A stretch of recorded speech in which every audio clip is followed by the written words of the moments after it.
Not me. I'm in my prime.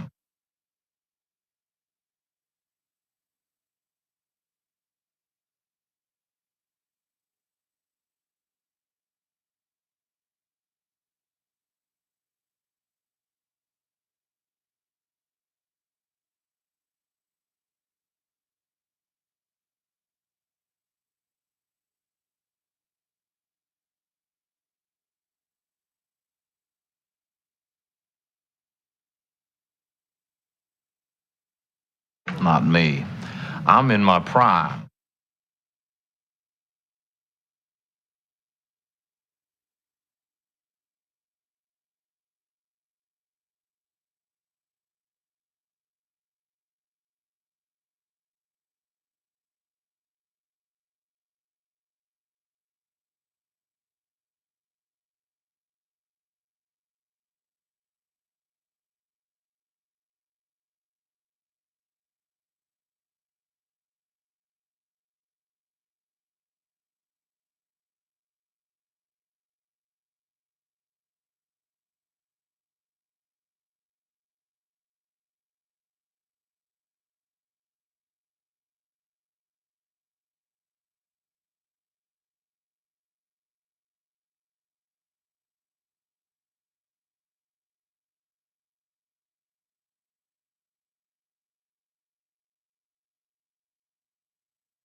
And now, live from the Man Cave, Studio B, deep in the heart of constitutional Livingston County, Michigan, this is a Sunday night conversation with special guests William and Michael Null, with Dean McBride behind the scenes. Yours truly, Larry Parsons. This is My Brain. And now your hosts, Mr. Jeremy Scott Gibbs. Special welcome to the guys joining us that were acquitted from the Whitmer kidnapping plot. And the microphone's on. Why does that sound hollow over there? Oh, I had mine muted. That's why. I feel like I'm talking across the room. That's not right. Okay. I tried to get all the buttons dialed in, and I may have done an okay job, but I don't think so. You know, are you fighting over there with your headphones? Always. Okay. All right. Good. Everything's good. 5x5. Check the audio. Chime in the chat. Everybody let me know how the audio is going. Larry, you're monitoring chat over there? Not yet. Monitor it on my laptop. Open up the Brave browser. That's the one with the lion face. It's got a lion face on it. And we'll both monitor chat over here. I'm going to click this. Okay, we're good. There we go. And you guys hit the thumbs up over there. I see a bunch of you. Chime in the chat, say hi, everything like that. William and Michael and young Bill. Bill, Mike, and Bill. I'm going to have to, that's the way I set it up. So I was like, I got to break you guys up to get this thing squared away. All right. Let me see. Yeah, just shift just a hair that way. Just a hair, Mike. Shift that way. And then Bill can squeeze into you. I can make the shot wider, but then if I make the shot wider, it just feels like you guys are little kids really far away. Really far away. Welcome, guys. It's good to have you back. Last time you were here, we did a pre-recorded show and then released it on Tuesday, and we lost the first hour of the audio. And I was like devastated and drinking the whole time. And so by the time we came back, instead of starting over, mentally I couldn't do it. So I just went through the first 10 minutes recapping what they'd said in a monologue, to where Shane finally jumped in and goes, well, why don't we ask the guys what they really, and I was like, yeah, That's a good idea. So we don't have to deal with that today. I need a confirmation there that we're good. I did hear the one audio, but I want to make sure that all the microphones, because we had that issue the other day. That computer likes to shut off its audio. Like Microsoft, you put the computer to sleep, you turn it back on, it shuts off the audio. Oh, and you're like, and then you got to go in there, and it's just one click to unmute it. Yeah, but it's stupid. So welcome, guys. And of course, Dean McBride. Of course, Larry already did the announcements. You guys are here. Whatever the hell. What are we doing? I got to see somebody in chat. Give me some love. You guys are, of course, part of the group of people that were falsely accused, and a few of them, a number of people that have been falsely imprisoned over the hoax Whitmer kidnapping, where she tried to run for governor or for VP. That was her little bid, in my assessment. I think that's a lot of people's assessment. Any disclaimers you guys got to do tonight? Anything that you need to make sure people don't know? No. I mean, we're all. You're all good. Yeah, okay. we're good. Yeah, never did anything illegal, and. All right, I'm going to read through this one. I normally have my mom, who passed this January, read through it because she was on the show for a couple of years, but I'm going to do it for brevity, sake of brevity. I'm going to kick through these. Oops, I keep wanting to hit this button to switch to that, and I got to hit this button. There it is. Notice this podcast is raw, unfiltered, and politically incorrect. We say Merry Christmas, the Pledge of Allegiance, especially the part about one nation under God. We thank our troops for their service. We only recognize two genders. Dangle, no dangle. We, as adults, we enjoy adult beverages, gentlemen. Adult beverages. Cheers. Yeah, cheers to a good show tonight.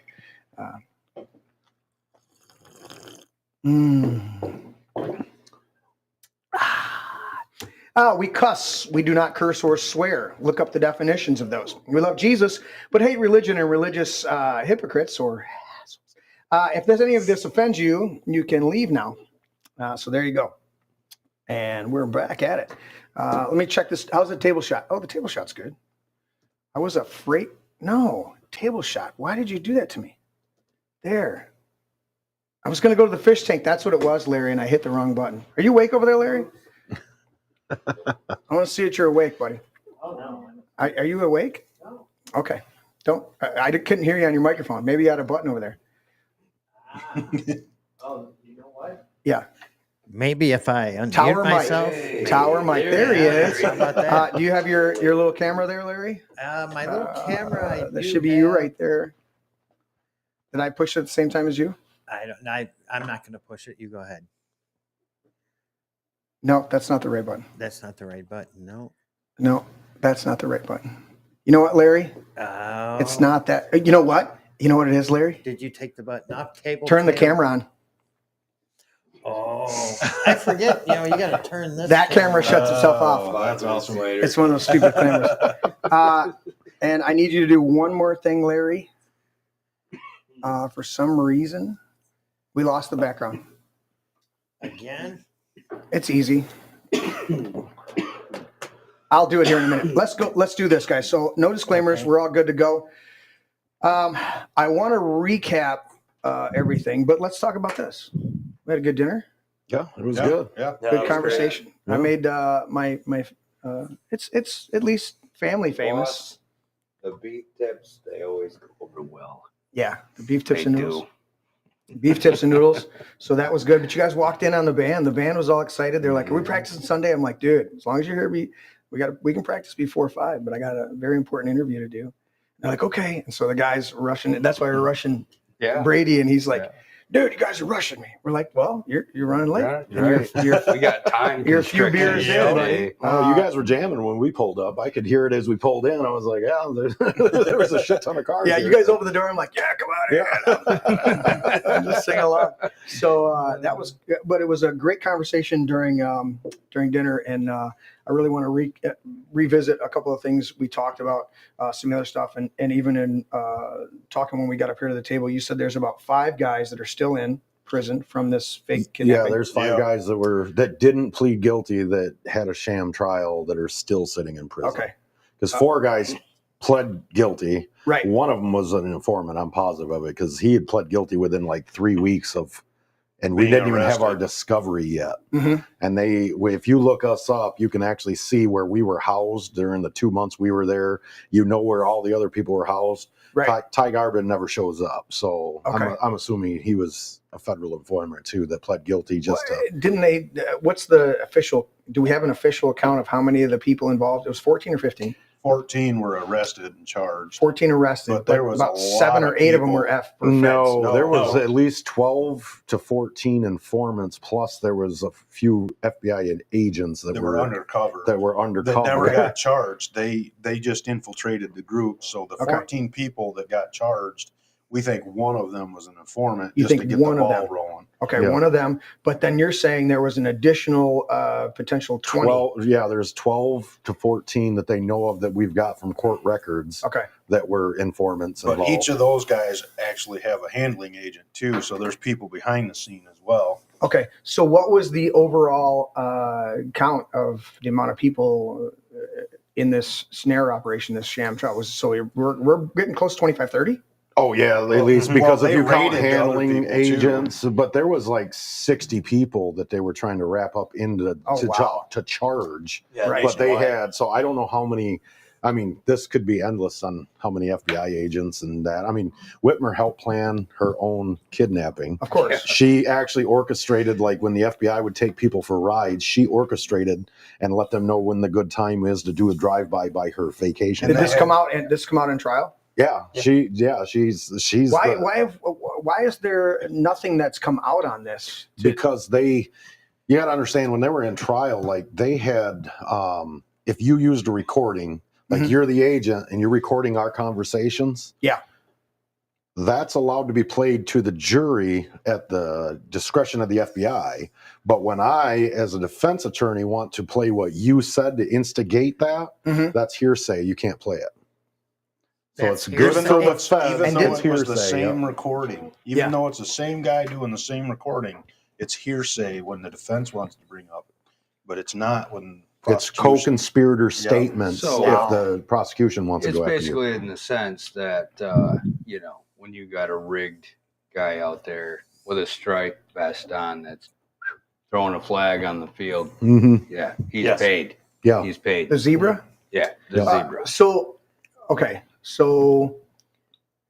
I know we're going to get into this in detail because they also took stuff. So the defense was not allowed to enter the same evidence Yep. in full Yep, they were not allowed to use Yeah. the same exact evidence because they against got each other. they got Yep. disclosure, right? They would have had to have been given all the information. No, there's still like Steve Robeson. I don't think there was ever any recordings of Steve Robeson. Steve Robeson was he's the paid provocateur. He ran a militia Okay. under the guise that he was the national commander of the militia. Okay. There is no recordings of him.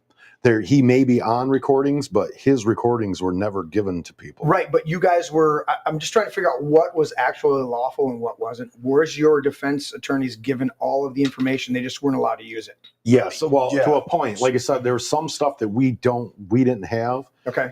but nobody knew about it until you say something about it. But they burnt Steve Robeson right off the bat Right. and called him a double agent. So I think that was their loop around not being able to. They didn't have to use his recordings.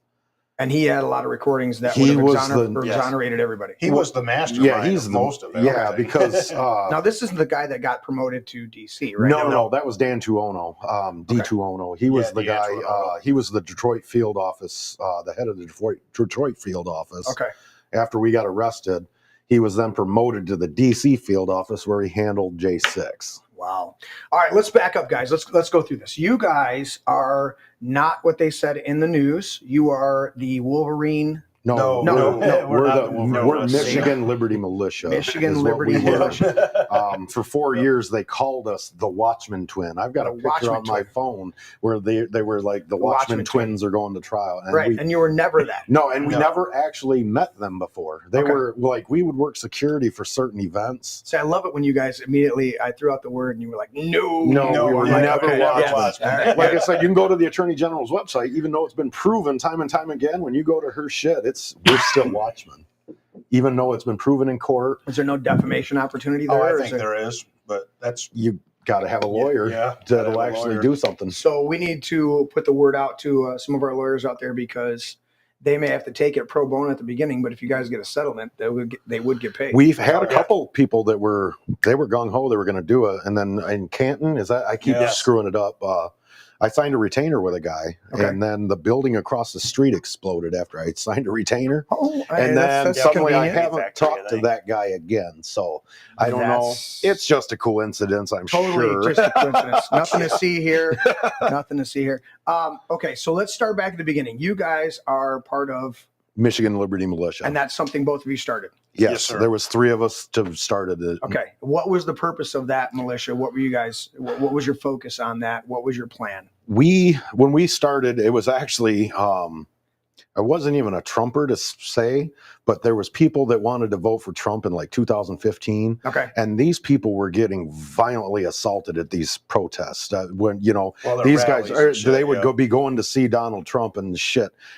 Black Lives Matter was going out there, and then there was, Antifa. All these groups were just mauling these people. The Proud Boys used to go and stand for the people that were at the Trump rallies too. So, was this coming out of? So this is because from my experience, you guys tell me what your experience is. But a lot of the Trumpers, when Trump came down the escalator and we started taking a look at him. We're like, okay, what's going on here? And I'm like, this dude's serious, and there's something going on here. It was a lot of the Tea Party, freedom movement type of people that were like the first ones to kind of go, all right, what's going on here? His celebrity status, there was definitely people that were there. Oh, yeah. But the people that initially were drawn to him were like, this dude is for 30 years has been talking about a bunch of the issues, and he's now saying the same thing. That's one of the things I first took out. So was that the initial groups of people you were kind of seeing, or did not even dive into that flavor? It was mainly because everybody's getting attacked. You have the right to freedom of speech, whether you're a left wing or right wing. You should still be able to express your views without being assaulted. There's no reason to just walk up and attack people, right? Okay. So when we started our group, that was basically it. We would end up just showing up to protests and basically take security on ourselves. Okay. Every time we showed up, there was no violence ever. We never had an issue with violence. We had counter protesters show up a few times, but when you got a bunch of guys that are 6 foot tall carrying ARs, everybody's peaceful. Even law enforcement. Even law enforcement, and I have a problem with law enforcement, always have, but I've always treated them with respect if they treat me with respect. Correct. So every time we would show up, we didn't pull permits. We would just go up. A cop would show up. I'd go up and shake his hand to start the conversation like a gentleman. Right. And you would just talk it out and let him know what your intent is and why you're there. We never had an issue with law enforcement either. Yeah. Well, until this happened. You guys tell me if I have a problem with law enforcement on the level of being a power trip. If you're going to be a power tripping guy, I have no appetite for that. And 2, the arbitrary bullshit of traffic tickets and things like that are just, it's just another taxation.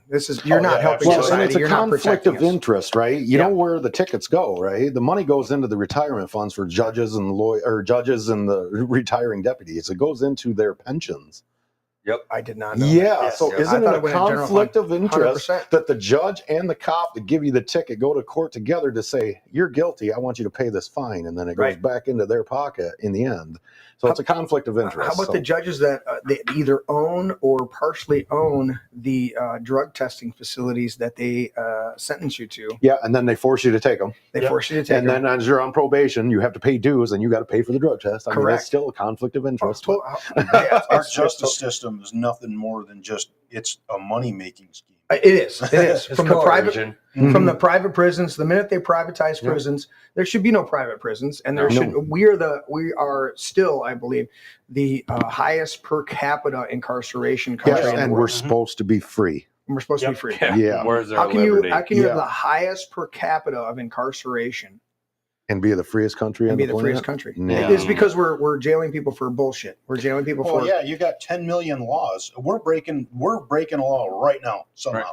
Just don't know what it is yet. We just don't know what it is. Well, we Infringement on our freedom of speech. Yeah, exactly. We were making a joke during dinner that Dino was like, "Yeah, guys, you know, we're being watched now," and they're like, "Oh yeah, of course. Absolutely. The FBI Yeah, if we're here, you're being watched. I don't care. I mean, we know for sure John Bovey's chimed in the chat, and he's a Fed. So I mean, and then Larry's a Fed. So we're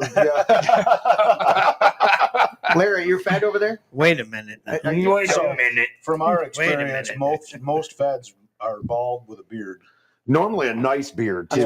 That's a real long one. You got to have a long beard, and then you're a skinhead, and that was like every one of the agents we met. Every one of them was shaved bald. Do you know? Big old beard. I guarantee you, somebody in an office building, somewhere in an FBI building, decided, you know what? The best profile for most of our agents would be this look right here, bald with a big beard. Well, so like let's just send out a memo. They can fit in everywhere, basically. Just to go a little ways off into the MCs. See, they had informants with Oh, yeah. the Mongols, and they had informants for the LA Angels and the Devil's Disciples. Yeah, and they're bald, and they See, got that's beards, how they broke them apart. See, so Yeah, however, absolutely. Yeah. All right, so you guys you started your militia. You're going there. You're just checking out the flavor of the people. You're seeing people be attacked by these leftist bullshit assholes, and you're like, dude, we're just going to show up armed, which is our constitutional right to do. You didn't have any direct organization with any of these groups, correct? No, not till the end. Okay, not till the end. So we started in 2015, and we would just all the groups kind of communicated together, and we'd show up. Not the Watchmen. No, not the Watchmen. We didn't know the Watchmen. We didn't know them, but there was like a core of 5 or 6 groups that we all communicated. Genesee County Militia. There was a few other ones that we would actually go to meetings and talk to each other in the open, like at the Coney Island, in Lansing. Okay. So it was on an open forum, so people could. They seen a bunch of goddamn people. They would get comfortable with you. They didn't think you were all just nut jobs. So that's how we had ran our group that way. And you're just there. You're just there helping out and saying, "Let's keep it peaceful. Let's keep it." And like you said, the 6 foot tall guy sitting there with that AR kind of calms the people down. It de-escalated a lot of things actually. We had one was Audra's first thing in GR. There was a Trump rally, bunch of people at a Trump rally, and they had 300 to 400 people circling, going to swarm into that. Well, they met a line of 80 militia guys with battle ready, and pretty soon that was it. That was the line. They stopped. They did not try to start escalating anything. This is why I have said from day one on my show, I'm like, you know what? Go back to the strict interpretation of the Constitution, which is what? The right of the people to keep and bear arms shall not be infringed. Well, if you fall in the category of being the people, I don't care what your record is. I don't care how insane you are. I don't care what's going on. Because you know what? We'll weed out the insane motherfuckers that are violently attuned to it. We'll weed them out real quick. An armed society is a polite society. That's my next You know what I mean? And if you're a felon, depending on what you did, right? Yeah, because if you're a felon and you did your time, why are you stripped of your rights? If you're a murderer or a baby killer or a baby raper, you shouldn't be back in society anyway. If you're allowed to be in society. Right. But you got tied up in some drug charges? Those are the weeds we should get out of that. Yeah, we got a buddy that did almost 8.5 years. Yeah. And in 8.5 years in a federal minute, I think it was medium, maybe. It was medium. It was medium.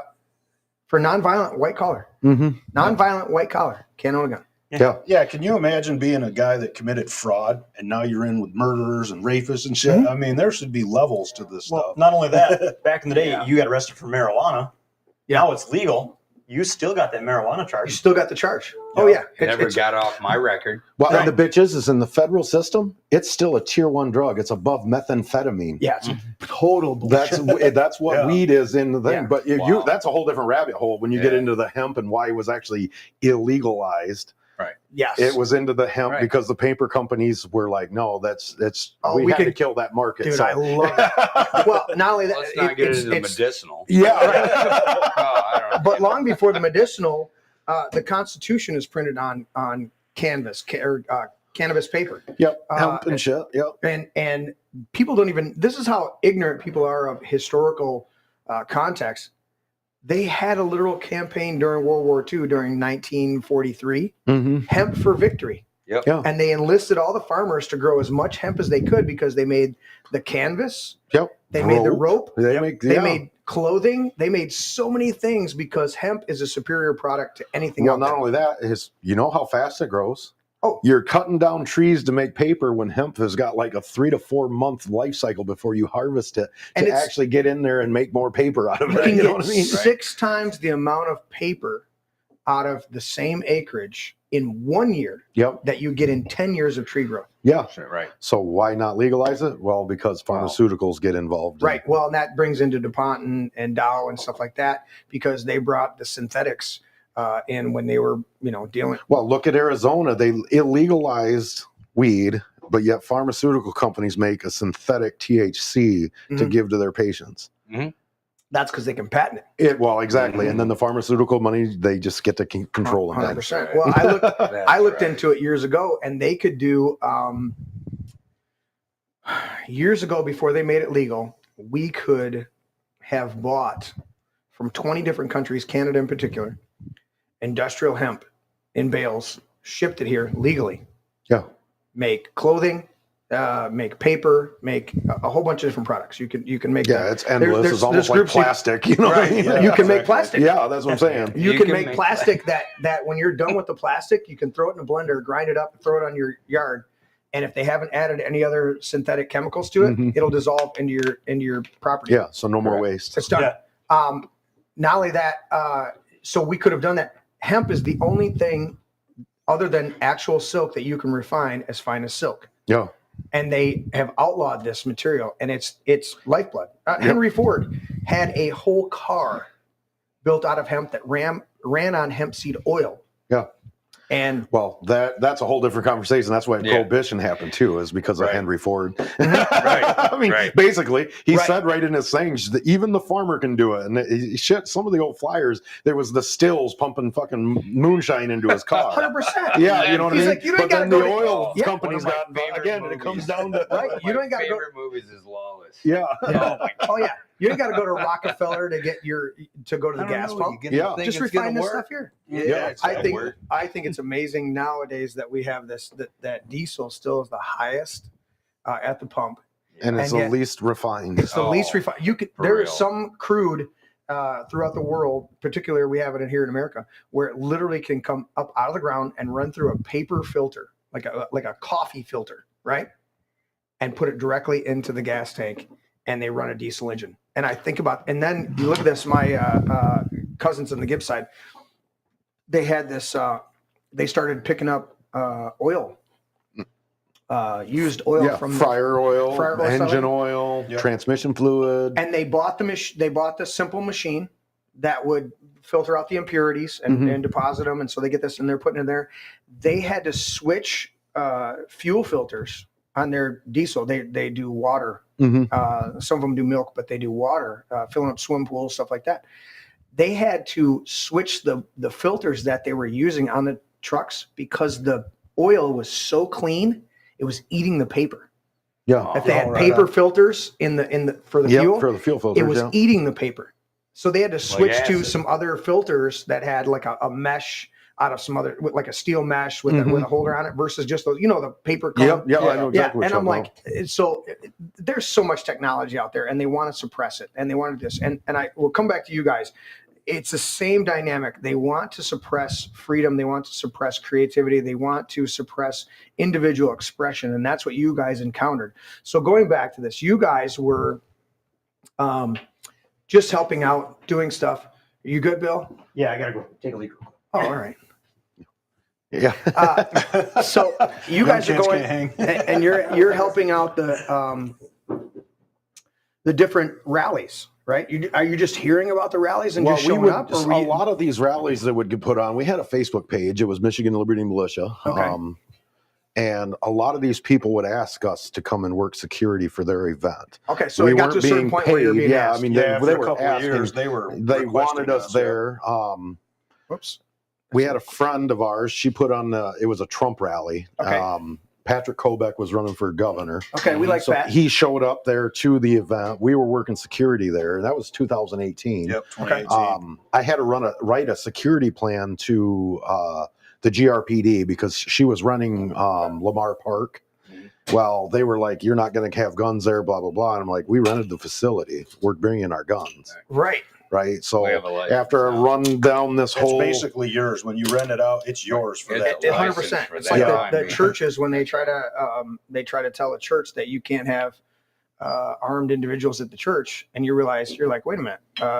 If I tell my congregants that you can come armed, you can come armed. Yeah. It doesn't matter what the state says. It's the autonomy of the church. Yeah. Yep. Right. Well, and that's where when I had to write a security plan for the GRPD, they were still not happy about militia running the security of the place. We ended up writing a report to them, and I basically observe and report. And if there's anything trouble happens, we will only engage in life-threatening manner is happening. Otherwise, we'll just observe, report it to the police, and let them handle it. Okay. So then they reached out to the FBI, and the FBI says, no, that group's fine. That was in 2018. Oh, really? So we had a good report with the FBI in 2018 to work this security event. Yeah. And then, you know. Do you think that had any okay, so they said you were fine, but do you think that had any precursor to the, because a lot of times they'll vet and they'll find out, they'll say, oh, those guys are good. It was gridlocked in April 30th after the lockdown. That's when we got put on the list. Because when gridlock happened, that's where they took all the cars and shit, and they and Bill and Phil and Larry was there, but he didn't get arrested. Well, we walked around the Capitol and we talked people out of their cars, and that. So we had 5 of us on the lawn when we started, and there was like 70 cops there. There was thousands of people on the lawn after that. Yeah, wow. We talked a couple thousand out of the car. Yeah. Okay. These guys got a picture, made front page news in China and Germany. They got sent to our militia page, and it was front page news of China and Germany. Nice. Yeah. Okay, so you guys. That was the crazy thing, because right after that, I got invited to a meeting. Yep. And that when I went to this meeting, because they're burning down our country, Black Lives Matter is protesting. Right. The guy that ran the meeting was a guy named Steve Robeson. He was the national commander of a group. He then was the one invited me to an actual training because his group helped law enforcement track down and put a stop to sex traffickers and child molesters. Okay. So I wanted to get to know the guy. If I could beat up a pedophile, I was all about it. To be honest with you, I mean, straight up honest answer. You know what? I'm not going to disagree with you anyway. It's like, the kicker of that is Steve Robeson is a pedophile and a rapist. And he's investigating. And he was been working with the FBI since like 85. You know? Wow.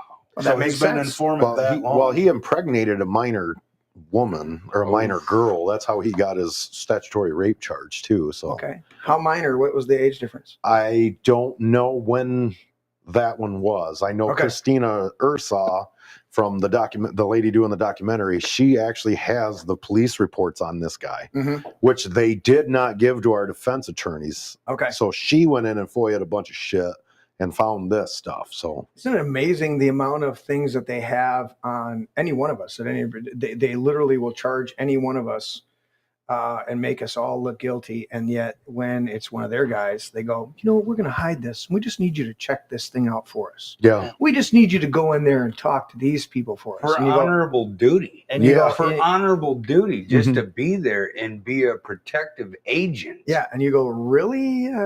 So they blackmail people so much. It's ridiculous.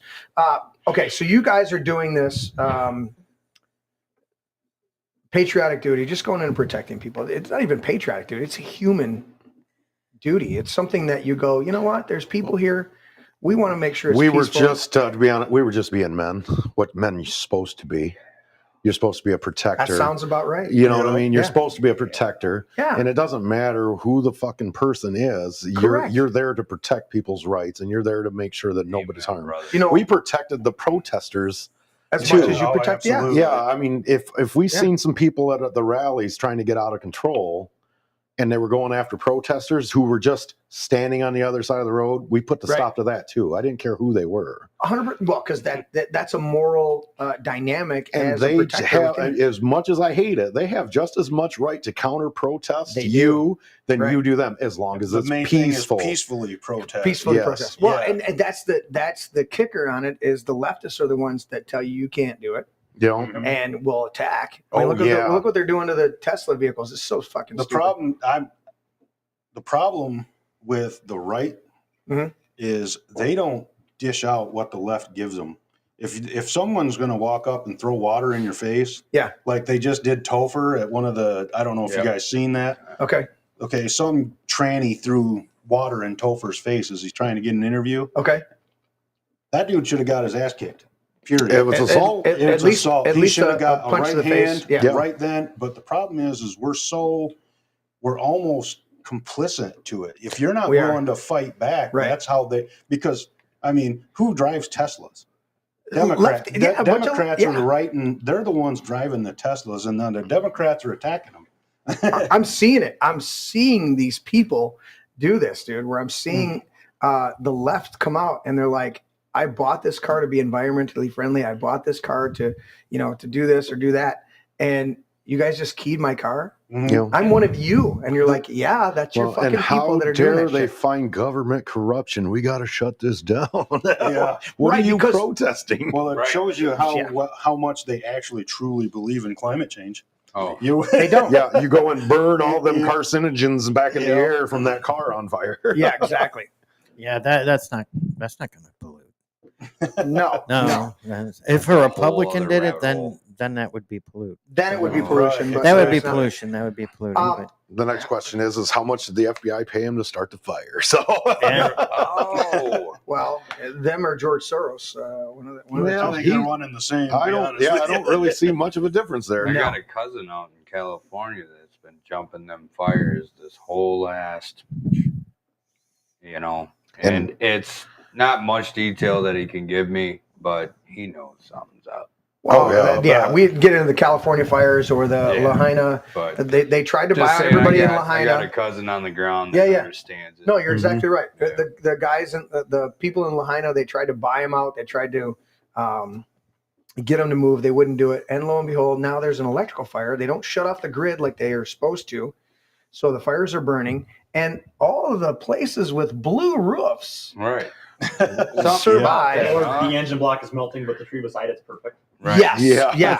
Did you see the one where that was the one souvenir shop and all of the blue raincoats inside on the rack? That rack didn't get touched. Oh, wow. Yeah. What a coincidence. Yeah. Or the blue trash cans out front didn't get burned touched. up. Yeah, but your car did. The AC units Can I are on say fire. Yeah. Look they already gave us what they told us. Project Bluebeam. Yes. Project Bluebeam. Exactly. Well, and blue is the most difficult. Is the difficult thing that cannot penetrate. Mm-hmm. Yeah. It does not blue affect. LEDs is the hardest one to do, but blue identifying lasers. Thank you for giving us that. Yeah. That's the way that shit goes. So you guys are there. You're dealing with good people. You're protecting the fucking idiots out there, the leftist people, and you're just trying to keep the peace and make sure things are good. You're dealing with a lot of Trump supporters. I'm sure you got a lot of love. Not even as much. Man, that's one thing I do have to say. What? We didn't serve in the military. Okay.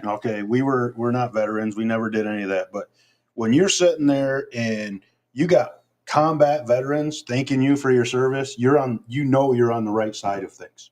All right. That's awesome. When we're protecting these people and they see these counter protesters and they're like, you didn't serve, but you're serving today. And then they thank you for your service. That's like, we knew we were on the right Extremely side. humbling. Thing. Yeah, Humbling. absolutely. Yeah. Probably like a heart pounding moment. Like, Brings you back. Here's somebody that's been in combat, and I'm here with an AR just trying to keep this crowd from getting out of hand. Enlisted myself.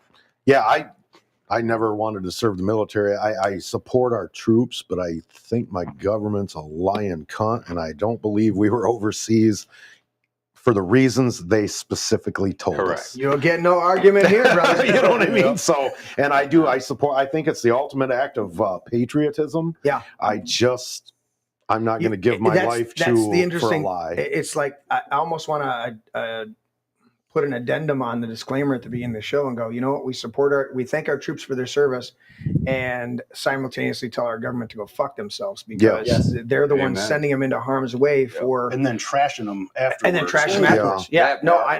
I'm born in '72, so I grew up in that area of people coming back from Vietnam. Oh yeah, and how they were treated, and you understand the disconnect with people where they can't compartmentalize and go, thank you for going. You were obligated. You were drafted. You were told to go. You were pulled out of your home to go there, or you volunteered so you would have less time. Exactly. To Canada. Yeah, or leave. Yeah, or go to prison. I mean, that's rough, you know. Yeah, and then at the same time, you know that the government's playing fast and loose.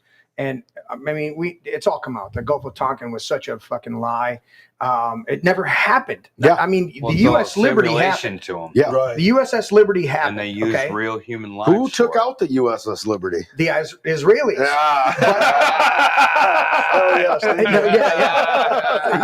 But that fucker was supposed to sink to the bottom of the Mediterranean and not have a record of who actually did it. Yep. And they didn't fucking do that. Yep. And so now that was the way that was supposed to go.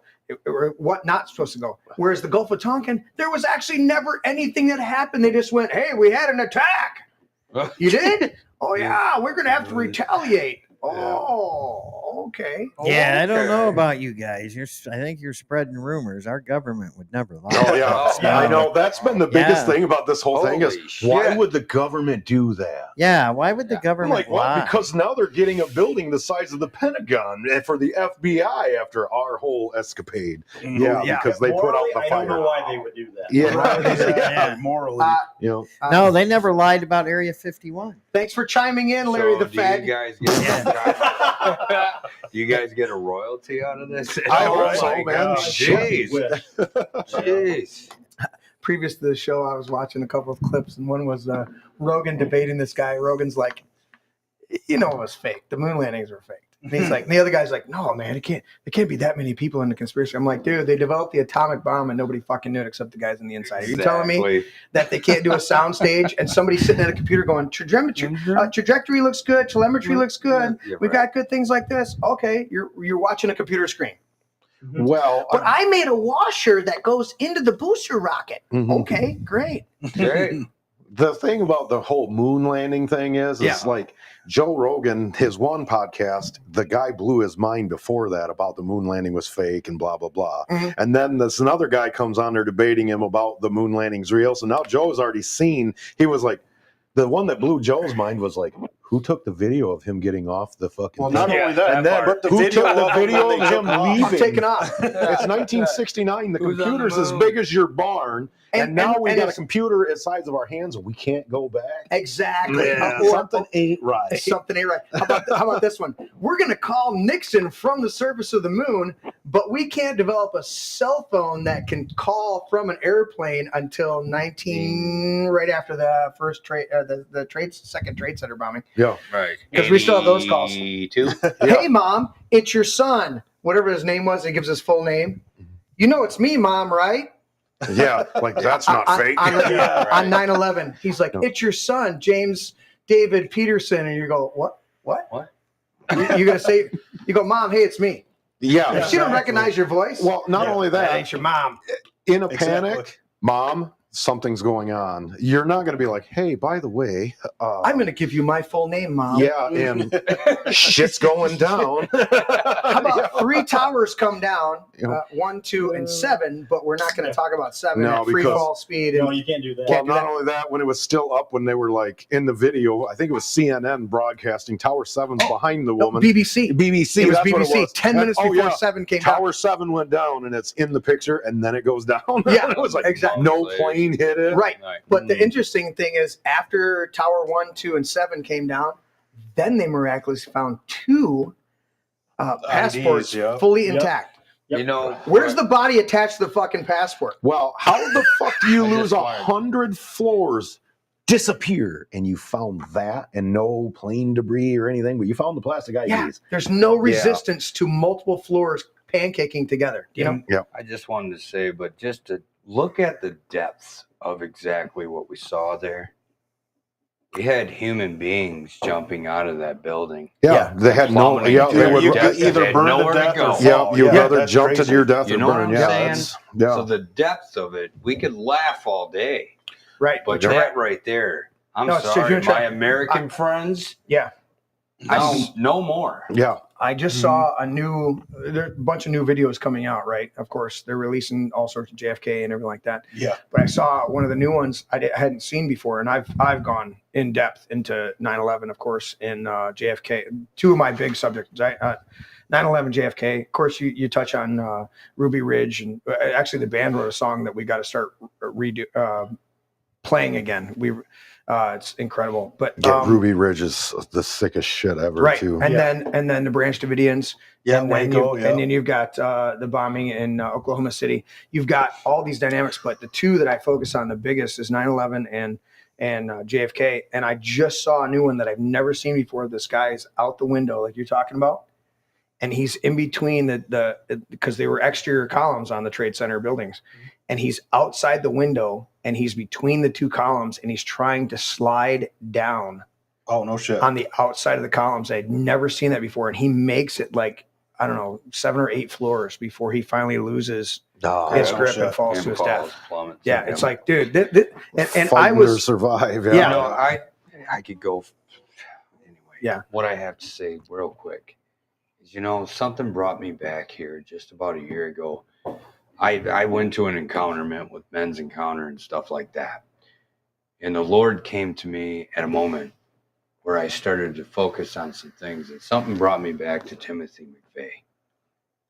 Total and something told me to investigate a little bit further. Did that guy really die? That's what.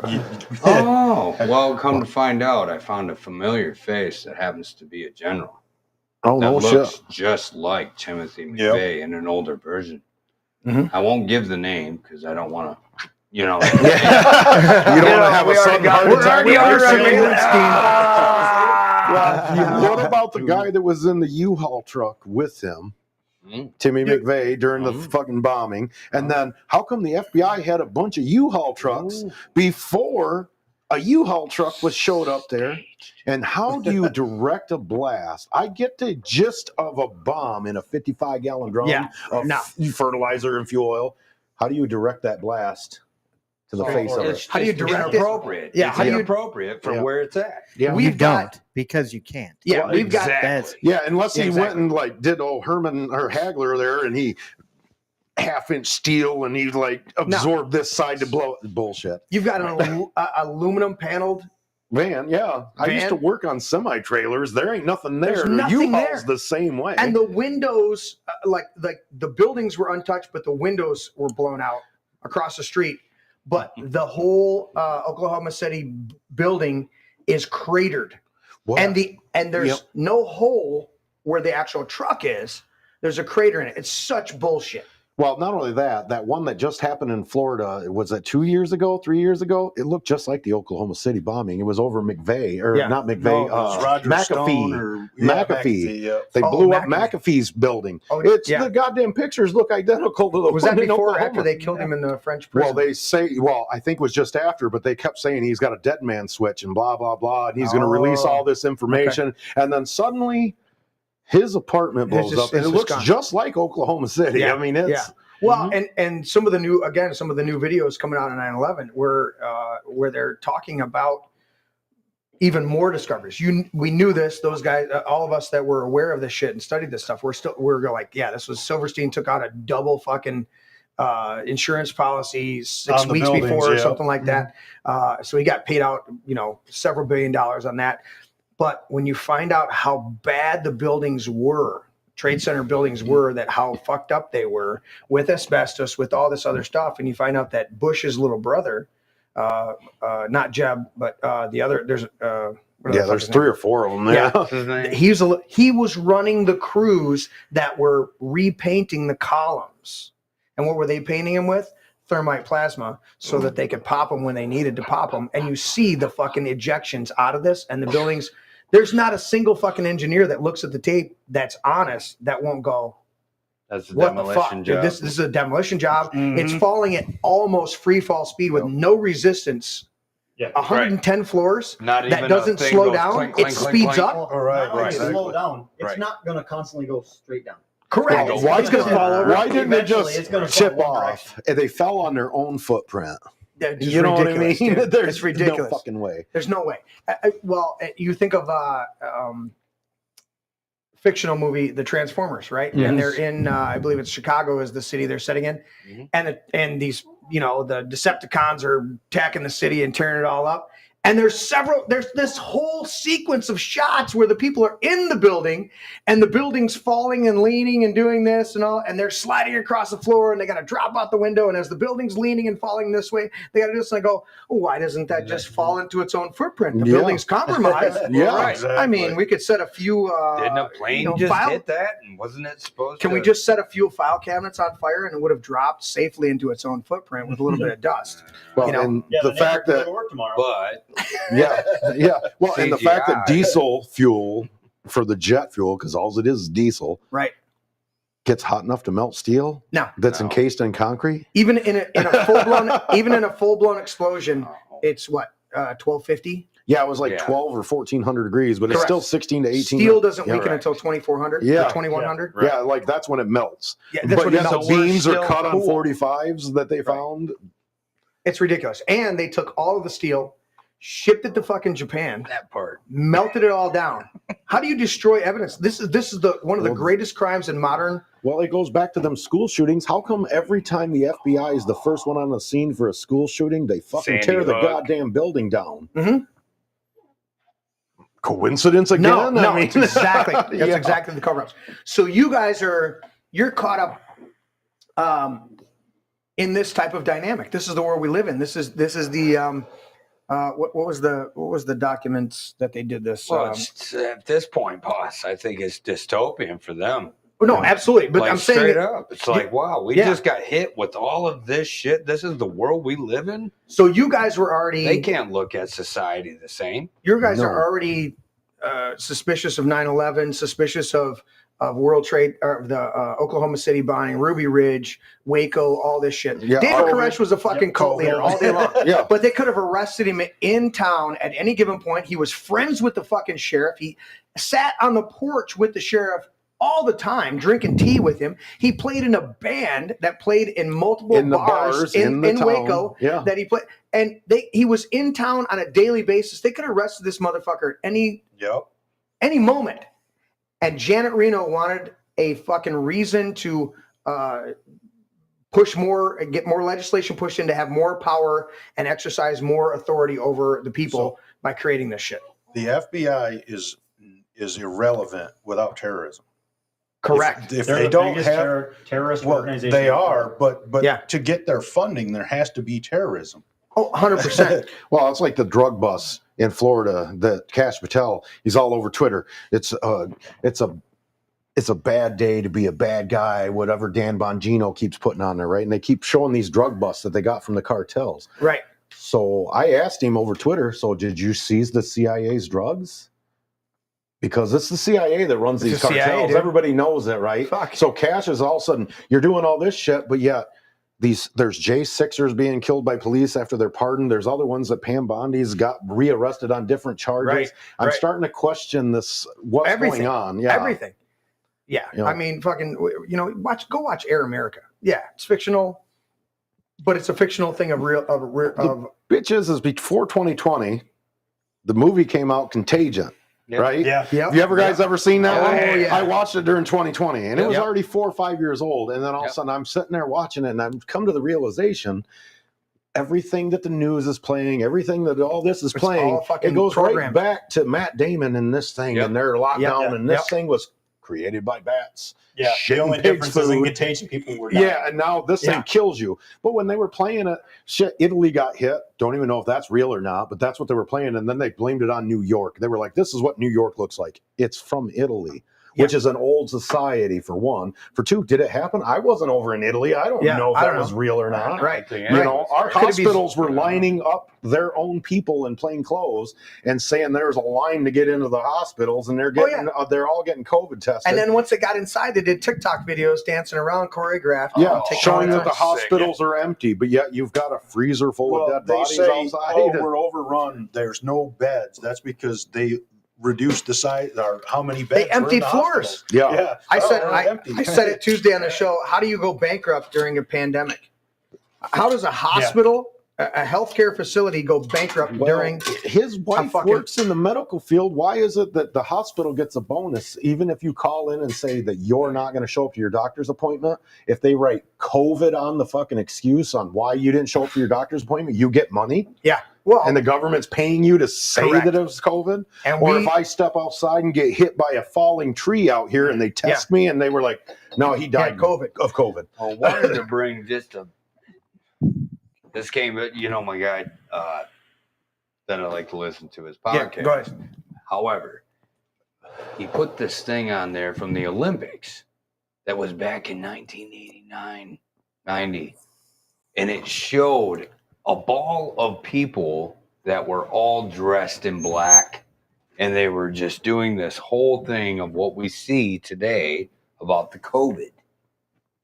Oh, the little the ball. The actual the thing when they pull up on the microscope. Yeah, the video. It was a whole, which is all CGI. The CG strain. They did. Yeah. Well, I'll give you even one further. How many of you guys? We don't have to do a show of hands. It's lesser black magic. It is. How many of you ever saw Outbreak? Yes. Well, with the monkey. With Cuba, Cuba Gooding. And I'm like, that was the dynamic. Hoffman. The dynamic of that thing with Dustin Hoffman. Dustin Hoffman, Cuba Gooding Jr., Donald Sutherland, Morgan Freeman, Kevin Spacey. It was a huge cast. Yes. And what was her name? Russo. Anyways, actress. She's great. But the whole dynamic there was we've got to protect the greatest military. That's what Donald Sutherland's character was trying to do, was protect the military weapon. And Dustin Hoffman's character is going rogue and saying, no, you're not going to kill people to protect your weapon. Exactly. To protect your weapon. And that's what this whole locked. And so I came from that environment of watching that movie long before Contagion, which was that was the one where the monkey got loose and created the thing, right? Yes. Do you guys remember in Pennsylvania? It was a few years ago. It's 2022. Also, a monkey got loose from a lab, and I was like, "God damn it, it's that movie!" It's that movie. Yeah, exactly. It just happened recently. Yeah, then it was they were talking about monkeypox and all this other bullshit. In Georgia. I was like, "God damn it!" Yeah, so they try to tell a story for the movie plot that they put us through. But they got it 100%. But what they show us, they have to somewhat simulate into real time. Correct. It's physically to put you in fear. Right. Yeah. It's vampiric. That's what it is. Yes. No. And it's literally programming. They are programming you so that when this shit happens, you're already either skeptical of it or you're instantly afraid, and you do exactly as you're told because the government's here to help. Exactly. Correct. Well, and it's again, what I said, it's vampiric. It's you have to invite the vampire in. I just watched. It's quite creepy, but I was curious about it because it's got William Dafoe and Hoyt in it. But I just watched the new Nosferatu new version, and it's quite demonic. There's some stuff in there, but the premise is that the chick in it has to voluntarily sacrifice the covenant with the vampire, or it doesn't work. You know, right on. And so it's this dynamic of if we watch the pre-programming and we don't say something, whereas, and again, you guys have said it, we are programmed as conservatives to take the slap in the face and walk away. Be the bigger person. Right. Yeah. And we go, yeah. We don't want to be the people that what just. you guys are doing? That we don't want to try and do. Right. I don't know if they can get much bigger. I was going to say it earlier when Brady walked over and met you guys before he left. He's like, "Wow, they what do you say? The aisle? What do you say? The door the size requirements or something? Or something like that. Yeah, we had to make the door bigger. Yeah.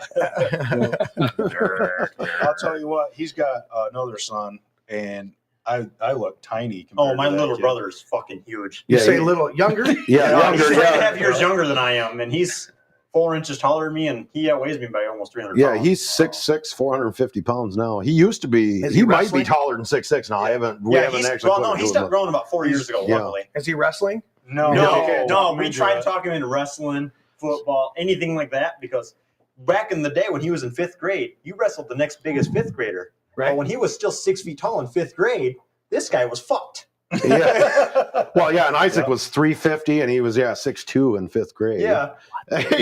So, we're like, dude, that kid's fucked. Yeah. You get in there wrestling, they're not going to be able to do Do you have him unload the trailer at the job site by himself? I do. Right now, we got him. I have He's him gotta working. graduate high school. He's got to That's his graduate goal. high school. I don't need to rent a Skytrack today. No, I've got my son. No, he is a beast. He's stronger than he thinks he And is. he doesn't too. realize I want to go back to what you said. That's a man, what he says about his son. He has a goal to finish high school. Yep. It's not his How goal. many other parents It's not his goal. are We're actually making him saying finish that high over school. a podcast right now? Yeah. Well, You know what I'm saying? And the thing of it is I believe in my soul that public education is just an re-education camp, right? But you have to set a goal.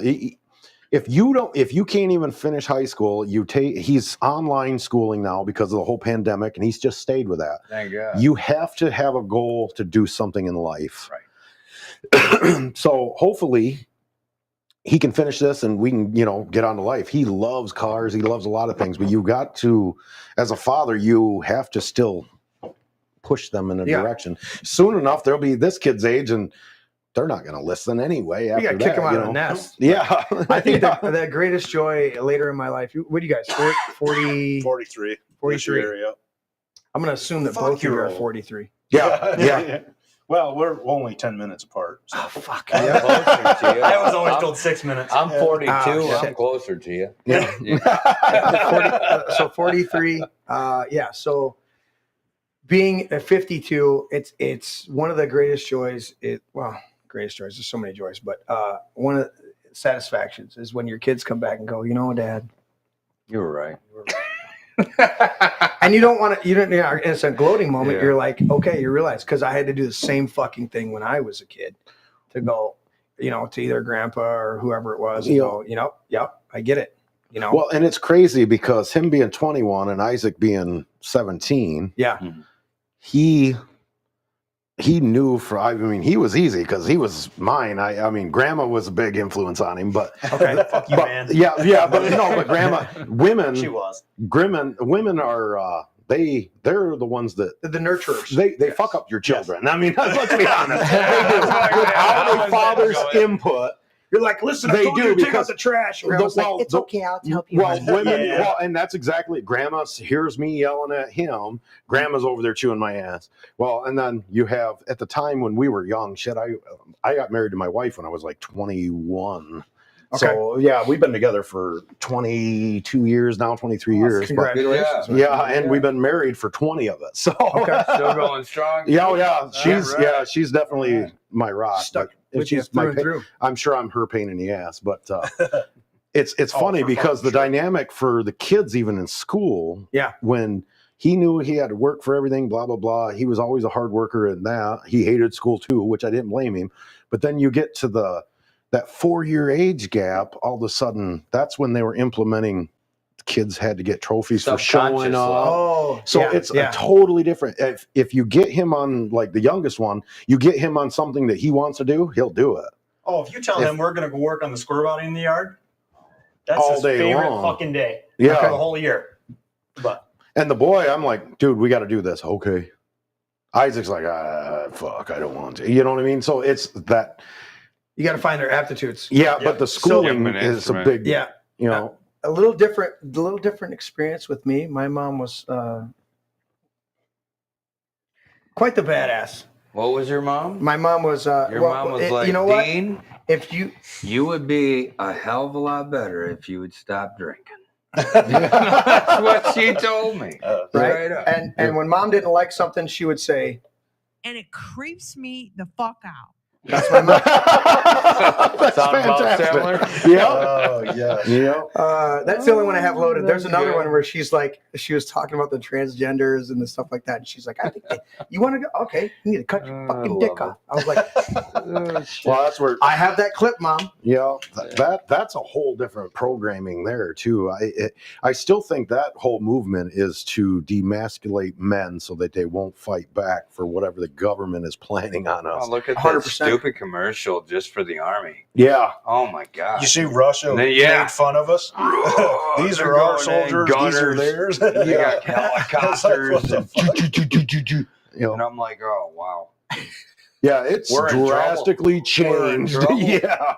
Yeah. So then you guys show up and are like, shit, no. Yeah. We're real Americans. Yeah, we're going to stand our ground. Well, one thing's for sure, as a veteran, I can say this, that the Biden administration turned the military into the Milla-fairy. Yeah, for sure. Good job, Larry. Good job, Larry. Way to be. All right, I found the clip. I'm going to play it for you guys. This is Grandma. I didn't preview it. What they're doing is horrible. I done cut his dick off. That's my mom. That was G-Ma. Oh, that's awesome. Oh, man. You know, I would never do suicide, but if I woke up tomorrow and somebody cut my dick off, you killed my joy. You know what I mean? I don't know how a man comes to the conclusion that I don't want this anymore. I'm a man, and I'm like, no. How about the Going ones? strong. Yeah. Dude, how about the ones? This is the thing. Speaking of this, how fucked up it is, and I need to do a whole show on this and talk about it, but it's disgusting. So, but this whole transgender thing is a cult, and most people don't realize how much that cult is tied back to the eunuchs. We read it in Scripture, right? We read it in the New Testament, or Old Testament too, but they talk about the eunuchs. Some are made eunuchs by God, some are made eunuchs. Paul was kind of giving his defense of why he was being celibate in that season of his life.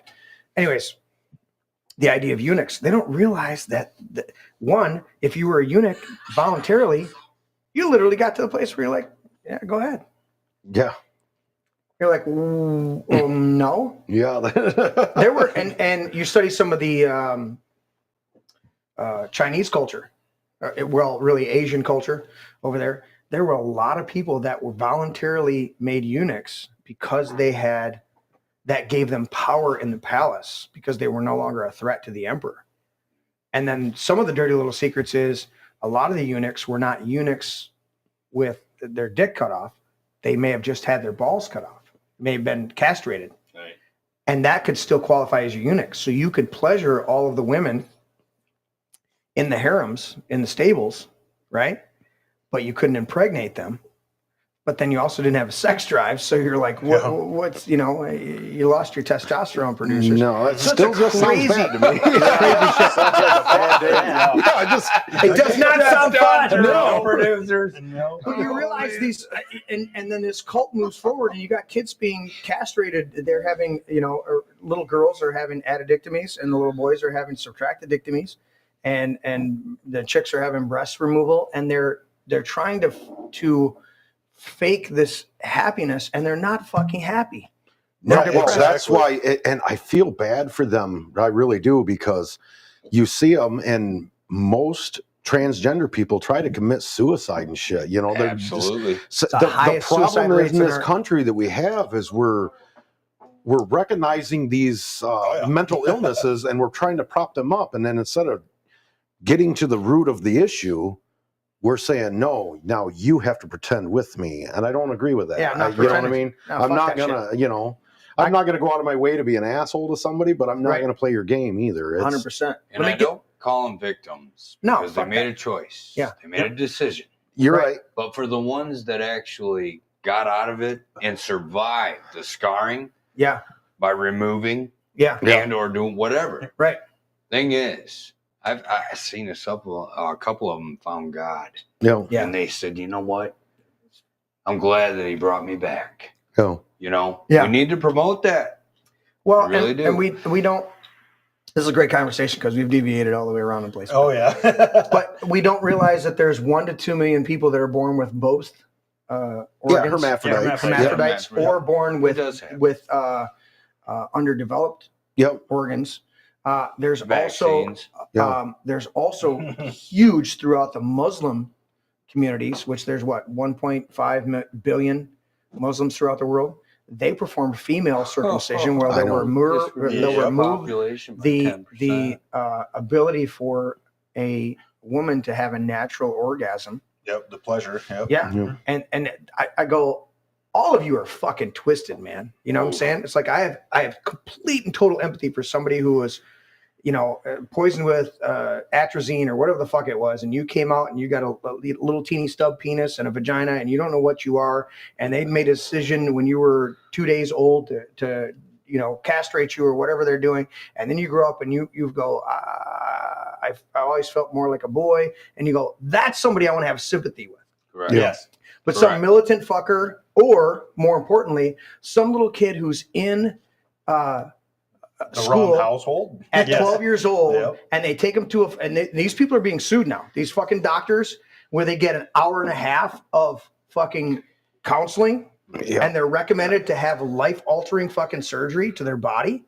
Well, and they're now suing them. Well, and it comes back. That goes right back to that goddamn public schools too, though. When you're in there, and when we were talking about it earlier, the FBI is raiding people's homes because they're pulling their children out of school to homeschool them because they're pushing homosexuality and all this other shit on their children. Right. They weren't there to protest gay stuff. They were there to protest that you were pushing it on their children. Right. Right? What third grader needs to know about homosexual sex, right? You're there to reading, writing, and arithmetic. Why aren't you teaching them that? Why are you trying to change their whole persona of life? And then for like Colorado to pass these laws that, you can't tell the parents. And if the parents don't go along with what they're going to take, brainwash them, we're going to send CPS, which is another terrorist organization, in to steal your children with a threat of murder by a guy with a badge. Now, you know what I mean? That's kidnapping. Now, Bill, I got to push back now. Hillary did say it takes a village. So you can't just get rid of the school systems. They might know better than you ignorant fucking parents. Wait a minute. Wait a minute now. No. So no. So I got it. All right. Let's get. Not that we're off track. I love this. Is organic conversation. That's what I love. They got a party and you're not a part of it, right? Yeah. So they already segregated us from it. You're right. I do think it's quite amazing that they do all this DEI and the alphabet mafia shit in our schools, and then they send our kids home with hours of homework. Oh yeah. Like, instead of indoctrinating my kid with your fucking woke 8 hours. programming, 8 hours. Why don't you teach them something so that they can come home and play in the yard? Well, the reason why is you got to keep doing homework because you don't want them around. If there's a father in the home, it's desensitization away from not family. only that, but they don't want the father in the home having any input on that child. Correct. Exactly. And that's what it comes down to. Correct. I've had arguments with principals and teachers. And I said, you know what, dude? What I do at my own time with my kid, that's my time. Yeah, it's none of your fucking job business. Is to teach my kid at school. Yeah. Right. I didn't. I just had this argument about 2 months ago with him. Yeah. Like you're sending fucking stuff home. Yeah. So let's get back to this. We are in this environment for the last 20, 30 years, maybe 40 years. Yeah. Specifically of this type of indoctrination, of this type of fear campaigning, of this type of the Patriot Act, which was drafted and put into place long before 9/11 happened. And then the day after, we've got either you're with us or you're with the terrorists. Yeah, and then suddenly terrorist is a fucking homegrown everything now. You know? Exactly. Oh, and so you guys, wrong. You guys are awakened to all of this stuff. There's no mystery in your camp. And you guys are there at all these rallies and you're volunteering. Have you ever been paid? Never took a paycheck. Okay, just clarifying for the audience. Never were paid for any of these. Never paid for it. You showed up of your own volition to be honorable men, to stand up and serve and protect, being thanked by military people that actually serve in the military in foreign theaters. And you guys are there and you are trying to help out. Walk us through quickly the recruitment, and then we're going to pour a drink. But walk us through this idea. When you guys were on last time, it was like a year ago, I think. Yeah, but walk roughly, us through this recruitment. You guys were approached and invited to go to an event. I think it was in Ohio first, right? Yep. So walk us through that and lead us up to this whole. Well, let's get deep into the kidnapping bullshit, because I want to break it down for people out there, because I listen to all sorts of podcasts, really good people, and they still have a mindset that all of you, not the couple of guys lived in somebody's basement, pushed it that way, yeah. that all of you are stupid fuckers and were so dumb that you were just deceived in this. And I want them to know, no, you are not. You are highly intelligent men who are aware of what's actually going on in our society, who understand the evils of our government and what they're trying to twist everything into. They're going to frame this, they're going to frame that, they're going to do this, they're going to do all this stuff. And you guys were simply invited to a couple of fucking events, and your lives were destroyed for a long time, and you're still recovering. Yeah. From being invited to a couple little things. You're not you're highly intelligent people, self-made men, going out and doing something honorable to protect people, and you were vilified. And I look at that and go, don't fucking look at these guys in any other light than heroes on the front line who fucking fought the battle. Because if you look at them any other way, you'll be susceptible to the same shit and the same beguilement that Eve faced in the fucking garden, right? Eve was deceived, her husband went along. However you want to look at it. Either way, she was tricked. Okay? You guys went innocently to a thing thinking it was a patriot thing, and these motherfuckers twisted it and turned it. You weren't even dumb about it. You weren't even deceived about it. Mm-hmm. They just fucking straight up lied after. It's like, I showed up at that concert, and then some girl that I bumped into said I raped her. You were running for office. I fucking I bumped into her. Yeah, well, you raped her.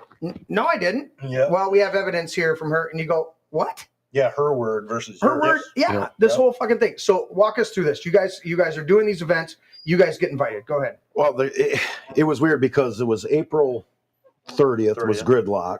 No, April 30th was when everybody went April to the Capitol. 15th. And so April 30th. Does he always do that?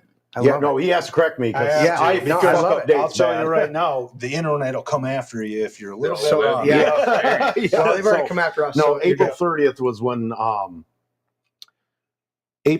think it was 15th was the gridlock, because it was like a couple weeks apart there. So April 15th, we had a picture go viral, and again, we had a picture from the front page news in China of us at gridlock, standing at the step. There must have been 50 to 100 of us that were in full kit with our ARs and that at the Capitol steps. 2 weeks later, I was inside the Capitol up observing in the chambers, above the chambers. I think it was the House or the Senate. One was closed, one was open. Which I had done many times for 5 years. For 5 years, and I was full kit. It's not a new thing. There's a big picture of me. I got like 12 gauge on my back, and I got a pistol and my rifle on the front, and I'm just standing there listening to our elected officials discuss the lockdown. No, yeah. that was a Remington. It was a Remington. Yeah. I swear by an 870 Remington. But anyway, I'm writing that down. So we were there, and I never even said anything in the Capitol. And then suddenly it became, I was a white supremacist, because there was one black lady, she's one elected official, I don't even know who she is, where she came from, made a big deal about white supremacists are here for me. Yeah, right? So they have to instantly went into race baiting, right? I didn't even know she existed. Oh, like AOC saying she was hiding in the Capitol? Yeah, kind of like that. So it was a black lady. She was a representative or a senator. I can't remember which side of the, because one's on one side, one's on the other. I mean, they're separated. So we were in the gallery. Either way, she's playing her victim status. She played her victim status, and that started a whole nother BS. Well, later on in that day, the people wanted to come into the Capitol. There must have been 300 people, 400 people outside. It's raining. And they wanted to come into the Capitol. Well, Dan, the leader of the Wolverine Watchmen, who is a federal informant, he called his handler and was like, I think these people want to go in the Capitol. So his handlers called the Capitol Police and said, let them in. It's going to be the right type of violence we need. So they let all the protesters into the Capitol. Wow. I had been in there all day, so they made a big story I hear about the I was popcorn. taking a tactical position to do some no bullshit. I was in the Capitol all day doing my God-given rights to stand there and listen to my representatives. Right. Never did anything illegal. You can open carry in the Capitol at the time. At the time, Until we got arrested, and then they changed that using our pictures to demonize guns in the Capitol. But right after that, I got invited down. There was it was a bunch of national militias were coming together to have a meeting. So you think that the write up this publicity right there was the catalyst? The catalyst. Yeah, because our lawyers even think you guys made we made Whitmer look bad. Of course. Yeah. And so now we got to see what we'll do. Especially when, like I said, when you went global, it wasn't just a little. It wasn't just a little blip in Lansing. Now it's in China and Germany. We were on front page. And then I was invited to this meeting down there. There's a bunch of militia groups, but again, you got to remember this is 2020. They're literally killing people and burning cities down over George Floyd. That is a mostly peaceful day. Mostly peaceful. And when peaceful. they lock law enforcement into their police station in Minnesota and light the bitch on fire. Again, mostly peaceful. Again, don't forget about how dare you. Yeah. Right. So there's that too. Yeah. So then I get invited to this meeting down south. I get there and there's, I don't know, there must be 30 or 40 people there. That's where I met Steve Robeson. Okay. He's the national commander of the 3% Patriot Militia. Okay.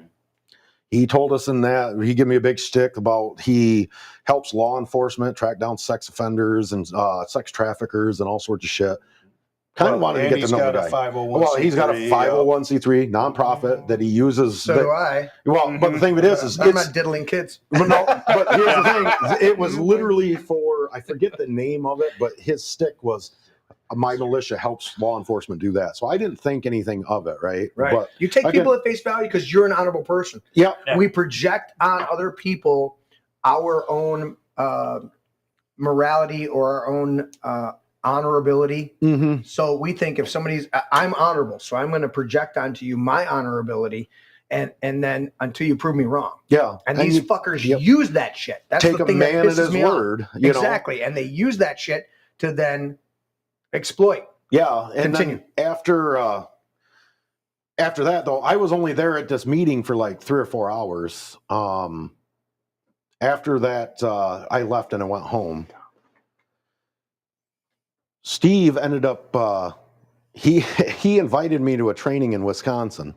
So a few months later, we were up north in Menominee. We went up for vacation in the UP. We love it. That took the whole family. Where at? We were in Menominee and the Upper Peninsula. Menominee. It's over by Wisconsin almost. Well, Copper Harbor's a couple hours away, but it's my family's from Ironwood. Okay.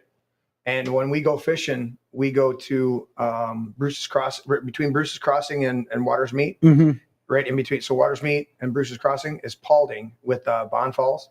Okay. Oh yeah, Bond We've Falls, been there. Yeah. Okay, so we camp right there and we fish those rivers right there. That's what we shit. Me and Mike would bring both, the wives and the children. We go up there and we would hike for days. We go up there and just hike the waterfalls. It's just clean. My wife is just madly in love with waterfalls. So if we can mix the two, we can go hiking and everything else and mix them according together. To the official website, there's only one waterfall in the lower, natural waterfall in the lower, and there are like hundreds of waterfalls in the upper. It's so gorgeous. And half of them are still on private property, so you can't even see them all up there. You know what I mean? But you'd have to walk. You'd have to walk through the water. In order to see it to be legally there. Yeah. And so we just love the UP. So when you invited us, I took my son. He was 15, I think, at the time. Maybe he was 16 at the time, but one of the two. Yeah, we peeled off and we went down to Cambria, Wisconsin. Okay. I got there for the training. Right. And it was a bunch of different militias there, but shit, when we pulled up there were 60, 70 people there. They're having a birthday party for one of the kids there. The kids are playing. It seems family oriented. It's family like any if other you showed up to any training. other barbecue, it'd have been the exact same. Yeah. And Steve Robeson, again, the FBI informant, paid provocateur, he's actually running the camp. He is a pedophile and a rapist. Yeah. And he's been convicted of it. The first time I ever met him down at the one meeting, he was carrying a sidearm, but he's a felon. When we get And how- there, you're like, he's how's that? hands-on with But children. you didn't know that at the I didn't time. know that. No? I didn't know Okay, he was yeah. FBI either. I'm taking him at face value. His militia helps stop pedophiles. So Right. after meeting him and seeing the way he ran that training, they were spot on a lot of things. They did medical training. Like I said, it was just a barbecue. They fed you, you know, and you don't think anything of it. And you got a bunch of little kids running around there. Everybody was safe. The only time it got sketchy, they set up, and the FBI called it a kill house, but they set up almost like a little 3-gun course thing. Okay. But there was no organization to it. So they started firing and doing live fire drills. Live fire before they did practice runs and shit. So I It was time like, to go. no, and I told them firing in different directions. yeah, so I was like, no, this What ain't the safe for fuck? my kid to be here. And Steve Robeson was the instructor. The FBI was the instructor. So after we got there at 11, we left there at 5. Yeah. Well, after that, we didn't know because, again, we were going back to our family. Steve took all these other guys there to a restaurant.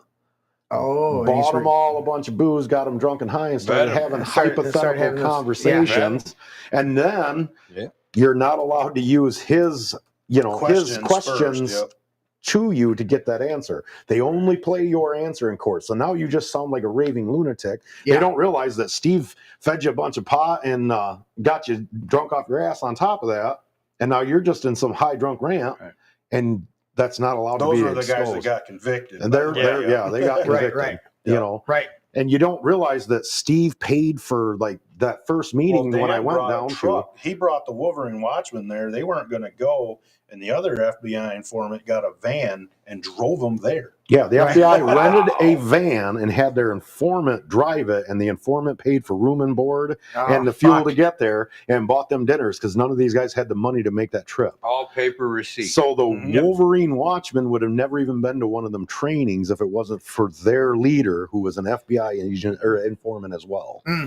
So they raped into that, and then we got invited to another one where Steve was going to be here in Luther. And that's where we showed up there. That was a little different. They didn't have a bunch of kids there. Yeah. But I brought my kids and another kid because I thought it was family friendly, you know. Right, and then we get there and it was a little different setup. I didn't think anything of it the first day. Yeah. We were supposed to go meet Steve Robeson after. We had a few beers at the camp, and how dare you? Yeah. So then we were supposed to go meet Steve Robeson, and that's when we went for a ride with them. And then they take us up, and we're riding with an FBI agent. He's driving the truck. It's his truck. We're the whole time we're going on this ride. I don't realize at the time that these other 2 trucks are actually going past Whitmer's house and shit. We're riding around talking about St. Ignace and everything else because fucking this zombie apocalypse. They didn't these motherfuckers are driving you by Whitmer's house. We never went to the house. We never even went by the house. Steve Robeson told the FBI agent that he should be on lookout. Me and Mike weren't there for the conversation. They have it on recording. Me and Mike have no idea what's going on. We're going for a ride. Steve meets up. They all drive off. Now we're just riding around.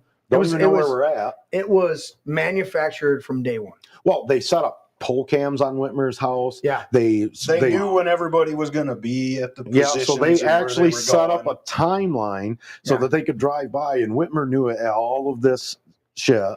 And then she plays this victim like, oh my God, somebody was you were going to kidnap and kill yourself. And that's the biggest problem is the FBI, again, they have no basis to even exist anymore. So they've manufactured their own plots. Right. Then they put out these fires. And I think they gave the entire bombs to the World Trade Center 1995 fucking bomber who was subpar mentality. Mm-hmm. Even he realized, wait, you just told me to go buy authentic bomb making materials? I thought we were hypothetically figuring out how this could fucking happen, and you wanted to use me as an outside consultant, and now all of a sudden you want me to actually do this? And then they did it and they fucking framed him, but he had some backup. That hasn't fully come out. Adam Fox, that's the thing. Everybody fucking Adam, he wasn't quite all there. He's a pothead for one. He was on steroids and shit. He was homeless. He looked up to Dan. Dan was like a father figure to him with the Wolverine Watchmen. Yeah. Steve asked him to run a chapter here in Michigan, and then Steve sent him a bunch of FBI informants and agents to be in his group. Okay. Right? He tells them we shouldn't have anything to do with this plot. He wanted to do a citizen's arrest because they're trying to talk him into kidnapping her. He set up a meeting with a sheriff. I think it was in Lapeer. I'm not exactly sure. The sheriff, but he tries to set up a meeting with that sheriff. The FBI, Dan, tells him that's a setup. They're going to put you in prison. All he wanted to do was have a conversation about her unconstitutional mandates. Well, because she got found guilty on the Supreme Court of overreach on her powers. Yeah, they deemed her unconstitutional. That's why the lockdowns ended up stopping. Right, because she had a 30-day. There's a 30-day emergency, and this bitch decides, just extended it. Just extended it. Yeah. Yeah. Have you guys? No, I want you to continue. Have you guys ever seen Arlington Road? Arlington Road. I don't know if I have or not. Why is that doing that? Oh, I did the wrong browser. There. Arlington Road. Okay, so this is an awesome movie. Arlington Road, 1999, neo-noir. I don't know why they have to do that. It's a mystery thriller. Anyways, the plot of this one. Michael Faraday, history professor, Georgetown University, specializing in terrorism. His FBI agent wife, died in the line of duty in Ruby Ridge. They tied this whole thing in. He now lives with his 9-year-old son in Virginia, and is still friends with his wife's former partner. They end up finding a severely injured boy named Brady stumbling back in the neighborhood. Michael rushes him. It's a total setup. Listen to this. Upon finding a severely injured boy named Brady stumbles into his neighborhood, Michael rushes him to the hospital. Wounds are determined to be caused by fireworks. Michael meets his parents, structural engineer Oliver Lang, housewife Cheryl. They discover they're his neighbors. They become friends. Their sons join the Discoverers, a Boy Scout camp, blah, blah, blah. While talking to Michael about Leah's death, Oliver launches into an anti-government tirade. This and the cause of the boy's injuries makes Michael suspicious. He also finds blueprints in Oliver's possession that are not for the reported building projects and stuff like this. Michael takes his class and on a field trip. Anyways, this whole thing, you read through this whole synopsis. Guys, go look this up. You in the chat. Arlington Road. Jeff Bridges, Tim Robbins, who plays the bad guy, which I really like because Tim Robbins, other than Shawshank Redemption, is a douchebag. Joan Cusack, and there's a couple other really good people in it, but Jeff Bridges is totally set up in this, and he's set up from a dynamic of being the guy. So you guys see that on your screen. He's set up from being the guy that endured something horrific, his wife dying in the line of duty, FBI agent, and being sucked into this. They set him up. This kid gets blown up. His parents show up. He rushes him to this. The whole fucking thing is a setup. And as I'm listening to you talk about this, they do what's normal. They do what looks average to anybody looking. Let's have a picnic. Let's do a birthday party. Let's do this. Oh, we're going to do some shooting. You guys like to shoot. We know you got ARs. You're carrying shotguns. And, we've seen you guys. Let's do it. They do all of this shit to be normal. Mm-hmm. The crazy thing about Arlington Road is at the end, as he's tracking down who he thinks is supposed to be the bad guys, the professor, he finds out he's the fucking one. Like, he opens the trunk at the last minute because he's the one that tracked down who is placing the bomb. And he's like, no, the fucking bomb's right here. I know they placed the bomb. They're the ones who placed the bomb. And they just open up the fucking trunk to the bomb. Bomb goes off, does its detonation, and they're like, oh, he was the terrorist after all. He was the one going to expose you fucking guys. In fact, it goes here. I'll cut back to this. It says right here, news montage portraying, Michael follows the van and is shocked to see Grant in the window, the kid that he rescued, right? Oliver intercepts Michael's vehicle, beats the fuck out of him, promises to kill Grant and expounding on his missions, right? Gets to this. The blast partially collapsed the FBI headquarters as Oliver watches from a distance.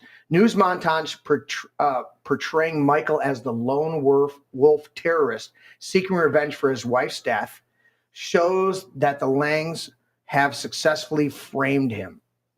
If you haven't watched that fucking movie, you guys are going to relate. Have to watch it. Yeah. 100%. And that's the dynamic that I'm looking at as you're talking about. I'm like, dude, there's not only pre-programming. These fuckers have other people.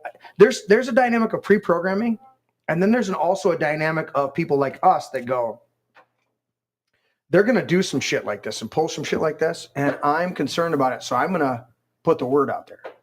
Yeah. Or I'm going to do a movie on this, or I'm going to do a social commentary.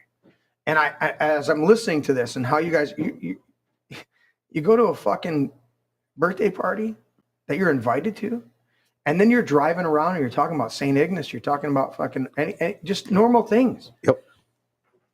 And this is the type of shit that they use. There was never a fucking actual kidnapping. No, they even caught them on recording. I don't think we should do this. And they're telling that Adam Fox, the supposed ringleader, says, I don't think we should do this. I think if shit hits a fan, we should go with Ty Garbin's bug out plan. He's trying to talk the FBI out of doing this. Right. And then he's the one with the rationale saying that we should just fucking leave. Yeah. And then they set him up. They were Red, the FBI agent, Tim Bates. He says, I got free gear for you guys over here. Mm-hmm. So a few of them went to get free gear with Dan driving them, and that's when they got arrested. It was to get free beer or free gear. You know what I mean? So it's like that's all fucking bullshit. Yeah, and then I mean, again, Barry had some crazy rants, and Barry, that poor bastard, he was real religious. I'm not a real religious guy at all. Okay, but this Barry is another one of the. Barry was the second guy. He wasn't the ringleader until he praised God. He always did, like, anytime there was a meal, he would actually, thank God for the meal and blah, blah, blah. Right. When it came into court, Adam got 16 years in prison for being the ringleader. Barry got 19 because he was spiritual leader. Really? So because he was a white Christian male. Oh, wow. He got 19 years in prison. And like I said, I'm not a Christian. My wife's a Christian. I keep an open mind on religion in general because I think to me, it's another way of programming, right? There's one way to pray, and then there's another to, you go to this next church and they're just erected a $6 billion church and everybody's giving their money.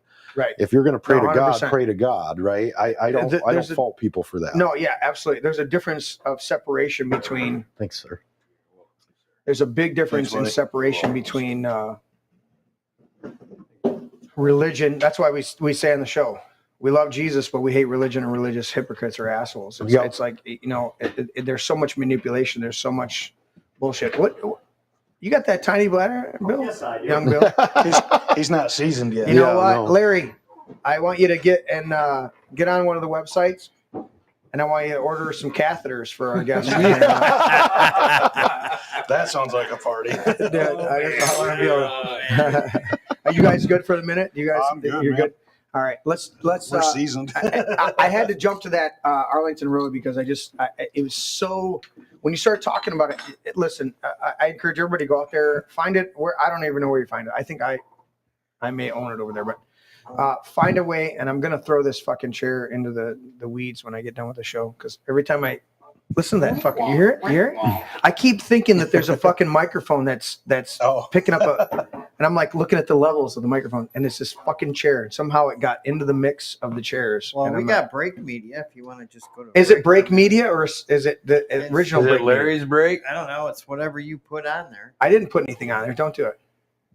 Just stay with where we're at. Just push the button. These guys are good. We're good. Yeah. We'll get that figured out. I haven't even got the fucking cameras figured out.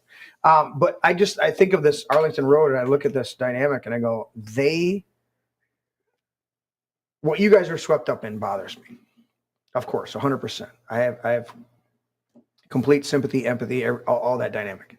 If I'm standing next to you in the midst of this, if there was ever an opportunity where I'm standing next to you, I'm going to be one of the loudest voices right with you. I'm going to match your tone and your timbre in saying, fuck you guys, you mother, you know what I'm saying? I would have a very hard time not being held in contempt in a courtroom watching what happened to you guys. That's one of the hardest things is when they sit there and lie the whole time in trial and you got to shut your mouth. Because not only contempt, but if you jump up and you're like, fuck you, asshole, you're a lying piece of shit, the jury's like, that dude is nuts.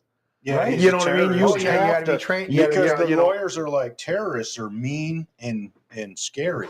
So if you start losing your cool up there, yeah. But which was our plus, the goddamn prosecutor was a raving lunatic. Right. That dude would turn beet red as soon as you caught him on shit. And Okay. he'd start screaming and Chambers and just flipping out every time. Which is the interesting thing is actual terrorists are very calm, calculated, and deceiving motherfuckers.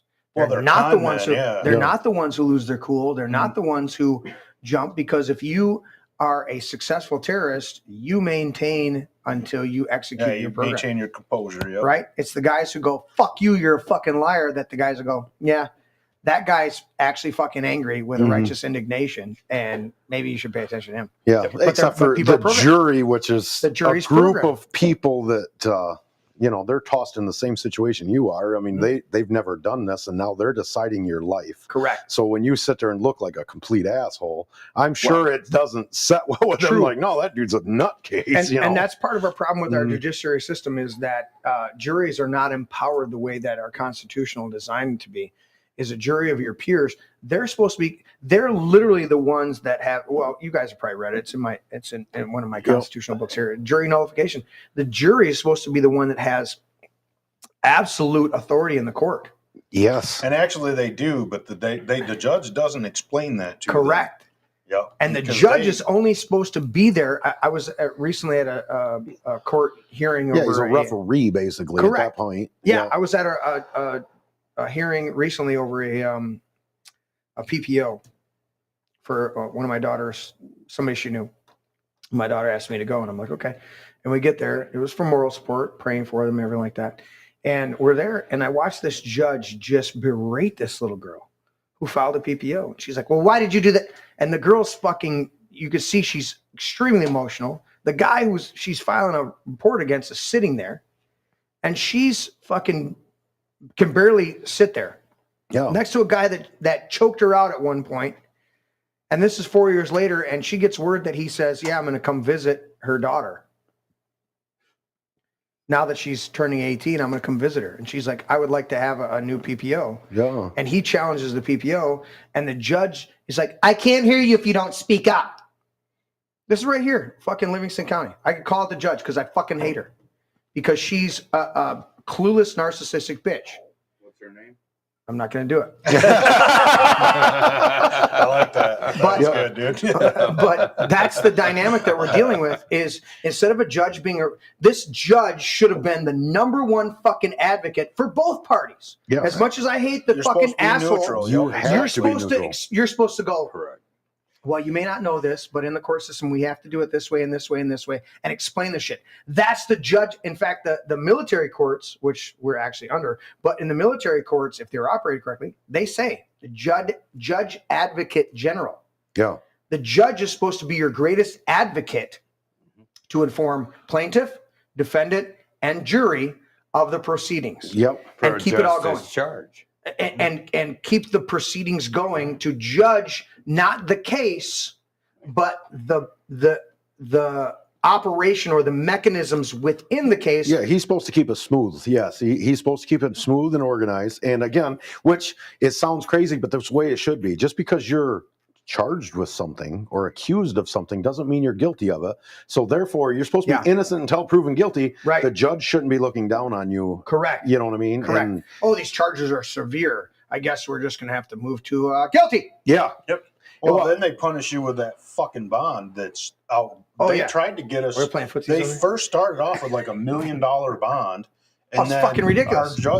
My attorney got on there, and they finally worked it down, which was Gretchen Whitmer's sister-in-law was our magistrate. Yep. Right? No shit. No shit. Then he finally got it down. The lowest he could get it down to was $250,000 cash A piece. So we got $500,000 to get Young out Bill's of on jail. it. Yeah. So Young Bill had to work for it. But you think it's like they brought her in for this case. So she wasn't even like a felony court. She's like a financial court person. And she somehow gets appointed to this? And Nessel and Whitmer and all them bring in Jessica Almond to be our magistrate. Wow. And This got sounds us like all locked of up. Trump's cases. Jessica Almond, Whitmer. Yep, that was our magistrate. Holy shit. Yeah. This is new information to me. Appointed Is this out there? attorneys Yeah. that we never asked for. Because you want to represent yourself? Well, no, because our family had already retained us lawyers. Okay. They had to fight the court-appointed attorneys, again, that we never asked for, so that they could sit in on an arraignment. So our lawyers had to fire our court-appointed attorneys. Question. Well, actually, did you try and fire the court-appointed attorney? I didn't know I had a court-appointed attorney until I was arraigned. We sat there and they zoomed. So we're in this jail. And we've already, you're supposed to go directly to the magistrate. That's how the law works. Yeah. It was like a day or two later. We're getting arraigned in, was it?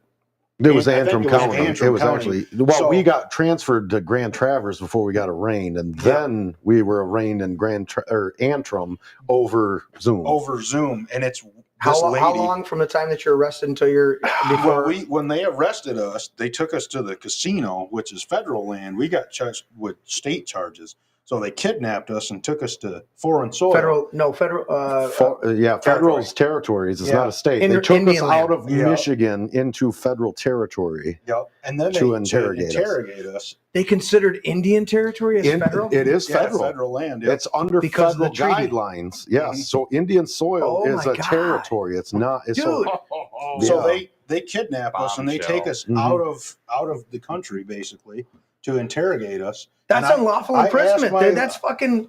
As soon as they come in, I tell them, I'll talk to you with my attorney. And how do we not find a fucking lawyer right now that can sue on that? We can, but the problem is, I think they get intimidated. I think they get a phone call. Yeah, it's fear. I don't know if it's a picture of your kids laying in their bed at night and they just snap a picture and send it to your phone. I don't know what's going on. You guys got intimidated with this, right? I know with our one friend. That's the only thing I can come up with. Yeah.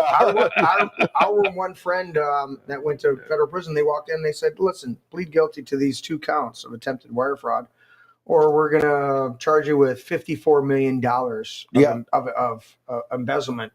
Yeah, and the federal case is 99% conviction rate or 95%. 93 is the latest one. 95% conviction rate or 93. Yeah, 93, and the only reason it's 93% is because most people plead guilty. Yeah, they plead guilty. We've got a friend that's a carpet guy. He was like, "You guys should take a deal. You should take a deal." I'm like, "I'm fucking innocent. I'm not taking it." Well, he went to federal prison too, and he ended up taking a plea deal because I don't forget if it was life in prison, and then they give him a deal for like 6 or 9 years, so he took the damn thing.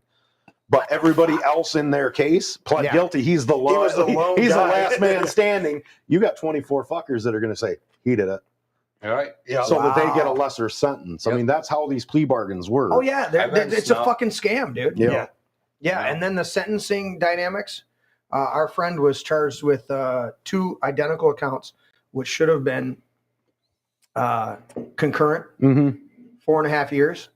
The prosecutor asked during sentencing for the judge to make them not concurrent, to make them consecutive. Yep. So instead of getting 4.5 years, or 4.25 years, he got 8.5. Yep. Totally illegal. That's against federal code. Yeah. This is the type of shit that they're fucking pulling, and nobody knows until gentlemen like you go through this shit and then sit down and explain this. I mean, you guys are enlightening me on a ton of fucking stuff. Well, and it's crazy because then you realize like there's guidelines to sentencing, right? So they all say that we attempted to kidnap Whitmer. We were never charged with attempted kidnapping. Nobody was charged with kidnapping. We got material support for a terrorist act for political gain. Well, who gained politically in this whole fucking mess? Whitmer and the fucking FBI did. So Dana Nessel used it to get reelected. Yeah. Well, yeah. She was in her fucking re-election. It was in her re-election campaign. Yep. Wow. Yeah, we stopped the terrorists and they used our picture, and we hadn't even made it to a fucking prelim yet. Yeah, I knew. Earlier. We got Larry. Go ahead, Larry. I knew the whole thing was fake when they said it was a kidnapping plot. Who in their right mind would want to spend time with Gretchen Whitmer? You know, you're not the first person to tell us that. Well, the scary thing is like when I was in trial and I testified, they asked me questions because, like, on a couple recordings, some people said some crazy shit, and I'm like, "Who doesn't say crazy shit?" Yeah, I was like, "I've heard worse shit in bars. Right. When you get drunks and they're like going off, they're like, fuck that, we should string these people up. I've heard way worse shit in bars than these guys. drinking. I mean, it's the same setup, and they said a way milder shit than what I've heard before. And the jury, as soon as I said that, the jury was like, a couple of them looked down like they were guilty of saying it in the bars. Like, they knew. Dude. And then when they asked me about Facebook, and I kept calling it Fedbook, because they go through your history, and anytime you say something, they use that in court. And I was like, Fedbook. Yeah. Well, Elon Musk had already came out and said the feds were running Twitter before he bought it. That's why he kicked out 80% of the staff. As soon as Bill Ralston got on there and he's running his mouth, he's like, "You think the FBI runs Facebook?" And I was like, "Absolutely believe that they run Facebook." Because I don't know, the day that they shut down the previous site is the day before they started Facebook. Yeah. The CIA site that they shut down, what was it called? LifeLog or something like that? Yeah. CIA LifeLog was shut down, and the day after fucking Facebook started. Well, the jury was like, "Yeah, they believe me that the FBI ran." What do you say, Larry? So. I was going to say, look how fast they deplatformed the show. Oh, yeah. Yeah, we won't even go into that. But they did. They did deplatform us because we said stuff that we shouldn't say. Bad man. Naughty. Jeremy told the truth. I think Mike Detmer was on that show. Well, the final deplatforming for YouTube and Facebook, the most recent ones, we did math. Yes. Oh, God, you can't do 2 + 2. Yeah, they did. You did math on the show. We said, wait, let's see, if Trump got this many votes and Biden got this many votes, and there's only this many actual voters. Yeah, what was 155 million out of the 135 million or whatever? It was 155 or 160 registered voters. And I go, okay, and what's the official percentage of those who actually voted? Oh, that works out to 133. Okay, well, 71 plus 90. Work out the math that doesn't fucking math ain't mathin'. That's why I seriously think they're dumbing the kids down and with the Common Core math, because math is a universal language. Mm-hmm. It is. You know what I mean? Everybody can start. You can throw a math problem out, and people understand numbers. Right. If you dumb them down to where they can't do simple math, you got Common Core math, and you got to draw these little bubbles. So fucking stupid. Yeah, it's goddamn stupid. When the kids fucking bring it to me, I'm like, "What is this?" No, you got to show your work, and I'm like, fuck that. I don't know how to show that work. I know what this problem is. Here's the answer. Correct. I graduated high school 4 years ago. My brother brings me his homework. I'm like, what is this shit? What the fuck are you looking at? I have to interject. Yeah. Go ahead, Dino. So, what does it mean when you have to show your work? Has anybody watched Harry Potter movies? I watched them. Yeah, have you ever realized in a magician world of nobody fucking magic shows your work is that you have to show your work? It is a true thing. And so what they do to the educational system is that they use sigil magic through numbers. Right. You have to perform your work in front of me. Right. And it's sleight of hand. It it's is all this so dynamic. sick. And the thing is, so what they've done is showing your work on a page. Yes. Listen, if you give me an equation and I figure it out and I write the answer down, and then you tell me no because you didn't show your work. Right. You just told me that my intellect in solving this problem is null and void and not appropriate, versus me figuring it out. I sit with my kids to this day. Just dealt with Jozzy, who's 17, and Jocelyn, she's like dealing with. She went through algebra. What the fuck? Fucking fighting. She's fucking fighting over algebra last year, right? And I had to do this with my daughter too. And I'm like, do you realize algebra is just substitution? Oh no. And I'm like, did they teach you geometry before this? Well, no. I'm like, it's fucking. This is an ancient language of math, of where you teach them basic math, then you teach them. It's one of the it's the quadrivium dynamic, right? You guys know this quadrivium versus the trivium, which is logic, grammar, logic, rhetoric. But the quadrivium is basic math, geometry, and then algebra, basically algebra, and then music. It's those dynamics, and they don't teach these kids basic geometry. And then they go, okay, here's a triangle. Here's this number. Here's this number. How are you going to get to that number? Well, that's algebra. Because we're just doing it. We're just doing that, figuring out that we're going to get the hypotenuse of a right triangle or something like that. I barely passed fucking geography and algebra.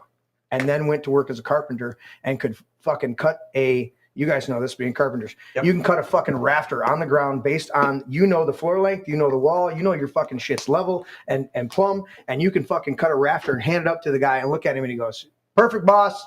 Good job. And they fucking put that. I did that on fucking bay windows where I'm having to cut multiple, like, fanning out fucking you gotta rafters. fan the rafters to get the hips and I'm in my book real quick and I go, that number. Okay. And there's my A squared plus B squared equals C squared. I got to know that one.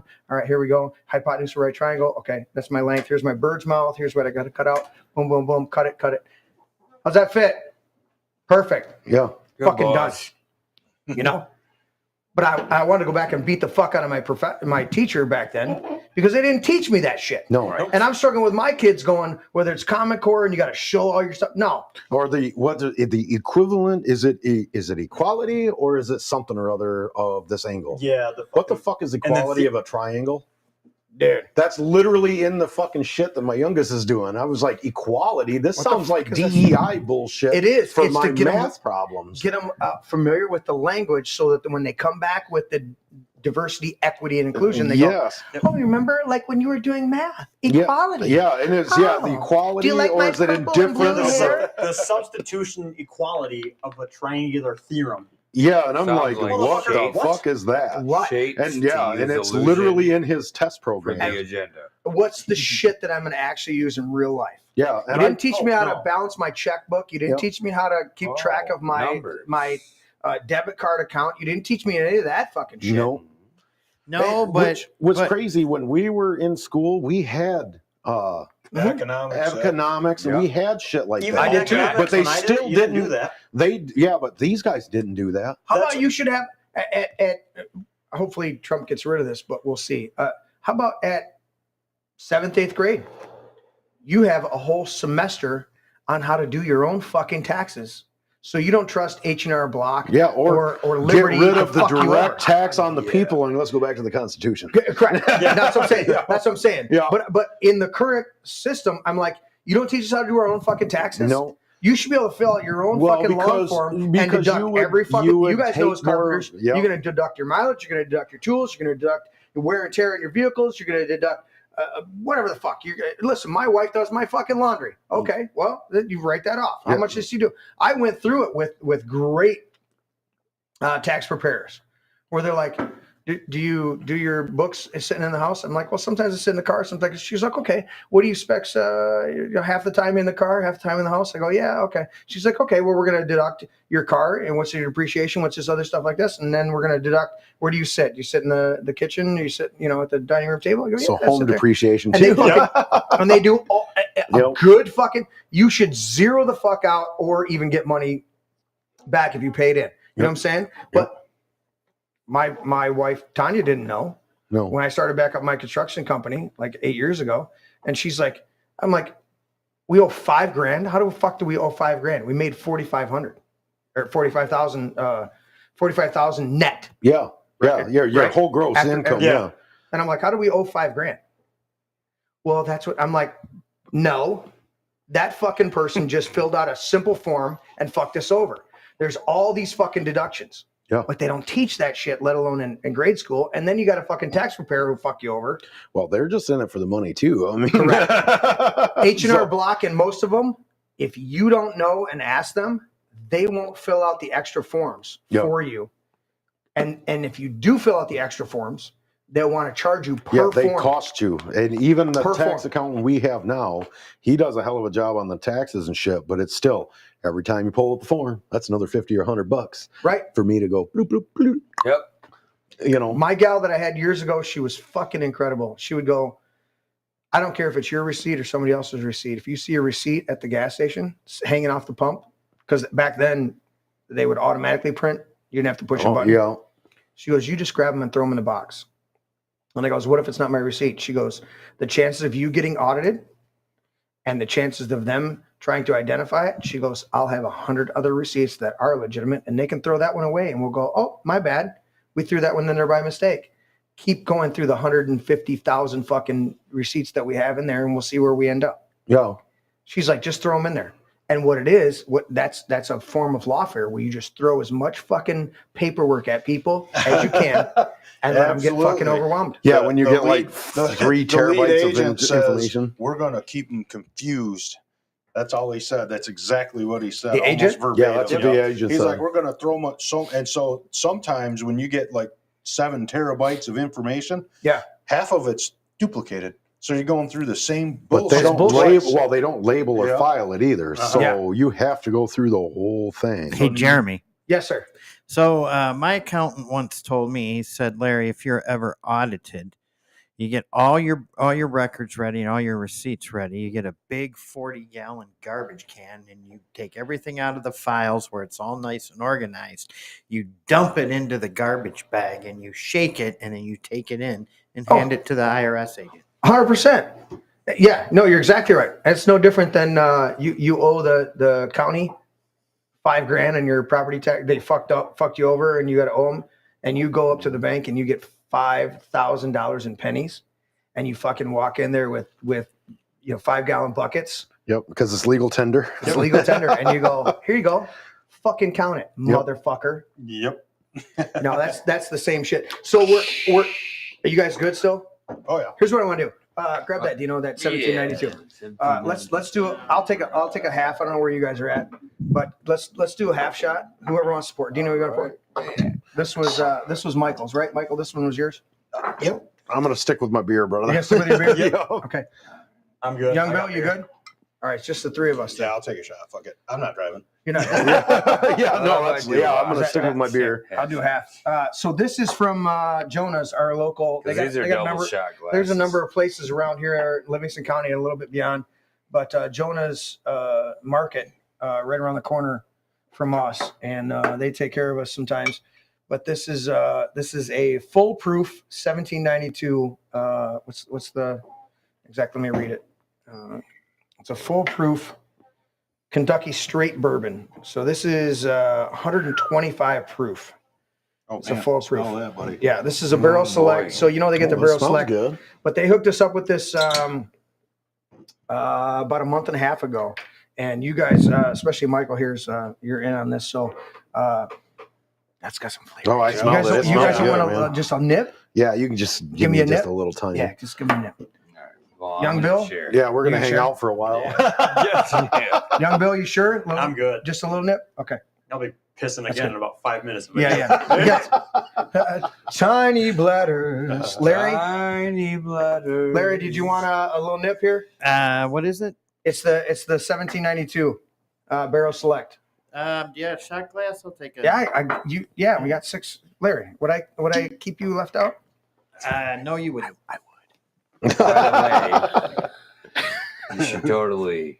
These are Tom Brady. So this is you guys walked in on my guitar player of us jamming. Get in here, Larry. Get in here. Squeeze in here. There you go. There we go. So you guys walked in when we were jamming. So if you look at the glass, it says Jim Brady's, Diamond Jim Brady's. That is my guitar player that was here. That's his restaurant in Royal Oak. And so he always insists we do these shots. So here's to we're having a good time. Yeah, great time. And here's to beating the feds on fuck the feds. Whitmer kidnapping charges. One for the house. Let's get a taste of that. Even though they didn't actually charge you with that. That's pretty smooth. Wow. It's got some nice oaky flavor. It's got some nice oaky flavor. Yeah. All right, we'll put that one. So there's the Jonah's Barrel Select over there. You guys aren't in the area. You're over there in near Grand Rapids, Kalamazoo. Grand Rapids, Kalamazoo, and Battle Creek were right here. Yeah. Yeah. You guys got some good local places over there. Some good shops over there. It's where we're at. It's country. It's 20 minutes, 30 minutes from anywhere. Plainwell's like a mini Westnedge. I don't know if you know where that's at or not, but it's getting built up now. Okay. 20 years ago, it was just a tiny little town. Now it's. We need to maintain a lot more of our rustic areas, but yeah, you're right.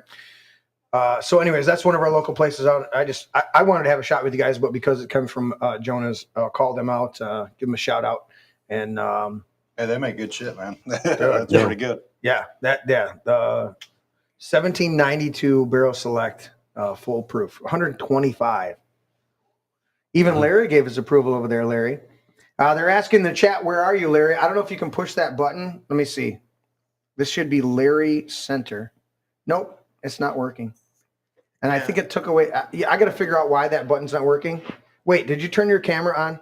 Yeah, my camera's on. I can see myself. Yeah, on I'd the say I screen. can see him on the. It's under one that says all GoPros, but I can't find a button that says all GoPros. Oh, now do it. Go to. Hey, push button 1 on the big console, not the little console, the big console. There's Larry. There I am. How you doing, everybody? There he is. Larry's over there. I don't know why that's not coming through on the button that are pre-programmed. Yeah, look at this shit. Either. Give me the overhead, Larry. Give you. Ooh, Oh, I got it. Look at all, see all these buttons right here? What do we have on there? I tried to get everything. So you guys see all those little buttons? Well, what do you got? You got All those little buttons? Those are all sorts of stuff. So those little buttons, like this one's super source, that goes to all these. But somehow the super source eliminated the background for some reason. I'm still working through it. We got the new cameras just before Tim left the show, and so I'm trying to keep it all automated. Yeah, he must have been the other guy that was here last time we were here. Then, right? Yeah. Tim was behind. He was the Larry that last time. Yeah.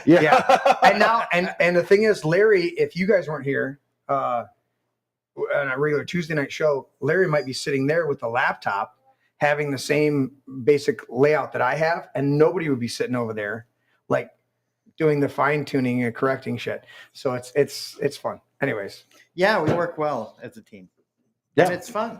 John Bovey, you're fucking dick. John Bovey says Tim is dead to us.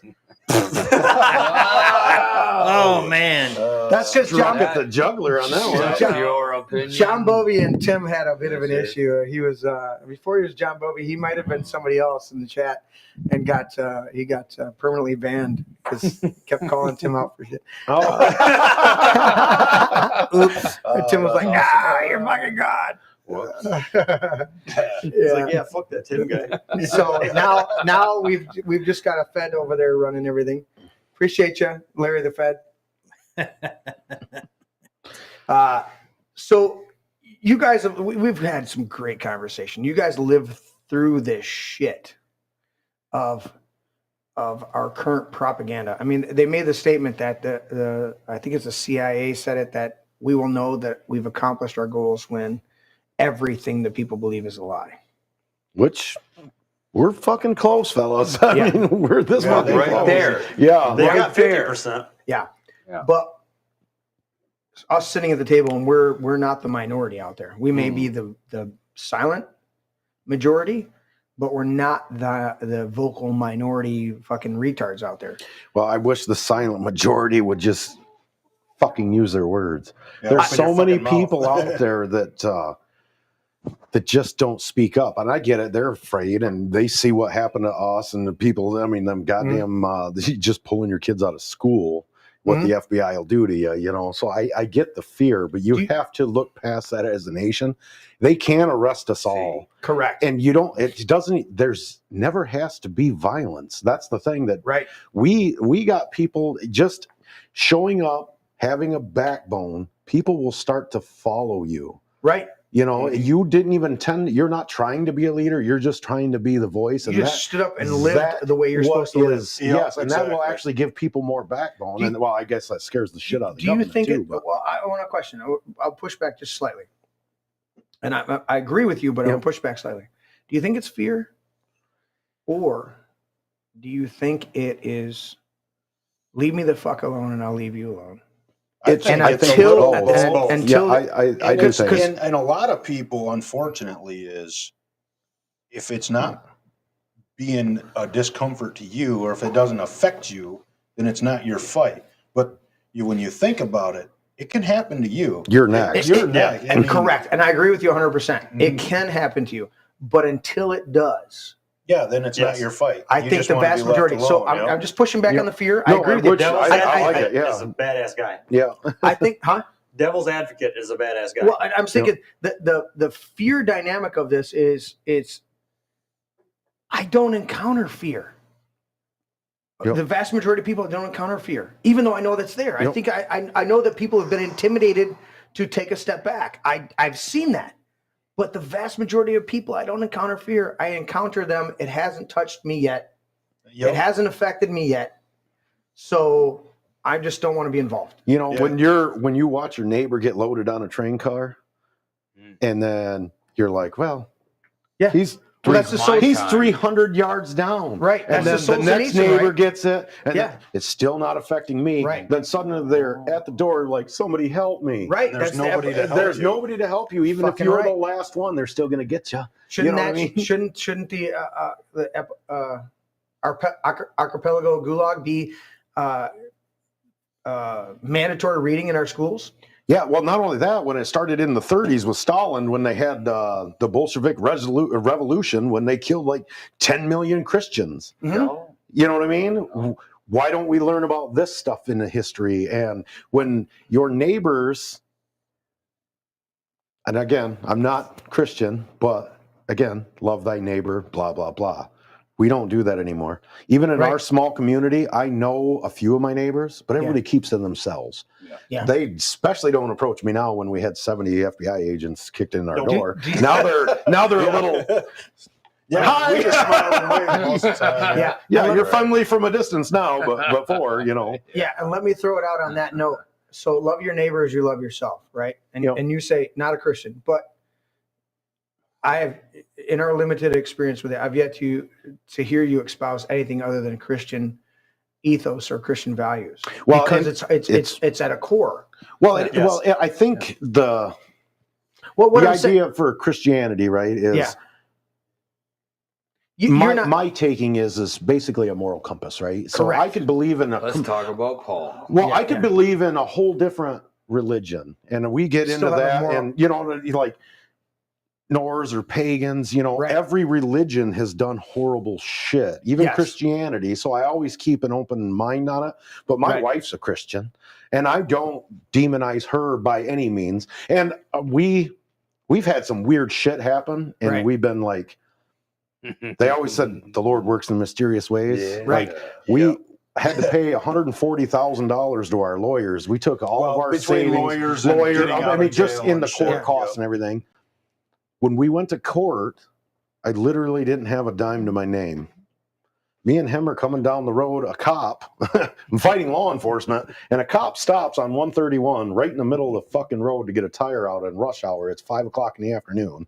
I'm in an 11,000-pound pickup with a big reading box on the back of it full of tools. Okay. And come up on top of this hill. Old 131 is merging onto 131 northbound. Business loop and business loop. Okay. Yep. We lock him up. I'm on a tether. I know that, I'm fucking going to jail if I hit somebody. I swerve over into the fast lane. It was clear. I get over in the fast lane. This Prius or whatever it was swerves over in front of me. So I swerve over to the curb. There's a guardrail coming and there's a big ass fucking ditch. My 11,000-pound truck doesn't stop as fast as this 4,000-pound car. Right. She then whips in front of me again, and I'm coming up on. I'm going to kill this little old lady with my truck. Yeah, she's 90 years old. Yeah, so and she wasn't looking. Wow. She's avoiding it. We end up flipping our truck down in the ditch. Before I go to court, the insurance company gives me $10,000. Yeah. He gets piece of glass or something cut his arm. The FBI taught me how to tourniquet. And things like that. The FBI. I didn't know it was the FBI, but the FBI taught me that. So I got to brag about that in court about tourniqueting my kid's arm. But he actually got bitched at because somebody tied the tourniquet too tight. Yeah, I tied it too tight, but he wasn't bleeding, goddamn. But anyway, so as I'm going to court, I got no money. It was 3 or 4 days before we actually have to make a 3.5-hour journey. Yeah, we're on the final job. Well, not only that, they wrecked the truck, but within a couple days later, a tree falls on my house.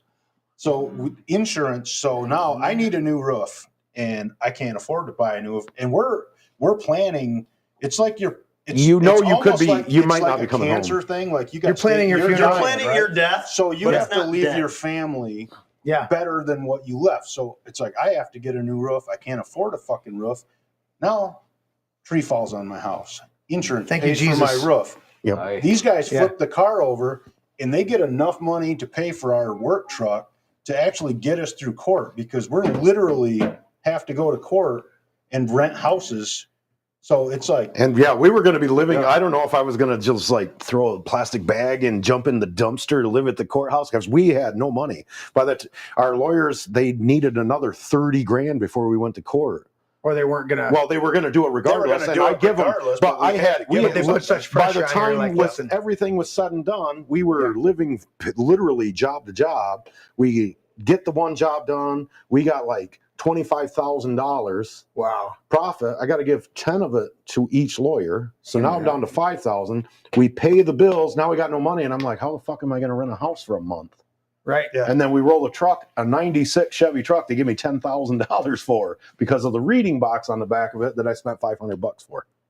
Wow. So doing God. Well, and like I said, I don't know if it's your guys' God or my God, or no, if it's multiple guys. the God. But there is, there's a God. Absolutely. Blessing, But that's the dynamic. That's number one, 100%. That is the dynamic that I'm talking about. And so I said that preface of, you're not Christian, but you're espousing Christian values, and it says greater love has no man than that he laid down his life for his friends. Amen. And I think about this dynamic, and I go, what would it take for you or me in any given situation to lay down your life for somebody else Right now. Oh, yeah, my fucking wife and kids. Right. But you would be in the most extreme situation in a microsecond of decision. Yeah.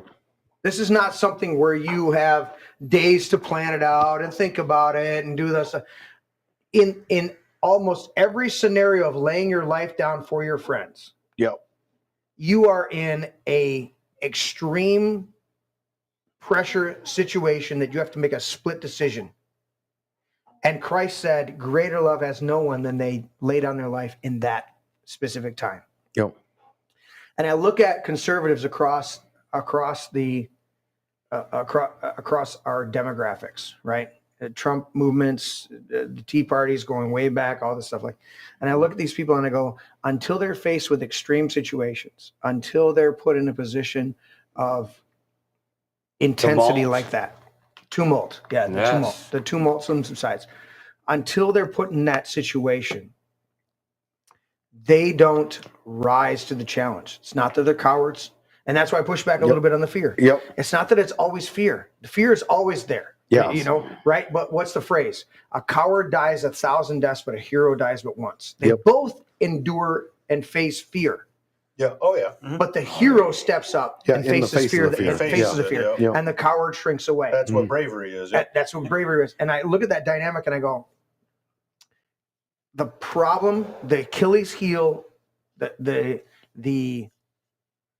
detractor in our movement, which is just America first, take care of your family, be a man, be a woman, just fucking step up and do the right thing. All we could list out all the things. You want to put it under this category of libertarian or conservative or whatever. I give two fucks about the label you put on it. Listen, I'm for America.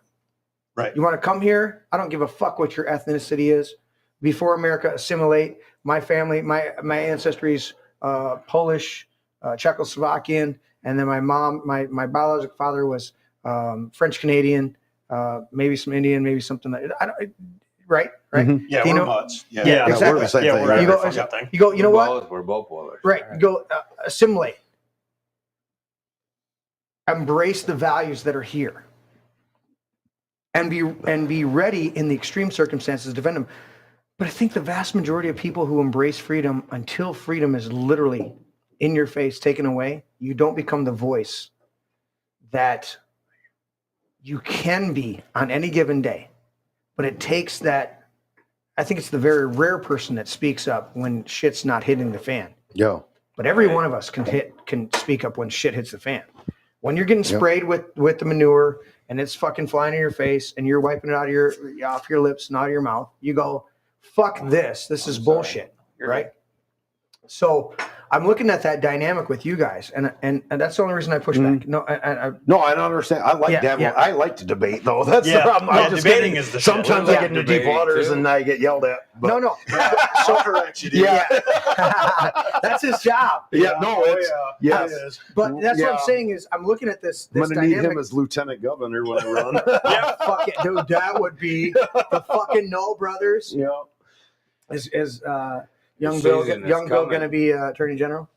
I don't know. He's got to go for the position, but dude, from my understanding, you actually have to have a law degree for attorney general. Yeah. I don't do have you one. have to, you have to have a law degree? Yeah. I don't think. No, I don't because think the in the shitheads they've appointed Constitution. lately. Well, again, I'm not going to say they deserve their law degree, but I think. Well, not only that, legally you're supposed to have a law degree. Yeah, but exactly, you're going into a corporate setting and you're passing the bar, and then you're going into international law. I'm not going to say it's correct. Law. You know what I mean? So I think there's going to come a very soon with a lot of things that are being shaken up. I think there's going to come a reckoning on the bar.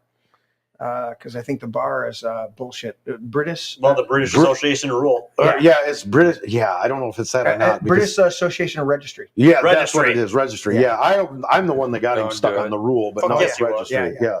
So, you guys went through the whole court case.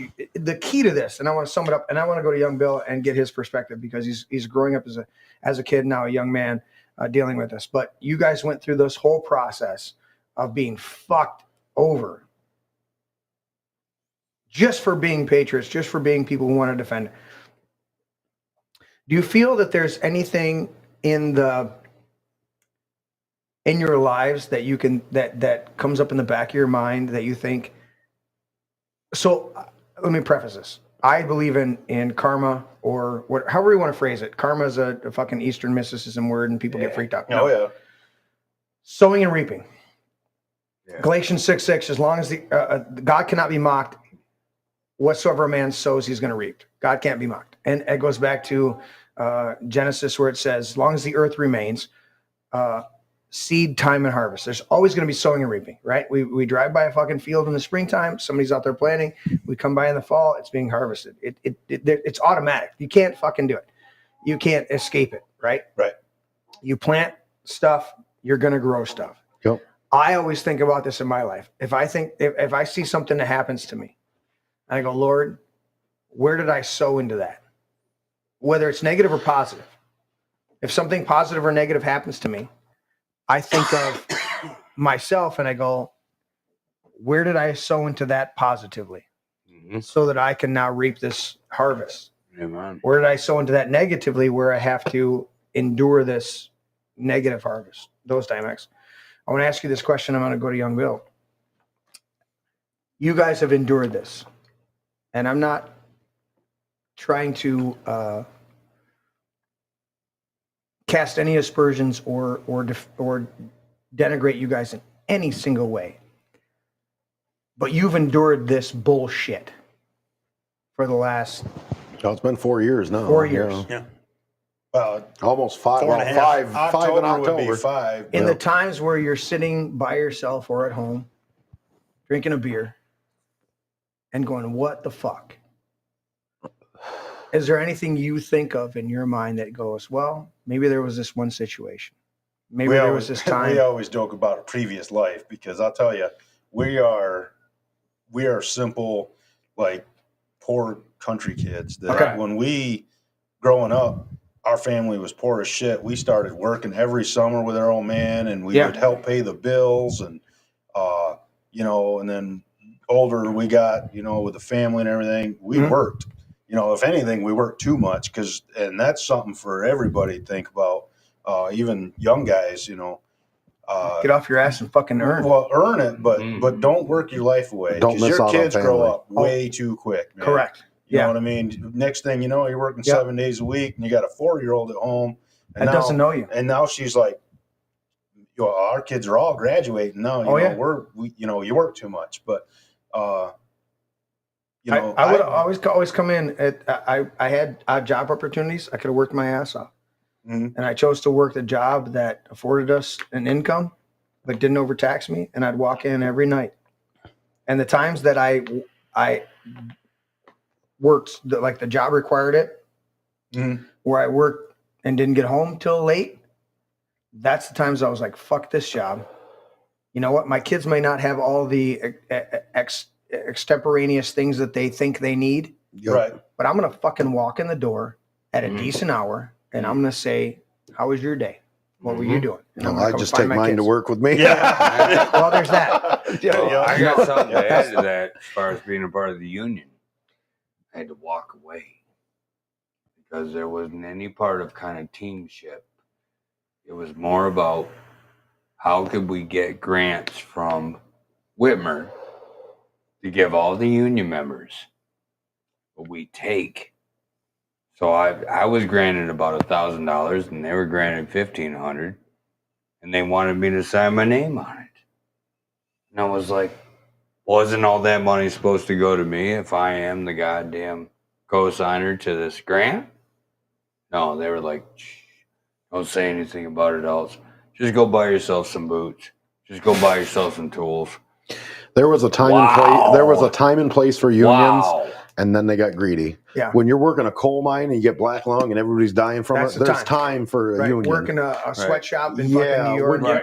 When you're put into this, that's bullshit. Well, the dock workers that walk in on the dock and get, the boy's age, and he's getting $80 an hour the day he signs on. He's making more than majority of the country.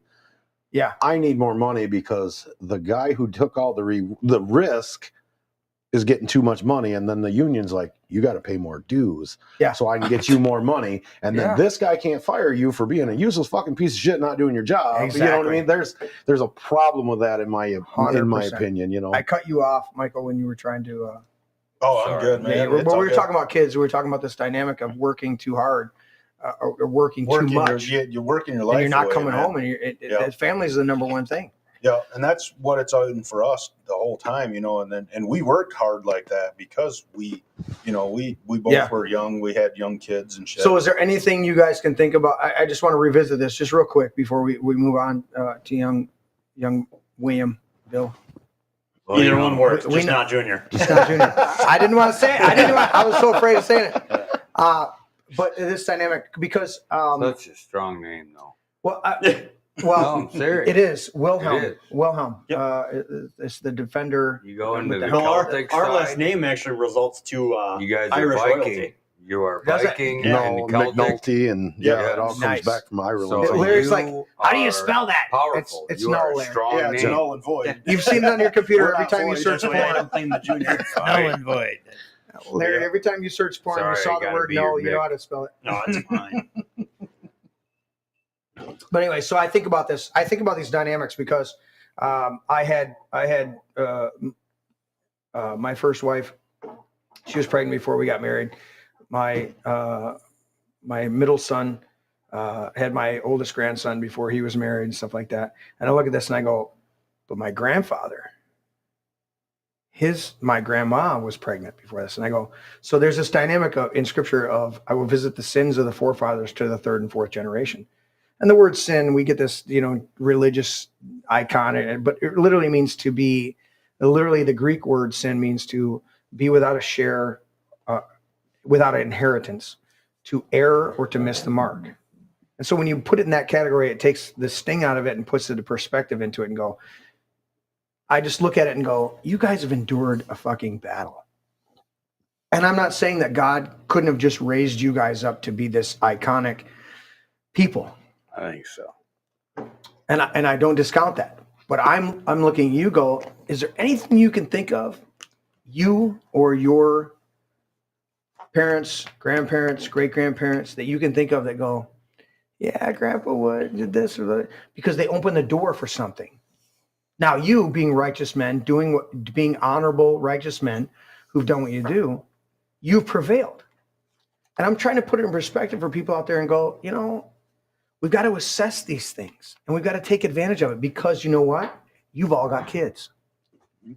I've got kids and grandkids. And I go, my progeny, I can't fucking say the word now. Prodigy, yep. Thank you. Moving forward, if I don't pray for them, if I don't instruct them, if I don't counsel them moving forward, I played a couple audio clips of grandma. Well, my oldest grandson, She's the one that sat with him for a whole year when he was homeschooled. You watched that. It's fucking incredible. Yep. And she had one full day a week. And she brought him up to fucking aptitude to be able to go to school after not really doing anything. All right. She just fucking Hold on. I got more to that. Yeah. Because Vince, they were pressuring him to vet, to saying that his son needed to wear a mask. Oh, yeah, fuck that. Yep. And he said, fuck you. And he pulled his kid. Yeah, He good on said, him. Hey, Gima, can you look after my son while I work? And she did. She fucking did it. I'm going to cry. Dude, and my mom, listen, I'm still not a very good reader. My reading is very poor. If I read something and I read it aloud, it's very good. I usually have to pick a voice, some kind of accent, and I can read like, I'll pull up an article I've never read before. I read the title, and I'll read through the whole fucking thing and almost never miss a word if I use an accent and I read it out loud. But to sit down and read a book in my internal dialogue, I use that to fall asleep. So I listen to audiobooks, and I go through audiobooks like crazy. I'll listen to audiobooks about anything, right? Fictional books, teaching, it doesn't matter. I'll go through these audiobooks, and I just comprehend it.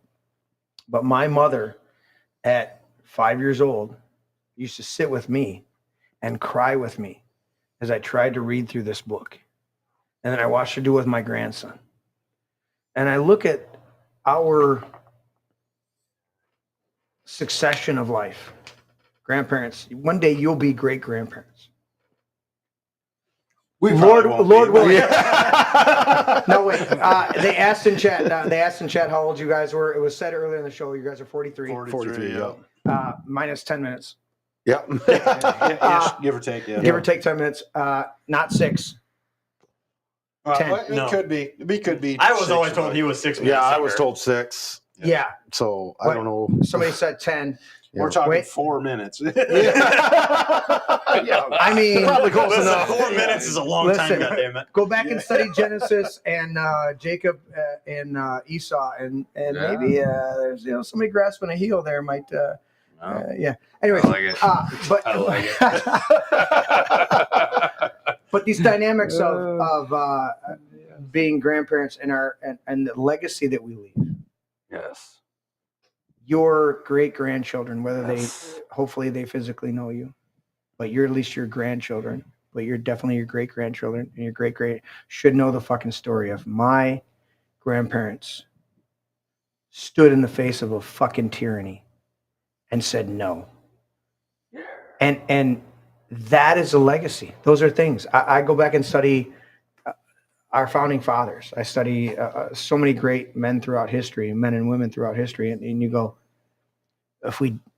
those who do not study history or do not learn from history are destined to repeat it. Yep. And you look at this shit and you go, God, the reason we don't learn from history is because we don't keep it alive. Exactly. Well, yeah, and they don't want you to read it. Or Democrats lie about it. Correct. Yeah. And that's one of the powers of Asian culture. And there's some dynamics of Christ being Middle Eastern, but there's some dynamics of Christ being part of Asian culture. And that whole dynamic of you recognized what your forefathers, those before you, what they did. Because I don't have, yes, I have eternal life in Christ. I don't have everlasting life on the earth. I'm going to die one day. Yep. Yeah, everybody's doomed for it. Yep. I mean, on a long, what's that's the what Nobody we can all be got Father in Time. common, yeah. right? I'll be highly to admit it. I'm a Gentile. All right. On a long enough timeline, right? What does it say? On a long enough timeline, what does it say? Fight Club. On a long enough timeline, everybody's life expectancy goes to 0. Right? Oh, yeah. Yep.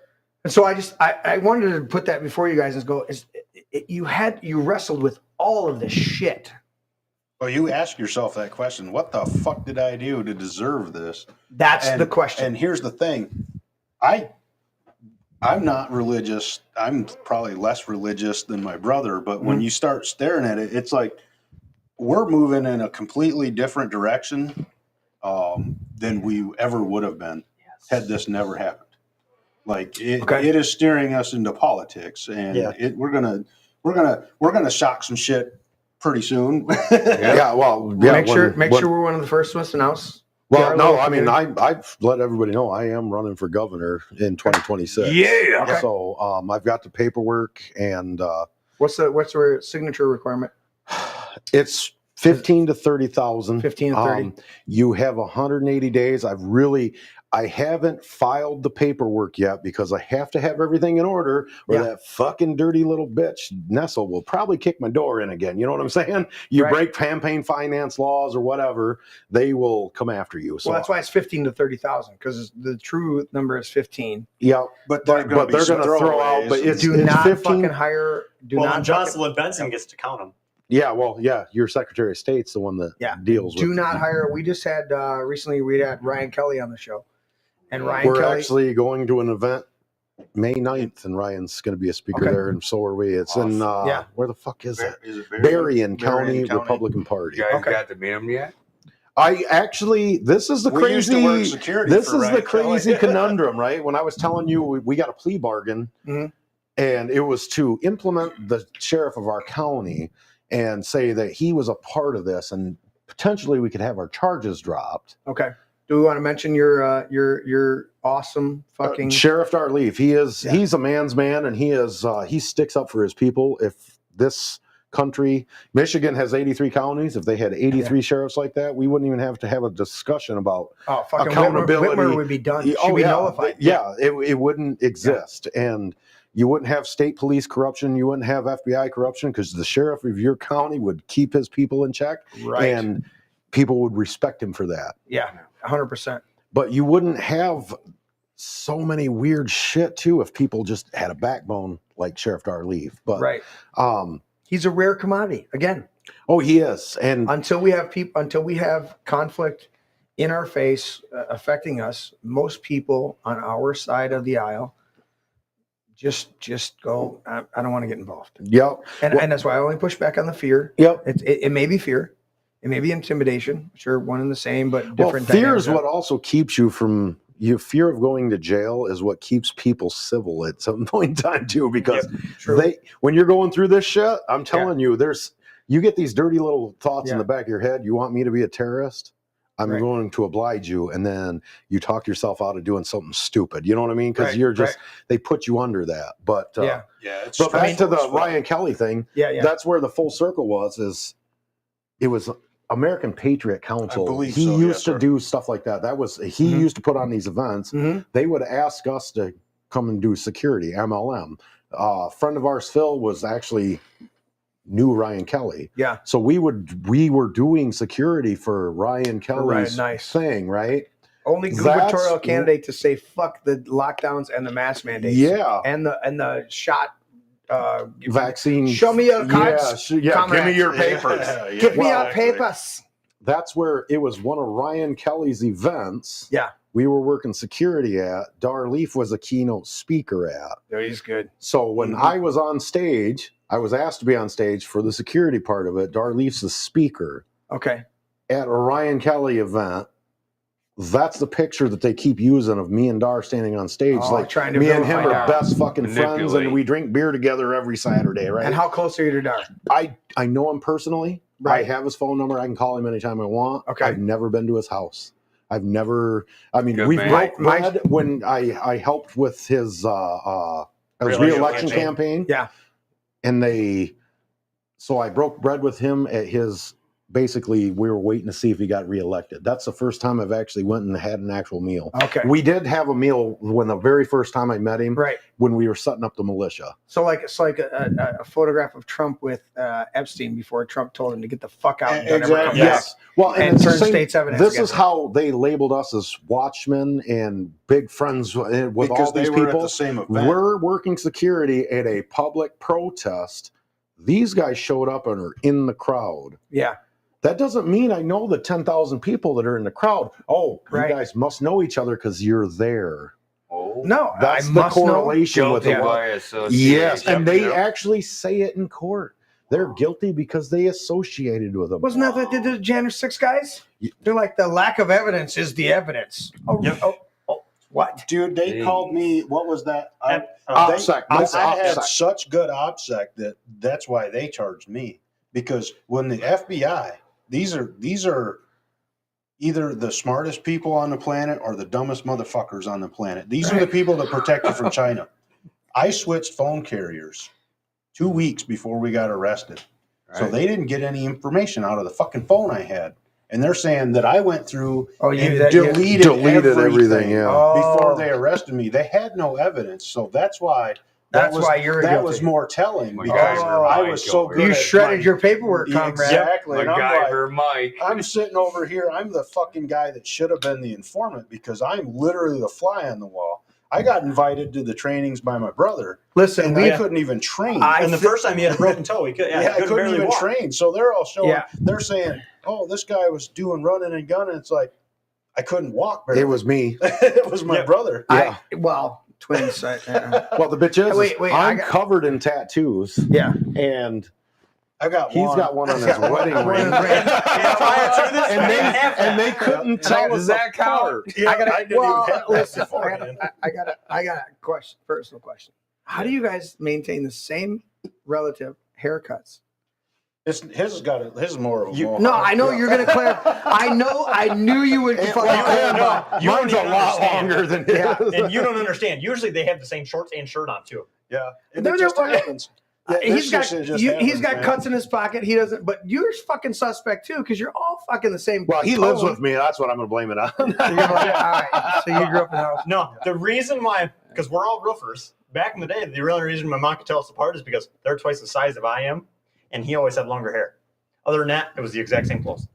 Yeah. Wow. Well, and Mike's ass was always on. Yeah, Mike's got a. Mike should have been a plumber. Mike. Yeah, Mike should have been a plumber. Pull that shit up. Yeah. Why do you guys grow your hair long? I've always had long hair. Okay. My whole life. I don't know why. I don't know if it's the warrior in me or what, but I've always had long hair. Right. Okay. Well, and then it was literally the Vikings. I like the haircut. Dude, you got the Viking feel. Well, Ragnar Lothbrok. Yeah. So I had my people watching the show. Look at this is the Viking side of the table. Yeah. Absolutely. Fucking, yeah. And we were always accused of being Vikings, even just long blonde hair. Everybody's like, you guys look like Vikings. They were here long before Columbus and Amerigo Vespucci made a fucking map. So I mean, it's correct. Should be called little Viking land instead of America. But I'm glad to be a part of their hair. Well, again, the Vikings. Why are we on black, Larry? What the fuck did you push? When you look into like Vikings and shit, and it's always. Again, you have to, in every situation, the victor gets the spoils. So, did the Vikings rape and pillage village? No, we lost the rape. Don't know, right? I don't think so. When you get into World War II, World War I, all of these, is the story real? Because you start to question a lot of things. When we sit back and we go through history and you look at what the news tells you about our case, when you're sitting at home, and you watch the news, you're like, who the fuck is that guy? And it's you on the screen. You know what I mean? Yeah, so it's funny because when you look into who owns the media and you get into crazy shit, you're like, careful. Yeah, but you start to go down this rabbit hole. Careful. Yeah, but you have to come to the understanding that everything, it's not, I don't believe we live in a video game or what Matrix, as everybody says. Right. But there is some point of that where you're like, somebody is controlling everything we're doing, and it is almost like a video game because they're writing a script and then they get to tell it. Right. And then even though you know it's wrong, you sat there and lived through it, you're like, what in the fuck? That's why I have to question everything and anything, and AI scares the fuck out of me. Where there's an action, there's a reaction. Yeah. Yep. And the AI, I get that on that. I look at AI now, modulated with Elon and a few other things. I look at it, I'm like, okay, that's a tool. I've still never fucking used it. Yep. Never. And there's multiple ones, right? Still never used it. But I look at this. So I think about this dynamic and I go, all right, we're not in the matrix. I think we can come to a conclusion that we're not in a matrix. dynamic where I'm not plugged into a fucking computer. I'm actually here. Yeah, I'm here. That's what I believe too. I'm not a program. I'm not a program. I may literally be here. being programmed, but I'm not a program. I know that the Matrix is telling me that the steak tastes great. Yeah.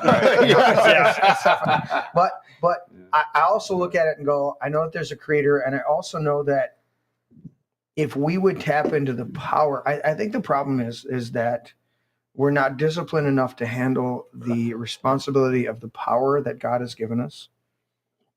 And because of that, we are limited. And I've told this story multiple times. I grew up on a farm from the ages of 10 to 19, cattle farm, small cattle farm, like a gentleman's cattle farm where we raised cattle, but Grandpa was the primary on it, and my uncle who worked, and my dad. We did those things. Yeah, family farm. Yeah, family farm. You know, with 20 to 40 head of we cattle. grew up the same way. My grandpa was a dairy farmer too. Well, not a dairy farmer, but a beef farmer.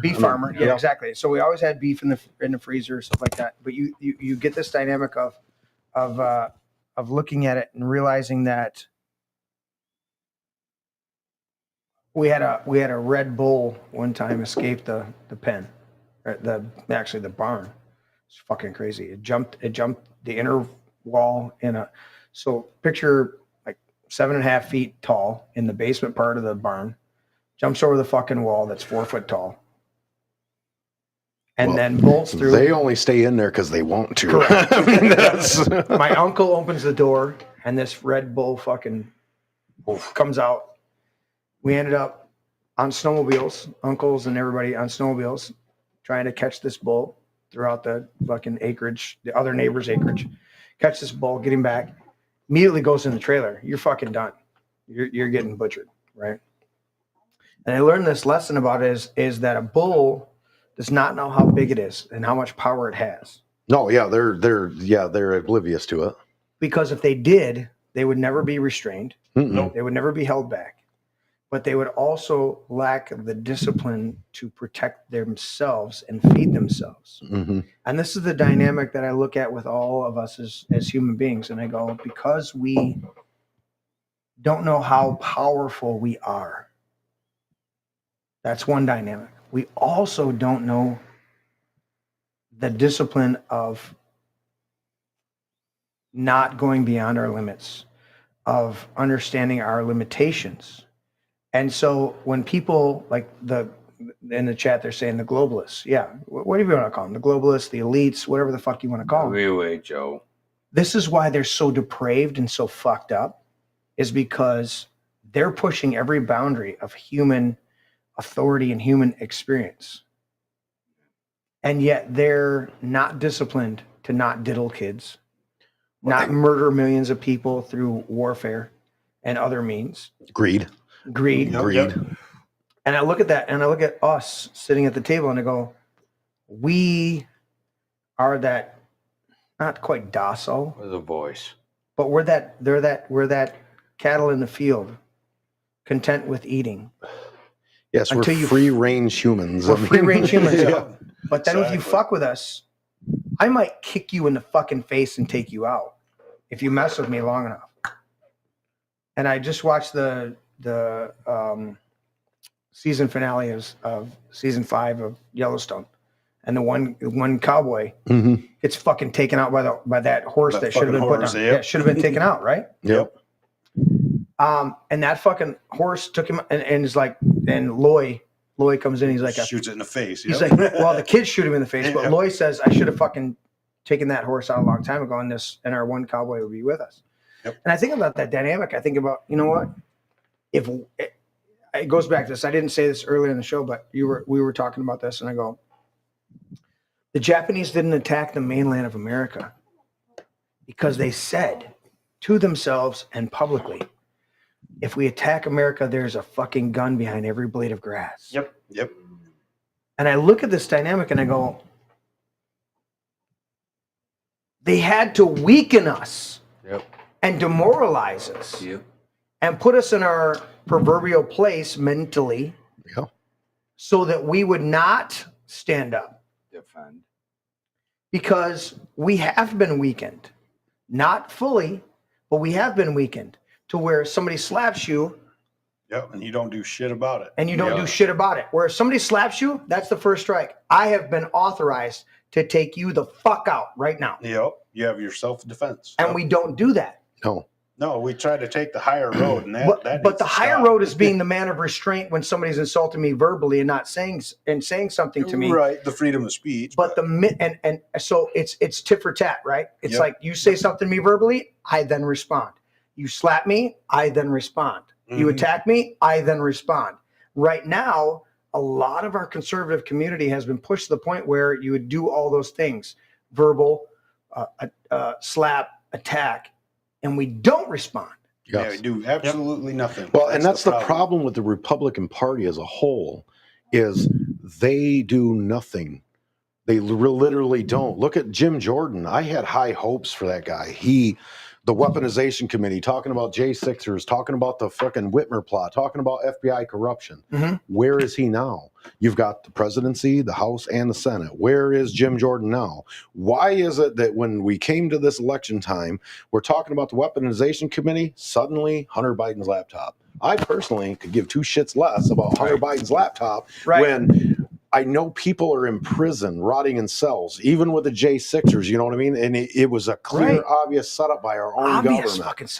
And nobody does anything. But that comes back down to the push for the homosexuality, making men women. You don't want men to be men anymore. Right. And that's why I was going back to you guys and talking about this and thinking about when I was thinking about this is, can you guys think of something in your past, your family past? So that points to me too. If you can't pinpoint something, then it points to me that God has raised you up for this generation to be the ones who take a stand. That means you have the strength, integrity, the fortitude to be those men, to stand up in that moment and be who God has created you to be in this moment, to pass it on to your generation. I want to go to you, Bill. I do. We've had good conversation, but I'm gonna get to you. But I'm listening to your son chime in periodically, and I'm going, holy shit. He's got your spirit, your fire, times 1,000 when he chimes in. Not angry, not bitter, not resentful, passionate. Yep. Fucking hardcore. And he's going, I watched what my parents went through.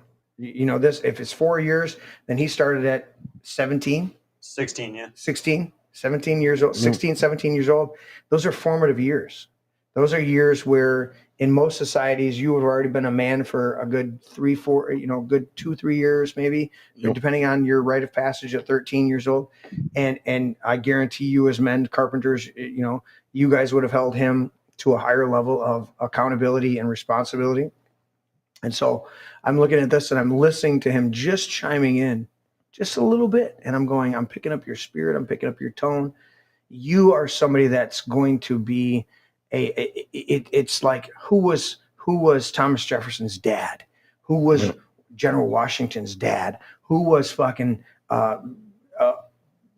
James Mason, who all of our founding fathers, who were their fucking parents? Who were their people? They had to have been probably men with spirit, or again, they were forced into that situation. One of the two, yeah. We hail our forefathers. We look at our forefathers. We put them up on a pedestal, not as gods or in a way to exalt them, but to look at them as examples for us.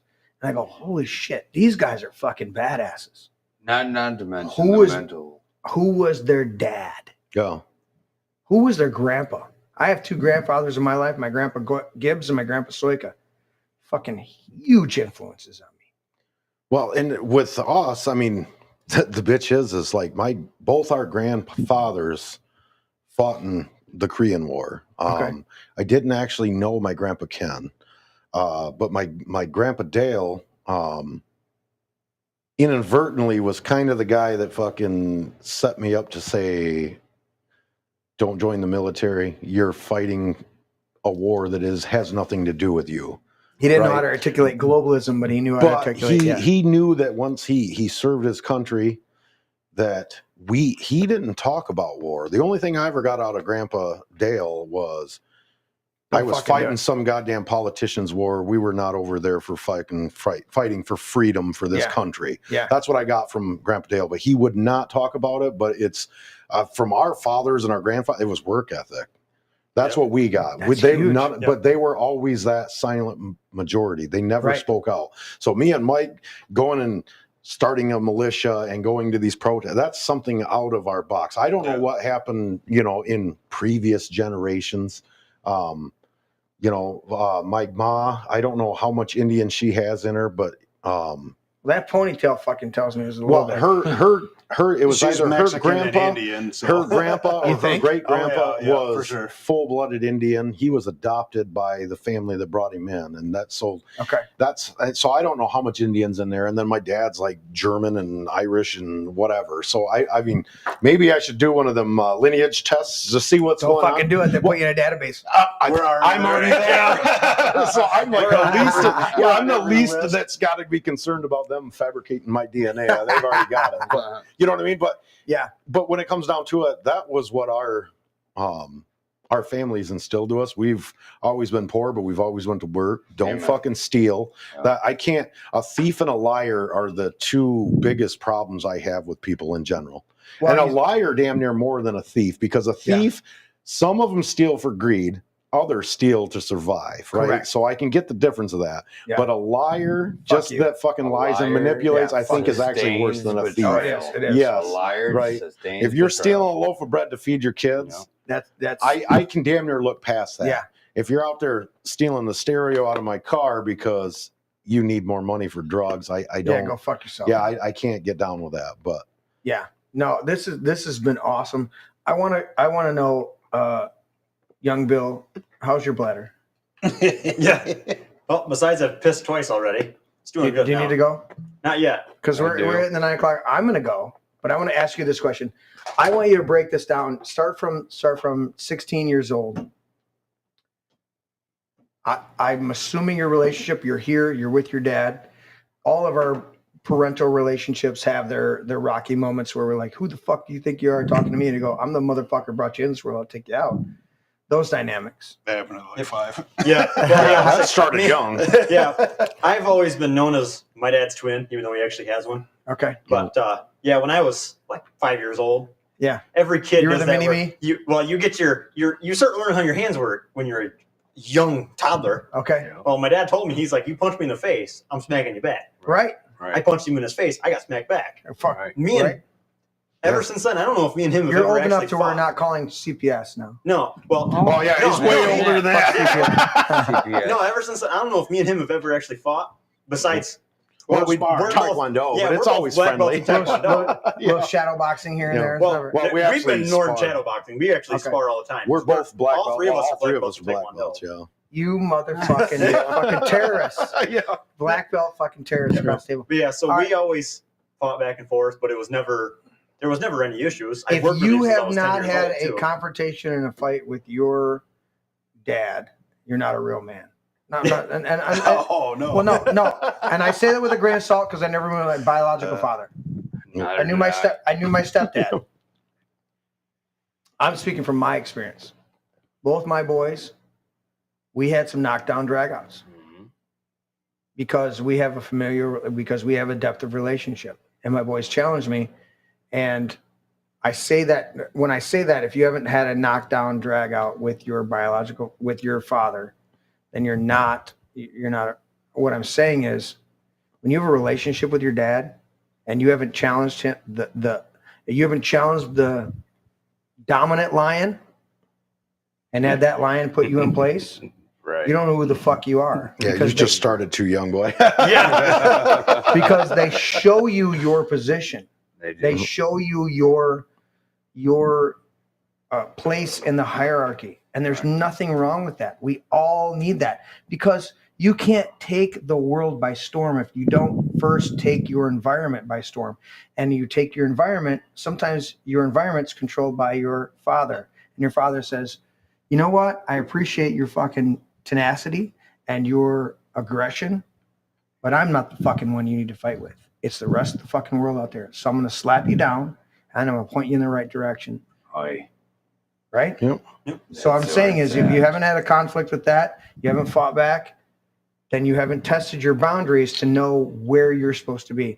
So I want to know, young Bill, you dealt with this shit at 16. What did you see? What did you observe? Give me two perspectives. One, what did you think of your dad? You're talking about 5, 6 years old. You're slapping hands, and he slaps you and he goes, "What the fuck are you doing?" Probably. No, it was pretty. Yeah, pretty verbatim. Yeah, it was. Yeah, it was pretty. Yeah, I'm gonna hit you in the face, and I'm gonna hit you back. No, I'm a Scorpio, Julius. She's asking if I'm a Leo. No, I'm a Scorpio. But I want to know that dynamic first. What was your perspective of your dad before everything? And then I want to know your perspective watching him. And I'm going to mute my mic, but I'm going to listen. While I'm taking a piss, I might chime in. I'm not going to do a full-blown, I'm not going to do a full-blown Vivek Ramaswamy in the bathroom taking a piss. But your camera's here, so keep looking like you're talking to me. All right. But I want to know, what was your perspective looking at your father before all of this shit hit the fan, and then during, and then leading up to? Go, because I know you can do it. Well, before the arrest and all that, I'm sure everybody knows there's no guy you look up to more than your father. And then I had the privilege of there was fucking 2 of them because they were never separated. So I was always like, I could be that guy. I could do it. And then around 2015, I was around the age of 10, 11, 12 years old. They started MLM, and I was like, I could go to these places with them, and I was always told no. And I was like, well, fuck you guys, I want to go, but it was still no was told no. And they know what I'm talking about, because all the time I was like, I'll ride with you. And then I hit the age of around 14, 15. They were allowing me to go places, and I was like, yeah, I could do this. I got this shit. And then, every guy knows you fighting that age where you're like, I'm the biggest man on the planet. I can do it. And then, 15, 16 rolls around. And the way the Constitution works is you can't be part of the militia unless you're between the ages of 17 and 34. Well, so we already had this plan. When I was 17 years old, I would get my MLM patch, shit like that. And I was like, I'm looking forward to that. About 3 weeks before that is when they got arrested. And now, when they're in jail, you're thinking, I've now got to look after my family. I got to look after my uncle's family. I got to do all this. Sleeping at night gets rough when you're thinking, you can't go to bed because you're thinking, for the next possible 22 years, I've got at least 2 or 3 households I got to look after because I'm the only adult at the time. My brother and cousin are 13 years old. They can't do what I can at 16, 17 years old. I'm already an adult. I'm pretty much where I'm going to be at. So luckily I had my grandpa, their father, was still working. And then one of their older brothers, he pretty much quit his job to come work for us, luckily, which I thank him as many times as I can. He came over with us. There was no other way we could have kept our houses because we were working 7 days a week, 12 hours a day. Right. But even after they got out of jail, my views haven't changed. Okay. This is a huge dynamic. You're looking at 3 weeks before you are getting, and we want to, so you said MLM. Yep. We want to make sure that's not multi-level marketing. Nope. That's Michigan Liberty Militia. Yeah. Michigan Liberty Militia. We just want to clarify that for people that may be confused. But 3 weeks before, you're looking forward to this. How long did you look? So when did you guys start the Michigan Militia? 2015. 2015. So I was somewhere between 10 and 12. Okay, so you're 5-6 years. Yep. Watching your dad and your uncle do this, and you're enamored with it. You're not disillusioned. Not. There's no illusions to this. You're looking at it going, this is a fucking righteous thing. however your young mind can wrap your head around it, you're like, this is a good thing. I want to be a part of this. This is a righteous thing. And you're 3 weeks from getting your patch and being able to be part of that organization officially. You're being told you're not old enough, you can't support them. So I think arbitrary ages are fucked up. But either way, you're looking at this. Then they are arrested, and you're thrust into being the number one between both families. Yeah, he's the man. Literally, he's the man. Yeah. So was he already working construction with you guys? Oh yeah, yeah. The summer going into 5th grade, every summer after that, I started working with him. Absolutely. Yeah, he's cleaning up shingles. He started the same way he did. Yeah. You start at the bottom. Yep. He didn't get on the roof until he was a little older because he still scares me to this day, and he's 21 years old. They're crazy. I'm a kid. I can't imagine my father dealing with two of us assholes. Dude, I was doing my roof on my house years ago up in Vassar, and I turn and I'm up there and I'm like, I'm doing my house, right? So it's weekends, evenings. I'm just like take one side of the roof at a time, and I'm up there and I go, I look over and there's Vince, my middle son. I'm like, how the fuck did you get up here? He's like, well, I climbed the ladder, Dad. Well, and I know their pain because this is all after they got acquitted and everything else. This guy falls through our roof, breaks his foot. That guy does. Yeah. Okay. And then he gets after that. He steps in a hole that our Rottweiler dug, broke his other ankle. What the fuck? And then as soon as he gets done with that. Was it 3 weeks, 4 weeks after being acquitted? I shattered my foot. Yeah, it wasn't even a month. And then right after that, his patella tendon snaps in his left in my knee. In his left one. He snaps that leg, and then mid-falling, he breaks his right ankle at the same time. And then, not a week later, we're setting a pick on a 2-story house, and I realize I'm scared of heights now. You go from being bulletproof to realize, oh, shit could get bad. And all of a sudden, just. Do you think that fear came into you after you saw? Oh, 2 years before any of this, I had ran all over a roof with no issues. I would be over there texting on his phone, walking on the roof, and I'm like, dude, Jesus. You got to stop. so real quick. From now on, when you feel that, when you see that intuition or you feel that fear, do this real quick. I don't give a shit how religious or not you are. Lord, I confess that fear. I speak against that. I cancel that assignment, and I speak protection over me and my crew. Do that. You'll have to watch the video to do that, but do that. Because that fear has been put into you not to make you subservient to it, but to empower you to speak protection. Because you watch them get hurt and that protectionism rose up within you. And until we realize why it rose up within you, we succumb to it. But the minute you realize why it rose up within you, it's because you have an authority to speak. And your authority is, no, I speak protection over my dad, over my uncle, whoever else is on your crew. I've done it. I've done it on job sites. I've done it in Dean's witness. Dude, he's witnessing. I go, the fear comes over me. Even through COVID. A deer coming, I'll have a instant premonition of a deer jumping out in front of my car. Right? We've all had it. Oh, yeah. Lord, I cancel that assignment. I speak protection over my vehicle. I command that deer to stay where it is. And I cancel that assignment in Jesus' name. Talk about the change between and we'll drive, your son. Dude. We drive by the deer. I'll say it out loud sometimes. I don't try to make a thing of it. I'm not an overly religious person trying to, look at me. Yeah, I just did protection over you. I don't do that shit. Right? No. But every once in a while, we'll go speak it out loud.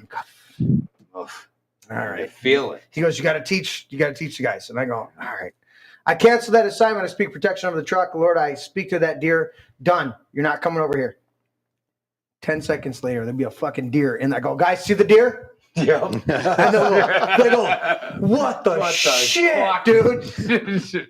So I switched vehicles. We're on one of the trips with one of the fishing trips, right? I switched with Vince. So you switched, and I was trying to teach Vince. I'm like, Vince, you're driving my truck. Do you speak protection over? Did you get this? So I'm in the back. He's driving, and I'm an owl flies between us and a semi truck he's trying to pass, embeds its head in the grill, I still haven't fixed my grill. There's a hole in the grill. Jesus Christ. And I pull the grill out and I go, Vince, did you speak protection over the truck? Did you? He goes, No. I felt like something was going to happen, Dad, but I didn't say anything. I was, this is your opportunity. That's your opportunity. You don't have a fear of heights. You have an intuition in your spirit to speak protection over your crew and over You yourself. just have to believe in it. That's what it is. It was a sketchy ass pick setup. Yeah, you realize you've fallen. It's one of them fancy fences that has the spikes on top. Oh, get it. And you're Oh, like, right. I'm going to land that on my back. But that's No, the your most ass. important. Yeah. I was on this job we're working on down here in the corner, and I walk up on the job site and I go, I'm up there and I look over at one of the workers. You didn't meet him. He's long gone, and he was really struggling with his spirituality. Young man ready to go to college, and I walk up there and goes, "You guys being safe up here?" And they're like, "We're yeah." I think I goes, "No." I said, I speak protection over all of you right now in Jesus' name. Nobody's going to get hurt today.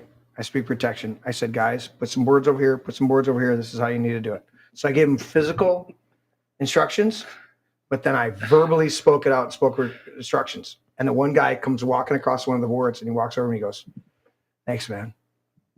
I was really freaked out and that calmed me down. So there's dynamics. Fear, if we partner with fear, not make it our friend, but make it our ally, right? The United States allied with Russia and China during World War II. You make it your ally, not your friend, but your ally. Right. We're going to work together, but you're not my fucking friend.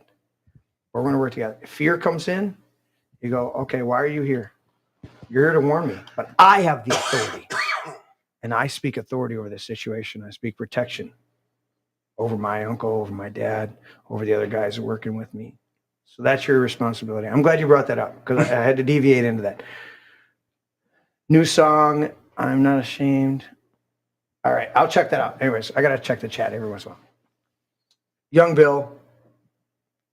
What do they call? Did they call you Young Bill or did they just call you Bill? Billy? They call me the boy. I like the Billy. boy. The boy. I don't know. Billy the kid. I like it. Yeah. So you're right there in the mix of this. Your uncle and your dad get arrested, and you're like, I know these guys.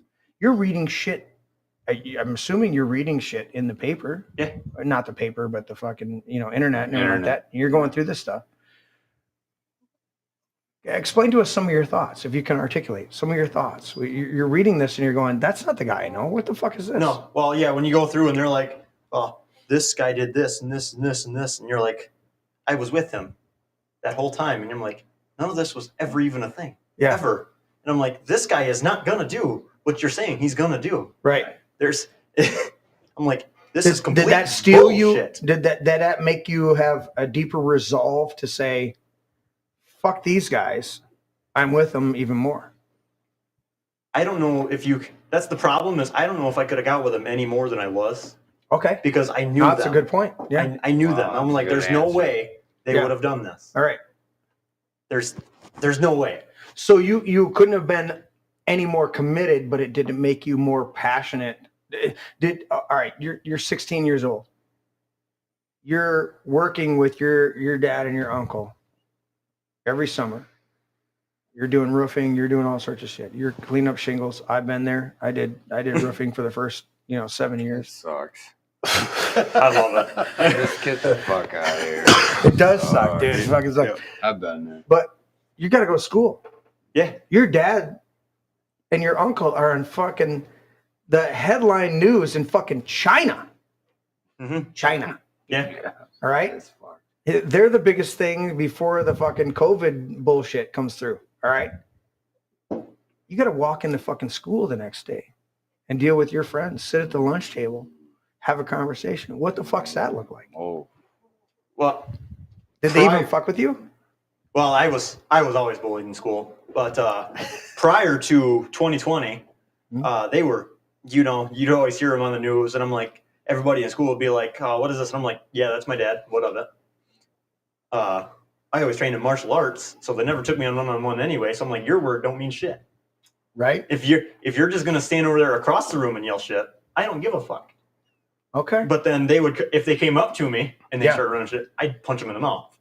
I got suspended. I don't know how many times for stupid shit like that. So he's not the kid that laid back. He's the kid that he's went. He's quick. No, I'm quick to punch a guy in his mouth. All right. That Duly noted. It's a double-edged sword. I duly noted. I'm just glad that was. That's your fault, Dad. No, it was. I take blame because the wife blamed me for it all the time. Because I always told him, you don't have to have the first punch swung. No. The intent is there to hit you or do bodily harm. You hit him back, right? You have every right to defend yourself. Do not be the aggressor. And that's what we were talking about before. Yeah. He's my oldest, but my biggest kid is docile. Yeah, he's a teddy bear.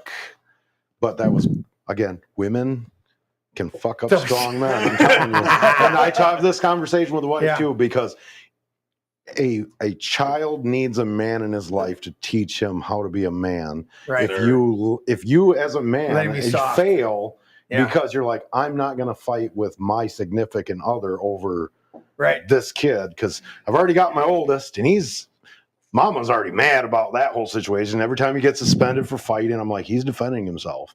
Yeah, whatever. And then so then Isaac, and he's always been a big kid. He's being bullied by a kid that's literally 3 foot shorter than him. I'm like, dude. Well, I finally told him, listen, if I hear another word about you being bullied by that little kid, I'm going to beat your ass. I'm done. Right. Don't bring it to me anymore or do something about it. 2 things. I remember my stepdad, and he got in a fight on the bus. And my uncle, his brother, had to beat the shit out of this other kid. And they get off the bus. He's like, "Oh, thank you for you defending me like that." So he goes, he goes, "You go start a fight, you can't fucking finish. Don't involve me." That's 2 things, right? Hey. So family, it's like, you know what? I will fucking defend you all day long. But when we get done with defending you, I'm going to beat the shit out of you and fucking dragging me in. Yeah. So there's the dad aspect of like, listen, if you don't deal with your shit and I got to step in, and not only am I going to deal with your shit, but then I'm going to deal with you, and you're going to feel some shit. Yep. Yeah. But then the other dynamic is we push our kids to be the strongest. And my oldest son, we had this big blowout. I don't know when he was 15, 16 years old. And we had that. I confronted him. Yeah. You know this story. I do. And I confronted him, and I said, whatever it was, I confronted him, and he's like, he get to a certain point, and there's no fight, there was no punches thrown, but we're wrestling. We're comes at you, and you just kind of grab him. You're a dad, you're gonna grab him and kind of restrain him. And he gets back. You're an asshole. And I said, I've been called worse by greater people. I think I said I've been called worse by better men. And my son and I have gone back. All my kids, so we've gone back and forth. You've gone back and forth, but you reach a point where you're trying to be the best parent that you can be to the whatever detriments and advantages you may have, and your kids are just trying to be kids and navigate. And so as I'm listening to you, I'm looking at that dynamic, knowing the fortitude that your father and your uncle have. And looking at that, and you're talking about, listen, we worked out a lot of our fights when I was 5 or 6. But you still had a lot of fights, where people are fucking with you in school and people are messing with you. And I'm looking at this and I go, we've got to talk about this dynamics, because we lose these elements. It's Jacob wrestling with the angel and having his hip socket turned out, and then he walks with a limp for the rest of his life. And every time somebody says, why do you walk with a fucking limp? And he goes, because I wrestled with a fucking angel and I prevailed and I saw the face of God. Wow. And people don't get these dynamics. And they go, oh, isn't your dad one of those fucking guys that was in the Whitmer kidnapping? And you go, and you have to stifle that desire to fucking punch him right in the mouth. Mm-hmm. But you had to go through all these experiences in high school where you defended just you. How much did that temper you to be the one who could endure an insult without being the aggressor? I have a thing of, I have a mouth. If you insult me, I never noticed. If you insult me, I'm going to insult you. Yeah. But I always said that thing, but us and the family, if somebody showed up to our family dinner, they'd be like, "This is the craziest family I've ever been to. I've never heard somebody talk so much shit to another person in their life." Send me an invite. So that's how our family rolls. Right. Which is in school. I wouldn't throw a punch if you were just sending a nonchalant insult. Right. It's when you were like, "I'm gonna whoop your ass." I punched you in your mouth. Right. But I always also had the thing of, I did martial arts since I was 6 years old. If somebody ran their mouth, it's even nowadays, martial arts is what's kept me out of jail. I know it has, because somebody does something stupid. You're driving, they cut you off. And then you realize it's a discipline. Then you realize I get to go to the gym. I'm going to fight guys for an hour just for fun. Right. Now you get to realize your aggression. Right. And then you get to go home. You're a whole another person again. The world isn't coming to an end. Do you ever warn those guys? Oh, we've got, I got a few guys that you get to the gym and you go, "I got cut off, motherfucker. Let's do this." There's a few of us that we just go hard.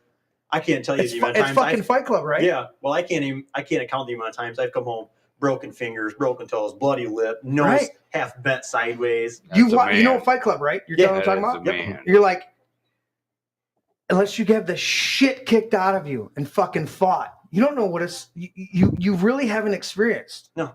And I never went Fight Club route, but I'm a hockey goalie. Yeah. With a bunch of my you're hockey. That's the most brutal sport there is. I've had a hairline fracture in my ankle from a shot.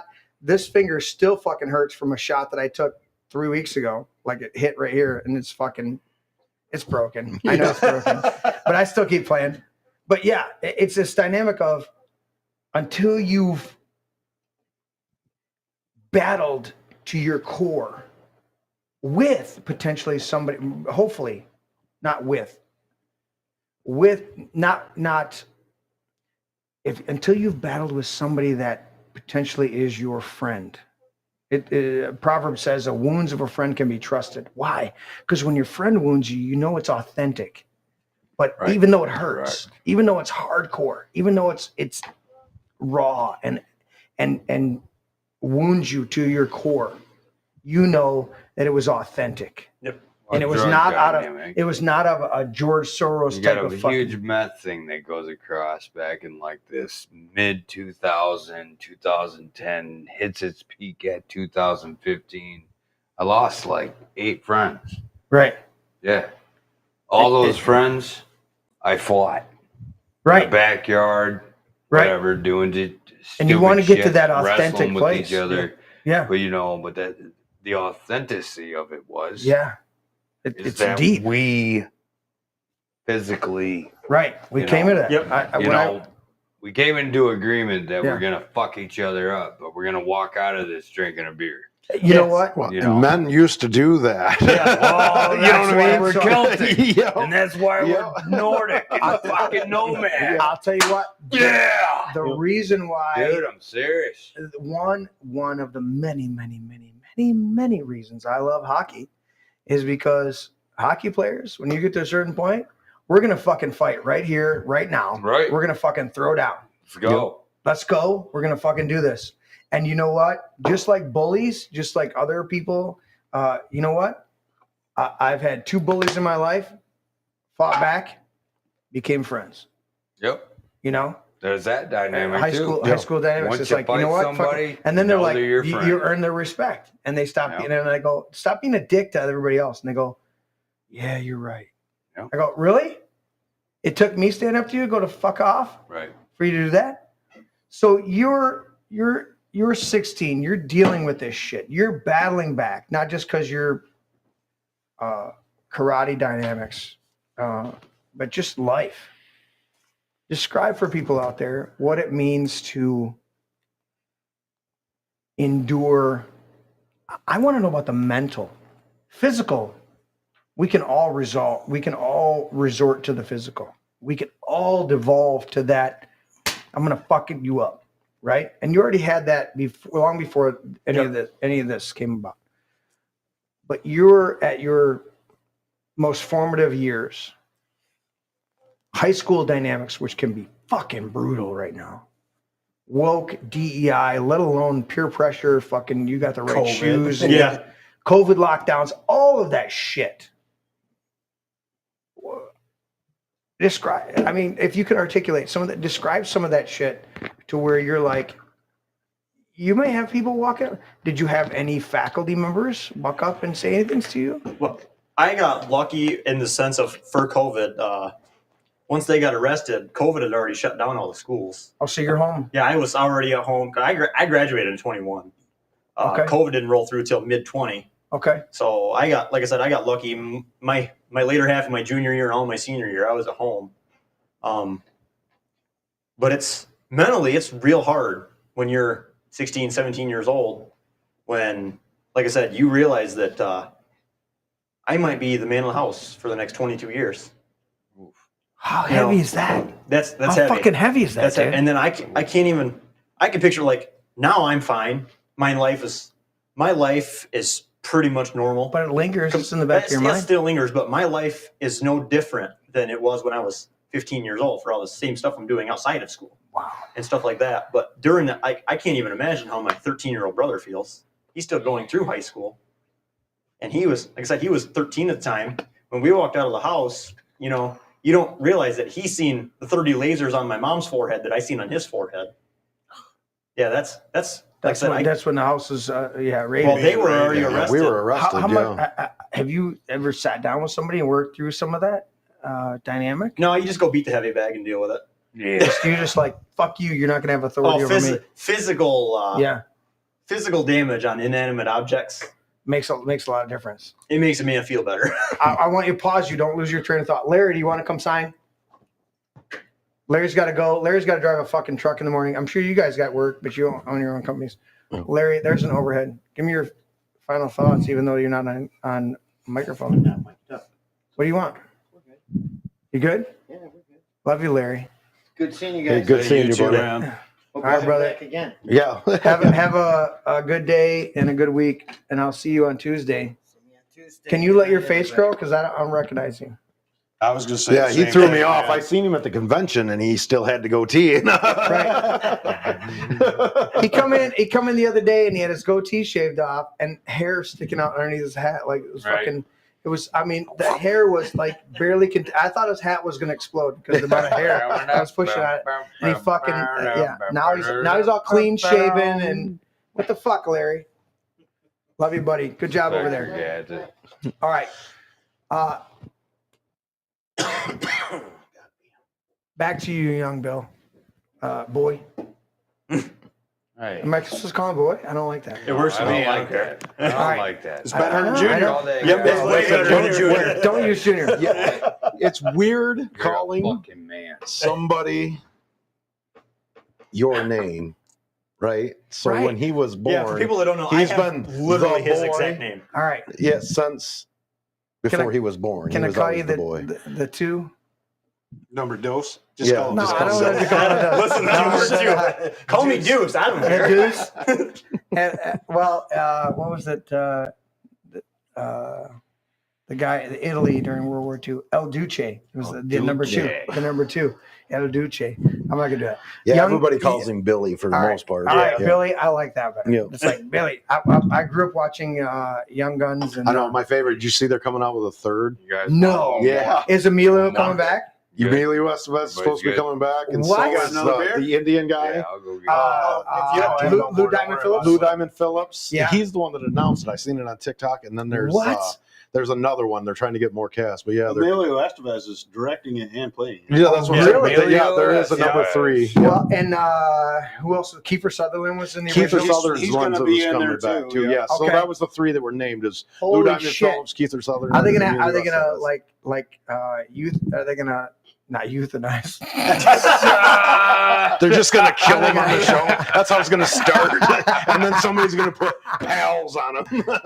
Are they gonna do like they did with some of the Star Wars stuff like that? Are they gonna put the dots on them and make them younger? I don't know, but you see the with Billy the Kid, they had even like they touched on it in Young Guns 2. That the And he guy survived. standing there and like the dude in the '39 Chevy who drives by, and there's Billy the Kid walking his horse. So I don't know where they're gonna go with the dynamic. I just seen That's an it and I interesting was story. like, that's cool shit, because that was my Because favorite the movie as a original kid. Young Guns was fucking phenomenal. It was that was badass. iconic. It was like the best show. Yeah. Tombstone. And then Young Guns 2, it was good, but you had to stretch it a little bit. You're like, all right, did this guy fucking survive? Listen, Pat Garrett shot you fucking dead. You know, but there's a lot of people say he just didn't. made him escape. You know, and but people don't believe we landed on the moon. I get it. Yeah. Well, and Wyatt Earp, like, there's stories of that guy. Like, he come walking through the water and has a gunfight, and all these people shot at him, and he still walked up and shot the guy in the belly with a shotgun. That's supposed to be true events. Like, no, that's what the story's he's been in telling. 100 gunfights and never got even hit. You know, right? So Billy the Kid could have had that same kind of luck. Nobody ever knows. You know, Yeah, but if you're hiding behind a fucking crevice on a rock. Yeah.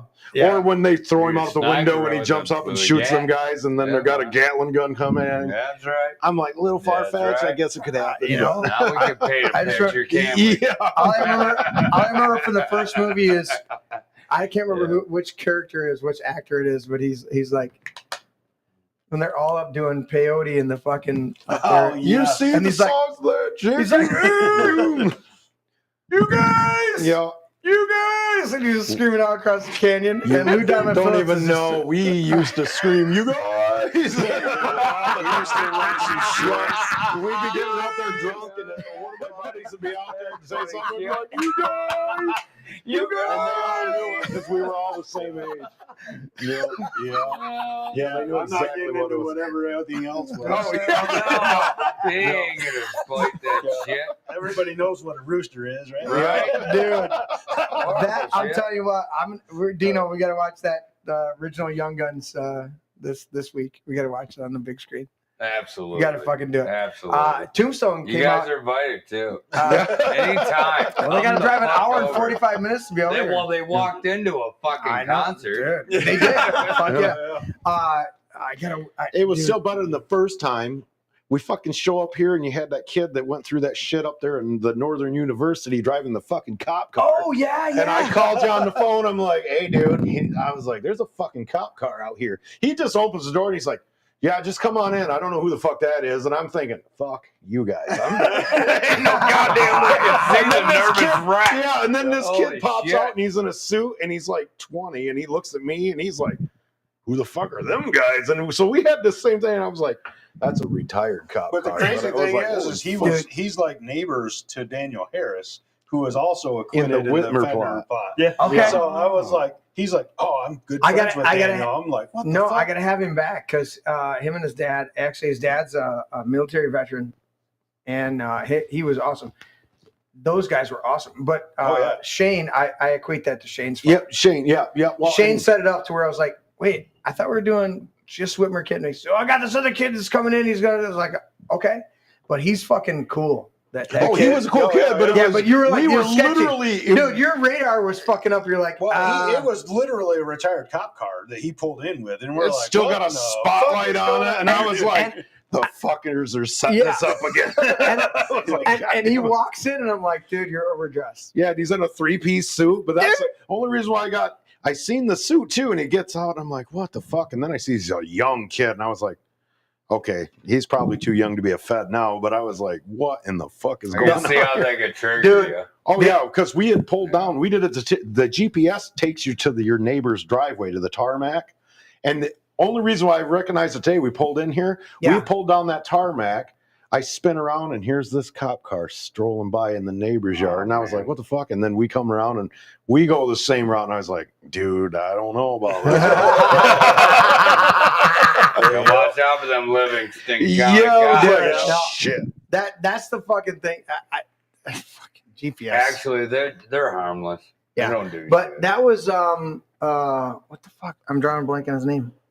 I don't know. He went to the brand new party and spoke with us there too. And he's a good speaker too, being that young.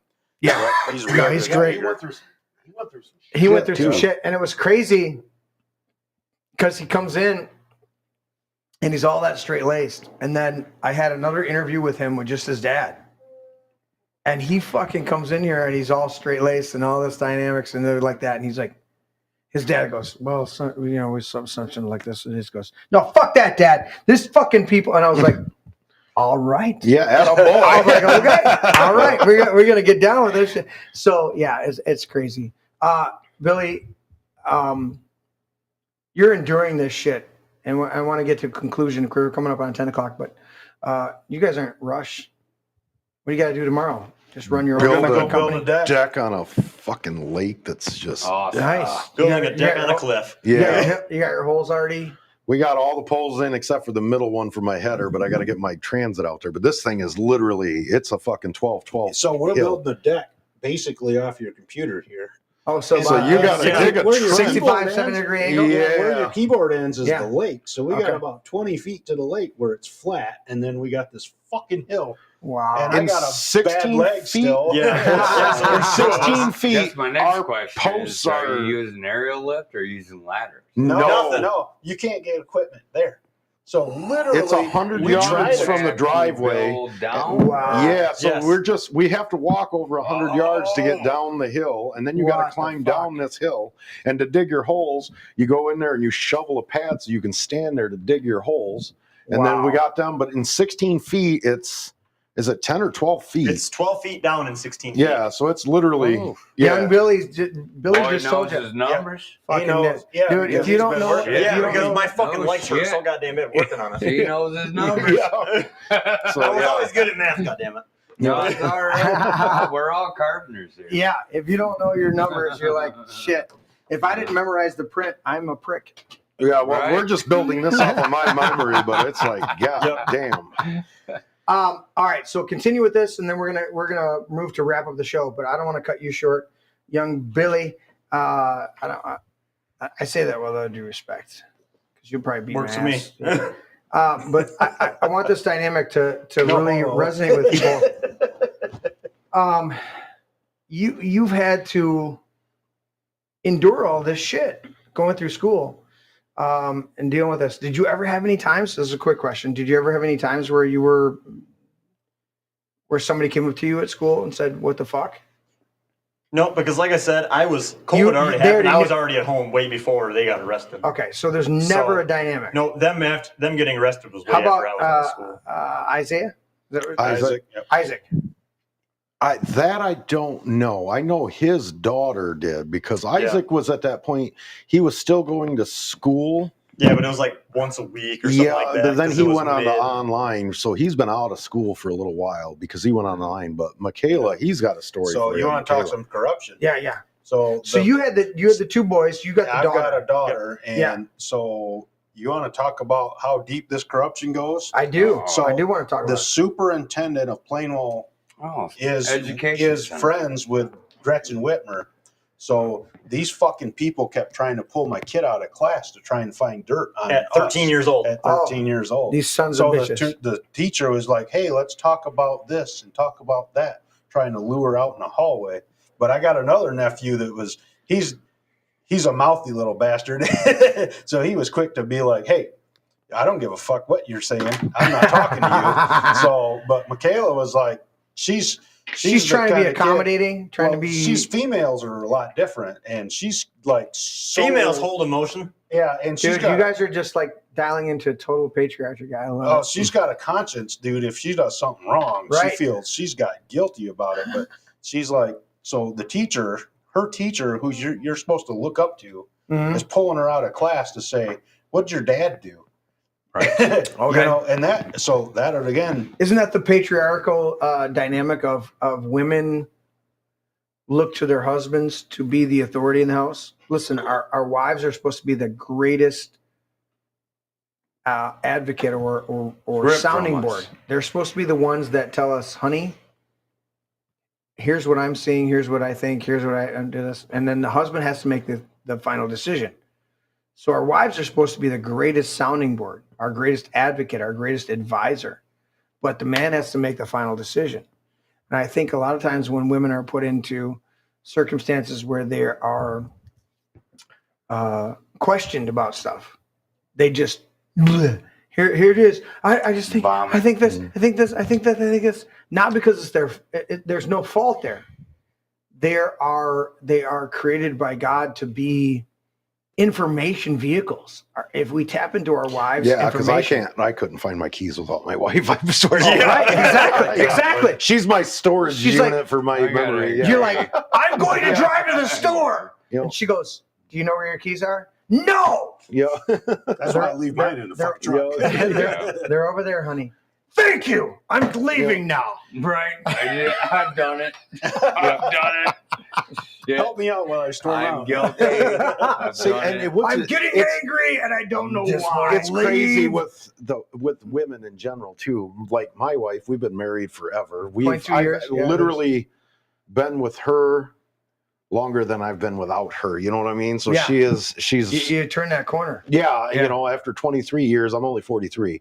You know what I mean? So youngin'. Yeah. Youngin'. So why do I gotta be the old guy? but she's that way, and she doesn't want to admit that. When I finally get angry and I put my foot down, that's normally the end of it, right?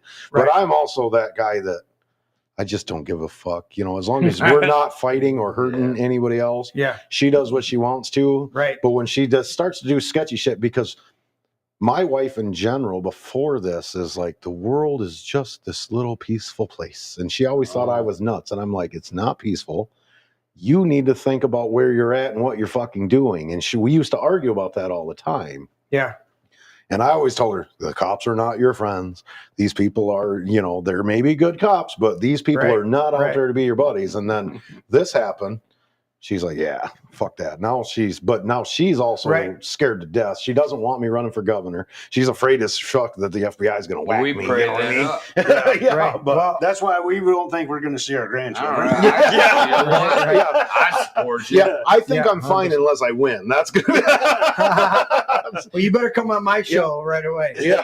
But go back to that dynamic that I said to you, young Billy. Just share that with mom. And just go into that and go, look, mom, listen, all your fears are not something to be afraid of. There's something for you to attack with authority and speak protection over dad, and speak protection over the campaign and all this stuff. And then if you do have a genuine reserve, something that's not based in fear. There are times when we have I don't think this is the right decision to make, but it can't be based on fear. Right. And it can't be based on enthusiasm or exuberance. I can't be so excited that I ignore the warnings. And I can't be so fearful that I ignore the warnings or ignore the true path. Yep. Those are the two dynamics. And you got to find that. That's why scripture says the straight and narrow course, the narrow path. It's not just that dynamic of Jesus. It is.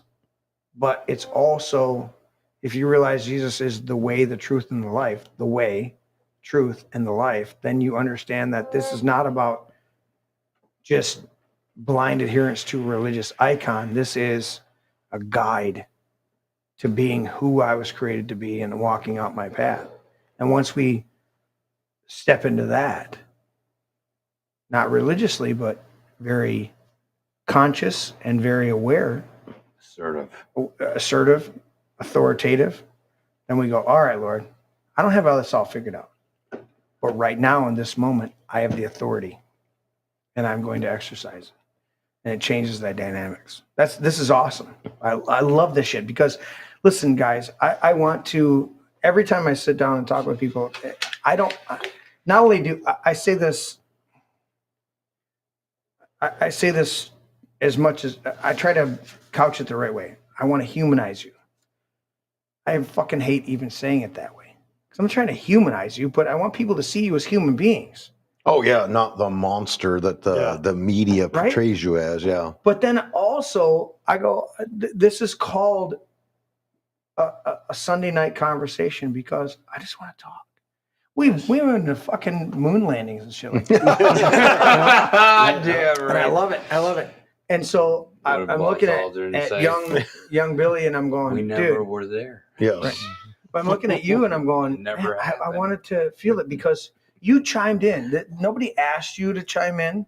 You just piped in at multiple different times, not to be abrasive, not to be disruptive, but because you had something you felt was passionate enough for you to inject into the conversation. And I wanted to give you that floor to say what you've endured just as much as your uncle, your dad, your mom, your brother, your cousin, your female cousin. And then extended family, I don't know all the dynamics of that. No, it was a whole group effort, man. These are dynamics that our out of control fucking government have put on the average American people who are just trying to live life. You guys are just out there trying to put a fucking roof on. Yeah. You guys do metal roofs? We do every everything. fucking thing. Yeah. Don't fucking tease me. Yeah. I need to I did the metal roof over here. This section. Need to do the rest of it. We were doing a metal roof when you broke your foot. So yeah. Well, if we gotta do this, I speak protection over you. Is a standing seam or pole barn metal? Pole barn metal. That's even easier, but that's what took me. That's literally what broke his foot. well, if you look up here, I got 3 skylights here and 1 skylight in the bathroom over there. So keep that into mind. Anyways, we'll talk about this. Say this real quick. So I love it, this dynamic, because the family that they say the family that prays together stays together, and people don't recognize prayer as sometimes prayer is just the commune around the table and bring your minds together. So I'll ask you this question before we go to some closing thoughts, and we'll wrap up tonight, guys, and let you guys go home. During this time, your dad and your uncle are arrested. You're seeing this. Lockdowns happened shortly after. It was 2018. No, 220, right. Yep. So you already had this shot. So you're not in school. What did it look like in your house when you are at home, your dad comes in, you're already working with them, summers, by this time, if it's locked down, you're fucking there at the job, you're doing some homework online. How did those family gatherings look when were there family gatherings where we're discussing what they're seeing, what's going on? And how did that look to you in that dynamic of going, what the fuck is going on? Give me that thought. Before they got arrested, everybody has a family reunion every now and then. Mm-hmm. So that was nothing new. But after they got arrested, right around the time they had to go up for a prelim, a year and a half after it was supposed to fucking happen, we started doing family dinner on Sundays. Okay. And then we started doing that. Then it clicks in your brain. You're like, we're doing this because 2 guys are not going to be here for 22 years. You started doing that? We started doing family dinners because so they went up. You didn't have the family dinners. Wow. You didn't have the family dinners before this. Nope. So because of this, that was the catalyst to bring you guys to start having family dinners. Mm-hmm. Okay, I want to clarify that because I grew up with a family where we had family dinners, where we had a Saturday night, either on the Soika side of the family, was real young. There were a lot of events. But then during the Gibbs side, when I lived on the farm, there were every Saturday we had fish sticks up at the house. You guys implemented a family get together. This I want to explore.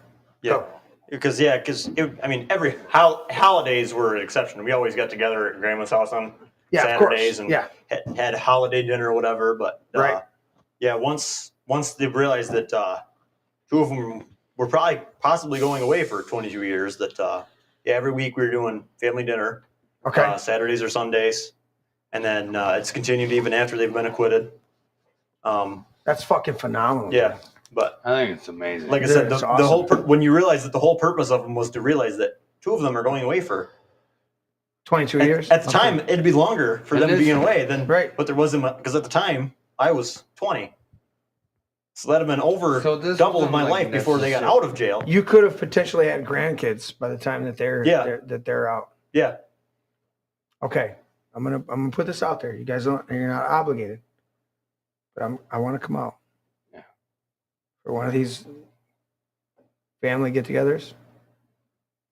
I'll drag Dino. No. But we're gonna come out and we're gonna hang out with you guys because I fucking love this. This wasn't a celebratory thing. This was a memorial thing. It was as much of a celebratory thing as like a celebration of life when somebody dies. Okay. You're like, you gotta you have a dinner of your like, when your grandparents die, you have your dinner of celebrating their life. They're like, we weren't there. Yeah. You know? No, they were there, but as far as that's almost got arrested, but were released. It's almost you're almost like it's not to look at it harsh, but you're preparing for them to basically be dead. Yeah. For 20 years at least. That's Right. every day. Yeah. Yeah. That's pretty much what. So everybody's gathering to kind of have this conciliatory, this farewell fucking events with the family. Yeah, which we didn't want it to be necessarily a farewell thing, but it was the whole possibility is to bring everybody together. You know. Yeah, bring everybody together. Of course. Yeah. But, so this is steeling you. This is tempering you. This is making you the best steel blade that you can be to cut through the bullshit of life. Yeah. In this moment, it's tempering you. You know, that's fucking hardcore, dude. That's family. It's family. Yeah, it is. It is. That's and it took this dynamic to catalyze this. What do you think about this, Bill? Well, our family was always close before that, but shit, it was like we wouldn't even close quarters. Yeah, we were always close.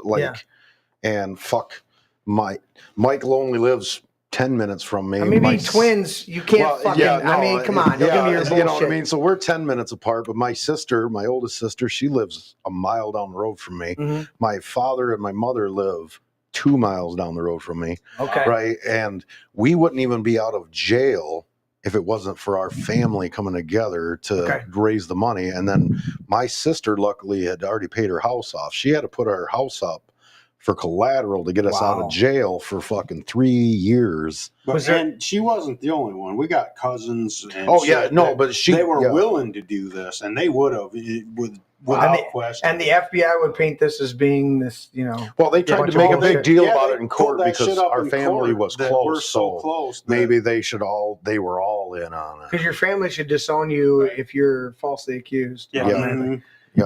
So this dynamic, you've got all this closeness in this. How much deeper did it bring you? Obviously, Billy's talking about it. You're talking about it. But this cohesion where it pulls you together as a family and makes you that much stronger. This is the antithesis. This is the opposite of what they want. Oh, absolutely. They want to divide and conquer. And your family, because of the bullshit they pull, it pulls you together and says, you know what, dude, just telling me that your sister, and I'm not being critical in any way or shape or form. One thing for parents to step up and do something. Your sister's house is paid off, and she's like, fuck that. We're mortgaging our house. We're putting up that is incredible to me. Your whole family fucking rallies together. They know your innocence. They know your integrity. They know the dynamics that you're dealing with. And they're like, if it bankrupts all of us, we're fucking standing with you. Oh yeah. That was the whole family. One of our brothers, our older brother, Jay, he quit his job to come help because we had a bunch of contracts for we were roofing an apartment complex. Yeah, when we got arrested, we were doing an apartment complex for roofing. My brother Jay quit his job. My sister put up her house. My cousin Heidi was willing to put her house up, and they support you. You don't even know family and friends until you get arrested for terrorism, and then you know that you got people in your back, and that's the only way we made it through. If our family didn't, if we didn't, I wouldn't even know what to do because my wife and kid talked me off a ledge. I was going to be the monster they wanted. You were going to go ballistic on this shit. I was ready. Yeah. So they got what they thought they got of all my guns, but they didn't get all my guns. And, shit! You know what I'm saying? So I could have been that monster, but we're innocent. So we don't do anything dumb. Right. So, but without family, I could have went there. Absolutely. Without that team, the guys that get in trouble and go through this shit. Because they don't have the support system. Yeah. If they don't have that family unit, I don't know how they get through it. I don't. Well, and it's the dynamic of, the Communist Manifesto is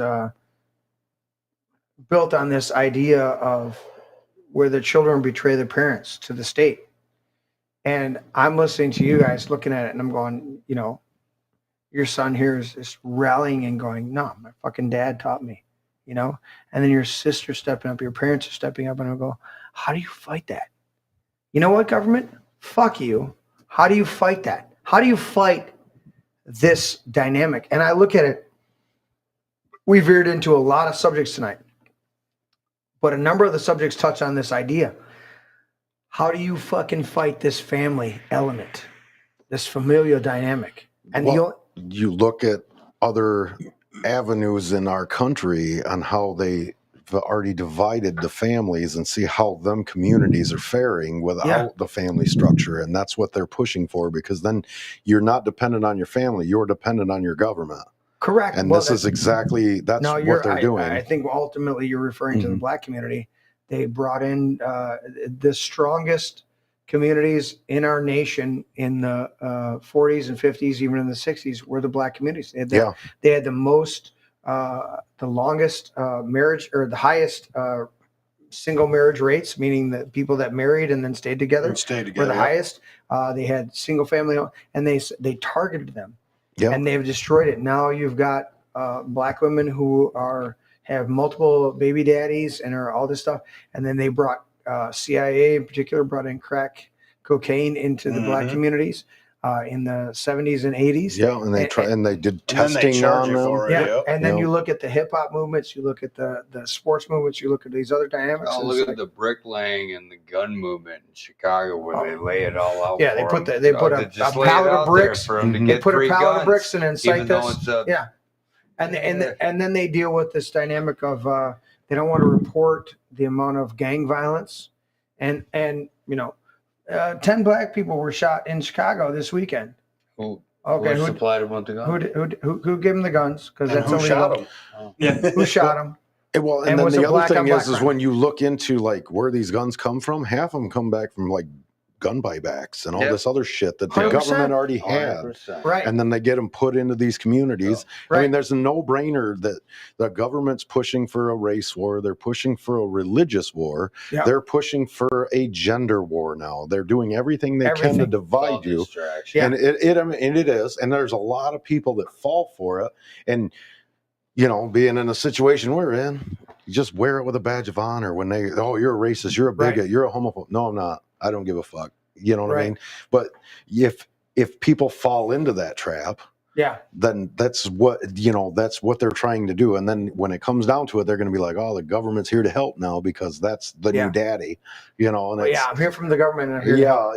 And they're literally doing that. And our country it's better than this. And but it's that dynamic, and you've spoken to it. The divide and conquer. Divide and conquer. So how do I divide you? I've got to interject. It's literally the angel and the demon on your shoulder, and the angel is going, just love, just honor, just do this, whatever the angel needs to say to the scripture is endeavor to keep the unity of the spirit through the bond of peace.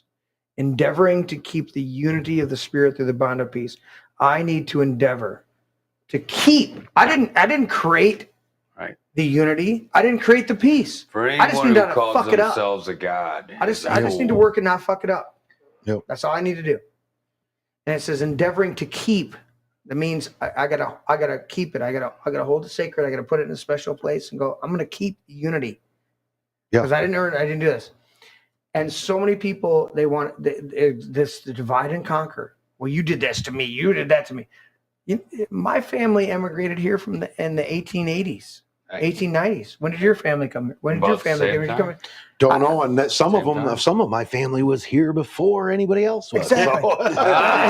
Exactly. Either here before anybody else was here or after. And I go, wait.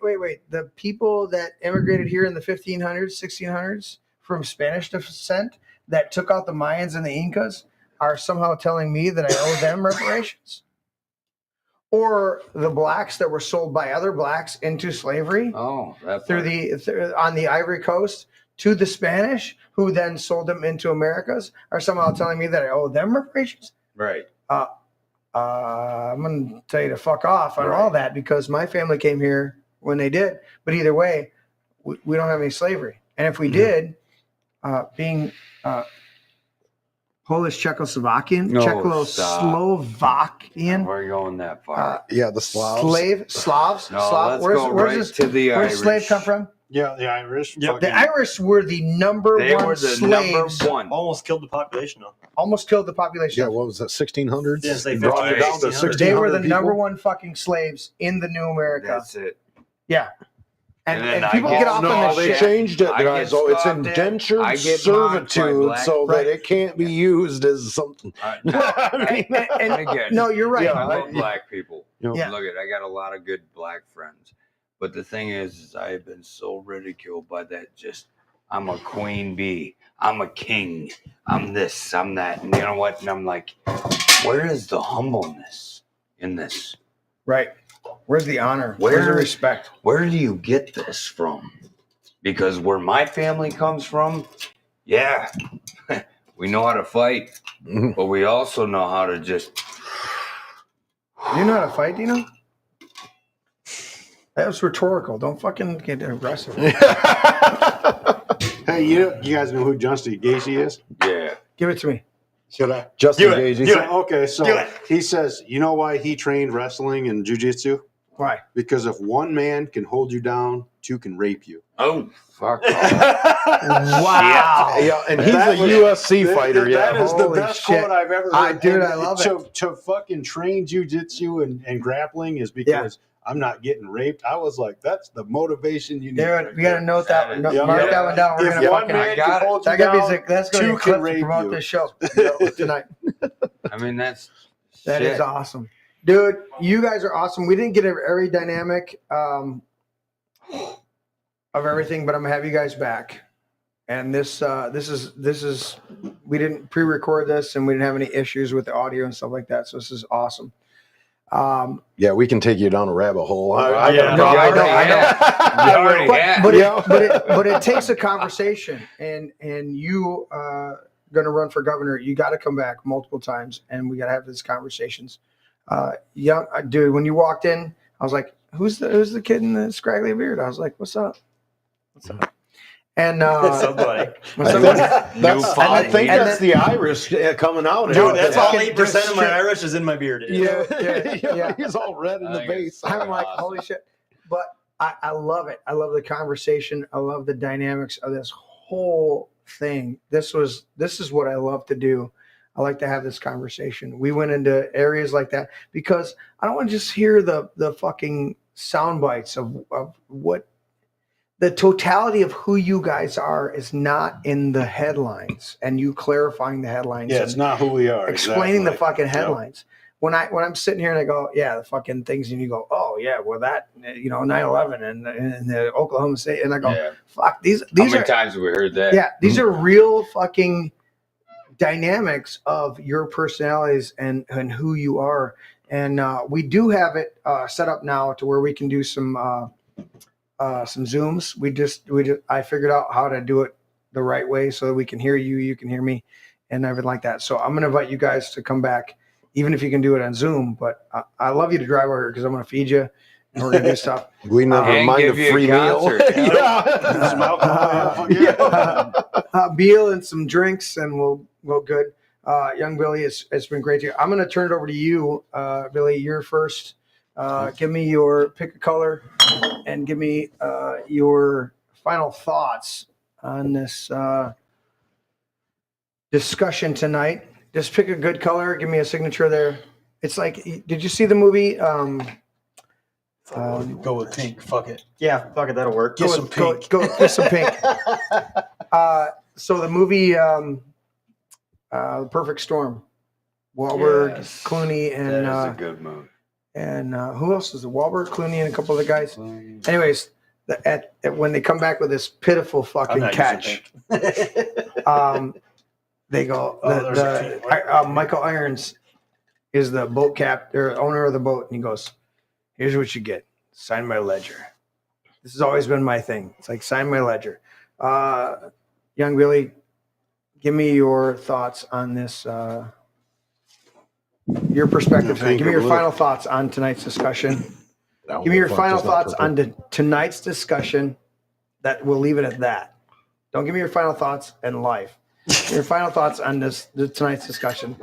And you guys are definitely coming back. You're gonna have a great fucking time. Tonight's discussion is something that everybody in the world needs to hear. Amen. Yep. No disagreement Just here. Corruption in any government ever. Yeah. So incidentally, we did a speaking event and it was in Calhoun County. Okay. And there was a Russian native. He's immigrated here in 1990. Okay. And after we're done talking and we tell our story and shit, he stands up. He's like, "Listen, guys, I'm straight from Russia. You can't barely understand the fucker because his accent. I am straight from Russia. And This he is says, shit. he's like, I'm from Russia, and this is fucked up." I was like, "Oh no, dude." Yeah. You know it's fucked up when the You know Russians it's like, fucked up. "What the fuck?" We have our very own George Scandy, who's from Albania, and he escaped communism. Decent, 89, 90, came through Austria and stuff like that, and escaped all this. So, dude, yeah, we have him on the show periodically. I love Georgie. He's fucking awesome. It's Georges Scandi. Almost French, man. Yeah, it's like he's got an amazing story.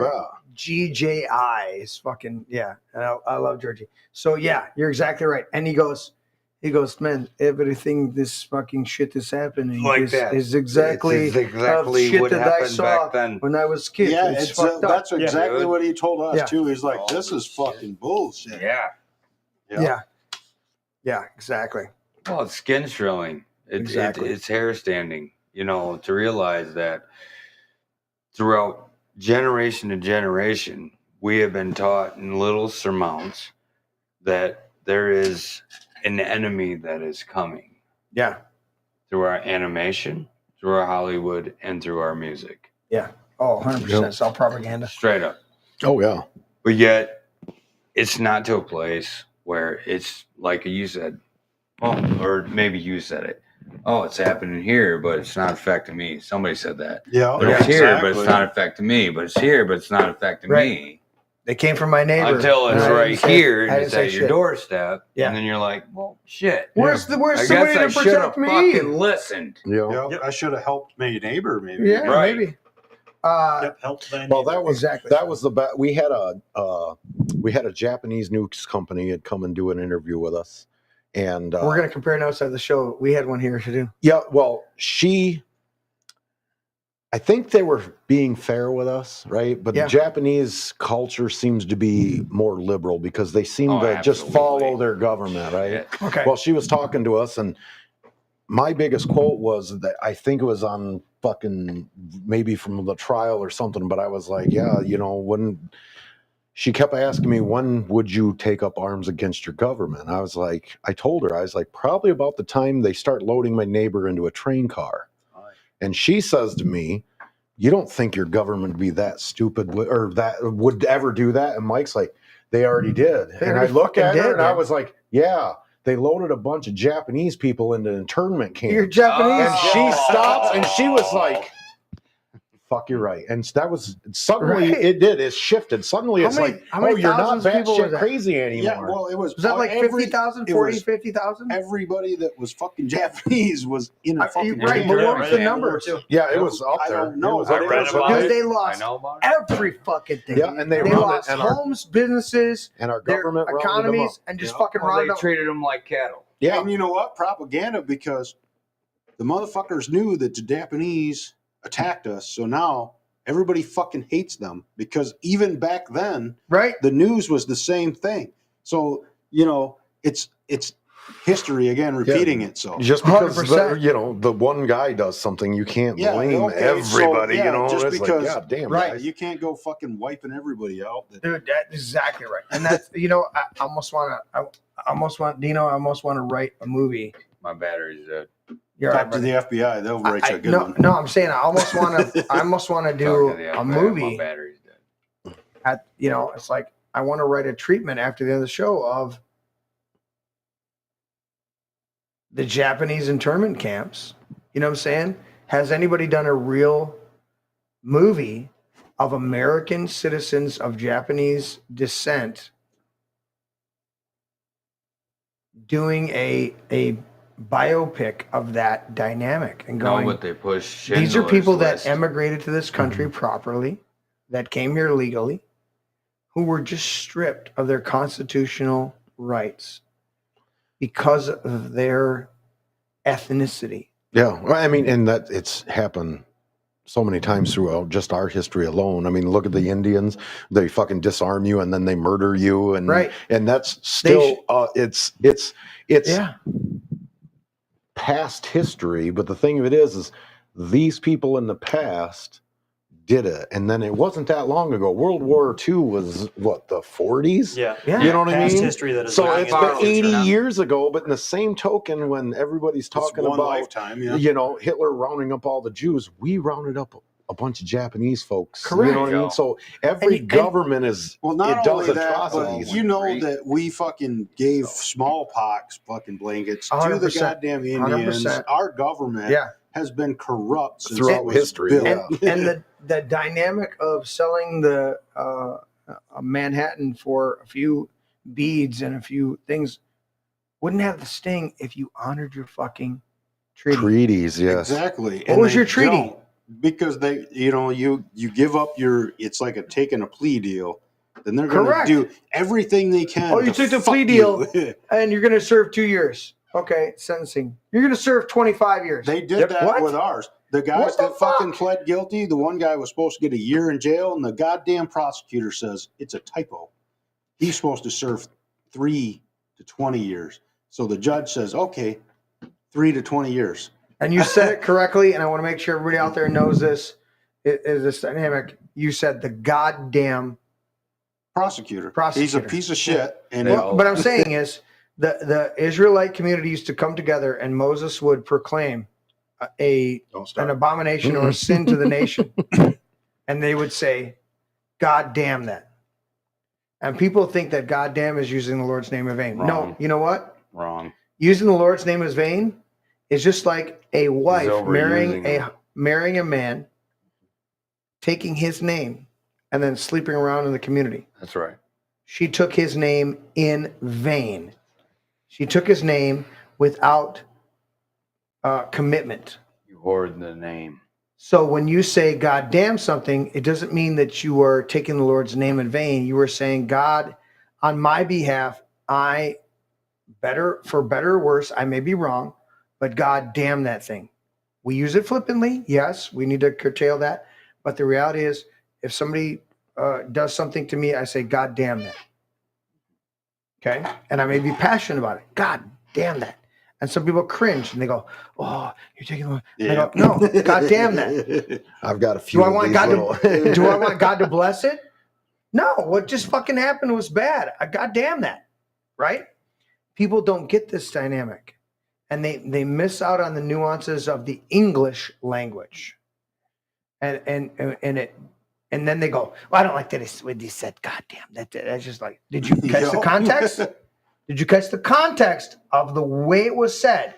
Was he blessing something or was he damning something? If I say, God damn that thing, I may literally be invoking God to damn that thing. Hey. I'll go to church tomorrow. Never mind. Don't go there, Mike. I'm not going there. Never mind. But you said it. This prosecutor, God damn him. That dude was because he's speaking. Yep. He's coming against a righteous person. Well, not only that, but the dude knew what he was doing was wrong. He knew, the prosecutor admitted, or the FBI admitted on the stand, because my lawyer told him. Yeah. He says, did Mike Null do anything illegal during your entire operation? He said, no. Well, then goddamn that guy. So this dude knows that we didn't do anything illegal, and he's still trying to put me in prison. I'm going to look this one up. Acquit. Oh, fuck you. To acquit the guilty and to acquit the innocent and pardon the guilty is an abomination to the Lord. To acquit the guilty and pardon the convict the innocent is an abomination to the Lord. I was trying to look it up real quick for I guess I didn't spell it right. What's that famous quote? It's better that 100 guilty men go free than one innocent man. Yes, exactly. And that's how it should be, but that's not our justice. But we've been so programmed. I Isaiah, all right. So Micah, I shall acquit someone with this on. No, Isaiah 5:23, who acquit the guilty for a bribe, but deny justice to the innocent. Right on. Yep. That sums up our Justice Department. Have nothing to do with false charge, and do not put the innocent or the honest person to death, for I will acquit the guilty. That is Exodus 23:7. That's just a quick. It was just quick. This is not a comprehensive, but I know there's some more other ones that are more comprehensive in this dynamic. So, yeah, blasphemy is the only thing that's bad. You're right, Jealousy. You gotta like type it in phonetically so that I know how to pronounce your screen name, please. But that's the dynamic. Is we've got to recognize if we remove some of the mystique, some of the mysticism, not all of it, because there's some mysticism that can be good, but we got to remove the religiosity and the mysticism of being connected with Christ. And even beyond that, being connected with our Creator. We remove some of that, we get to a certain point where we're... Well, they made him a pussy and he's not. Well, there's that. I'm just saying. Yeah. Turn your mic off. Turn your mic There off. is cough. Hold on. Did you cough? I didn't think that. Yeah. Okay. But that dynamic is we have neutered. You're right, but made him a pussy. I'll clarify. We neutered God, but the God of our creation wants us to be the best who we've been created to be. Does that mean we're less passionate? Does that mean we don't stand our ground? Does it mean we don't fight for our family? No. Does that mean we're going to make mistakes? Absolutely. Does that mean we're going to learn from our mistakes? 100%. But we're going to grow, and we're going to be the people who God created us to be. And we're going to stand up, and we're going to say, I am against oppression. I am against those who would infringe upon the freedom of man to figure out his own fucking failures, his own fucking mistakes, his own fucking flaws, and work through that. I want you to be free to be the best failure that you think you are choosing to be, or the best success that you will embrace as you walk this journey. And I think that's the most beautiful dynamic that we can ever go forward is I want to empower you, because I'm empowering myself and God's empowering me. And if we do that, just maybe we make it through. Yeah, maybe. Maybe. Can I have some final thought? Final thought, Dino. All right. Everybody get up. Come on. Oh, yeah. Come on. This is my thing. This is his thing. Non-religious guys got to right. stand up. No, I'm not religious. No, I'm saying the non-religious guys. Well, I'm a follower of Christ. Yeah, it's good. I'm not religious. But I'll lead the prayer. All right, go ahead, Dino. If you guys know the prayer, you can sing along. Whoa. No. Our Father, who art in heaven, hallowed be thy name. Thy kingdom come, thy will be done, on earth as it is in heaven. Give us this day our daily bread. Forgive us of our trespasses, as we forgive those who trespass against us. Lead us not into temptation, but deliver us from evil. For thine is the kingdom, and the power, and the glory forever and ever. Amen. Hey, while we're standing, All right. Bill, Yeah. Mike, young Billy. Smacking hands. Wait. What's the thing is doctor? Yep. Doctor. Hey, you guys are awesome. I appreciate. We can sit down. Appreciate having you guys here. It's been an awesome conversation. You guys make sure you like, share, and subscribe. Go out there.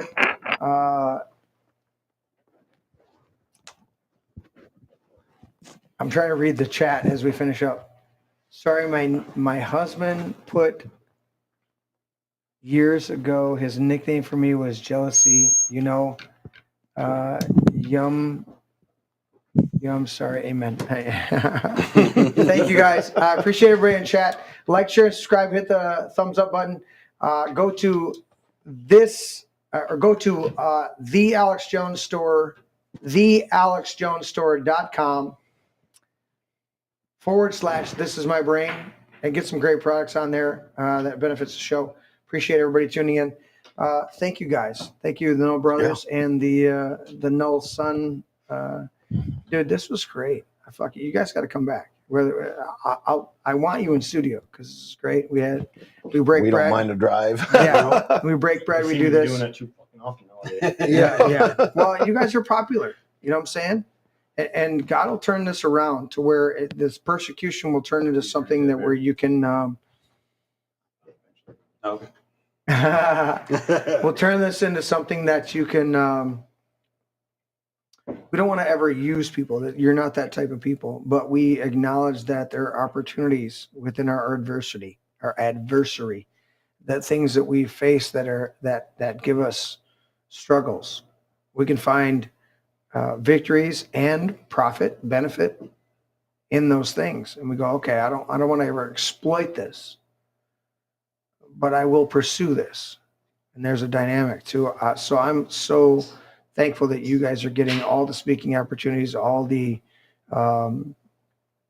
appearances that you're getting, and then also getting your businesses back on task. How you guys doing with business? You good? I mean, the residential's still pretty much dead, but we've had the commercial side in that, so business is picking back up. Is it anything that do with your name, or is it just the? Well, yes and no. It's when you have a business for this long, everybody has your number. We don't advertise, so it's always been word of mouth forever. Yeah. You lose that phone number and you lose that phone. You don't do business for normal. The feds take your phones. Oh yeah. We lost those numbers. Contacts and shit. Those motherfuckers. But you know what? It is what it is. Yeah. Well, it strengthened the commercial side, and I mean, we still got residential work, but commercial pays better anyway. So it does. So it's kind of a blessing in disguise too. So hell yeah. Well, gentlemen, it was an absolute fucking pleasure having you here. Thanks to shout out to Shane Trejo setting this up. I thought he was going to be here. He wasn't. But Dino and sitting second chair with me, and Larry did okay. He didn't push all the buttons that I wanted. But he's okay. He's okay. Thank you guys so much. Like, share, and subscribe, guys. We will catch you on Tuesday for another Tuesday night rant. But send this out. This was a great fucking interview. These guys are awesome, and we need to share the word because this is a real conversation, and this was something that people need to hear. So thank you all for tuning in. We appreciate you. Thank you to the Null brothers and the Null son. Every time I say Null, and I know it's your name, but I'm like, I'm not trying to nullify you guys, but it's like, no, it is what it is. No, it's awesome. I make a joke. Thank you guys for tuning, for being here. I appreciate you all. We'll wrap up after the show. This will be something when we go to the subscriber side where we'll have our cameras on after the show. You leaned in, I leaned in. All right, guys. Later. No, hold on. Yo.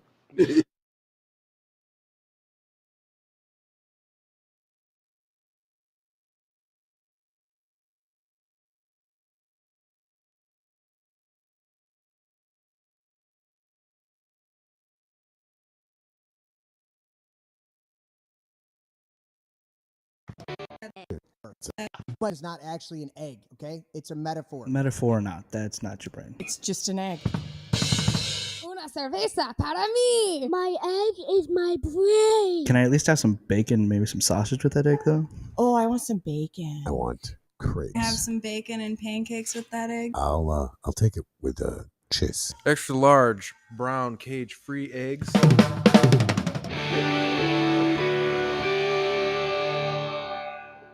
Can I have your brain with hot cakes? A sausage and a little toast and potato. That would be great. Does it have antibiotics? I don't know, man. I'm not good at this shit. Well, they got to be able to resist some diseases. You resist the disease. Has it got any hormones? Maybe. It's cage free. Vegetarian? Maybe. Are they vegan? No, I eat steak. Never apologize and never explain. Never apologize. Yeah. Never apologize and never explain.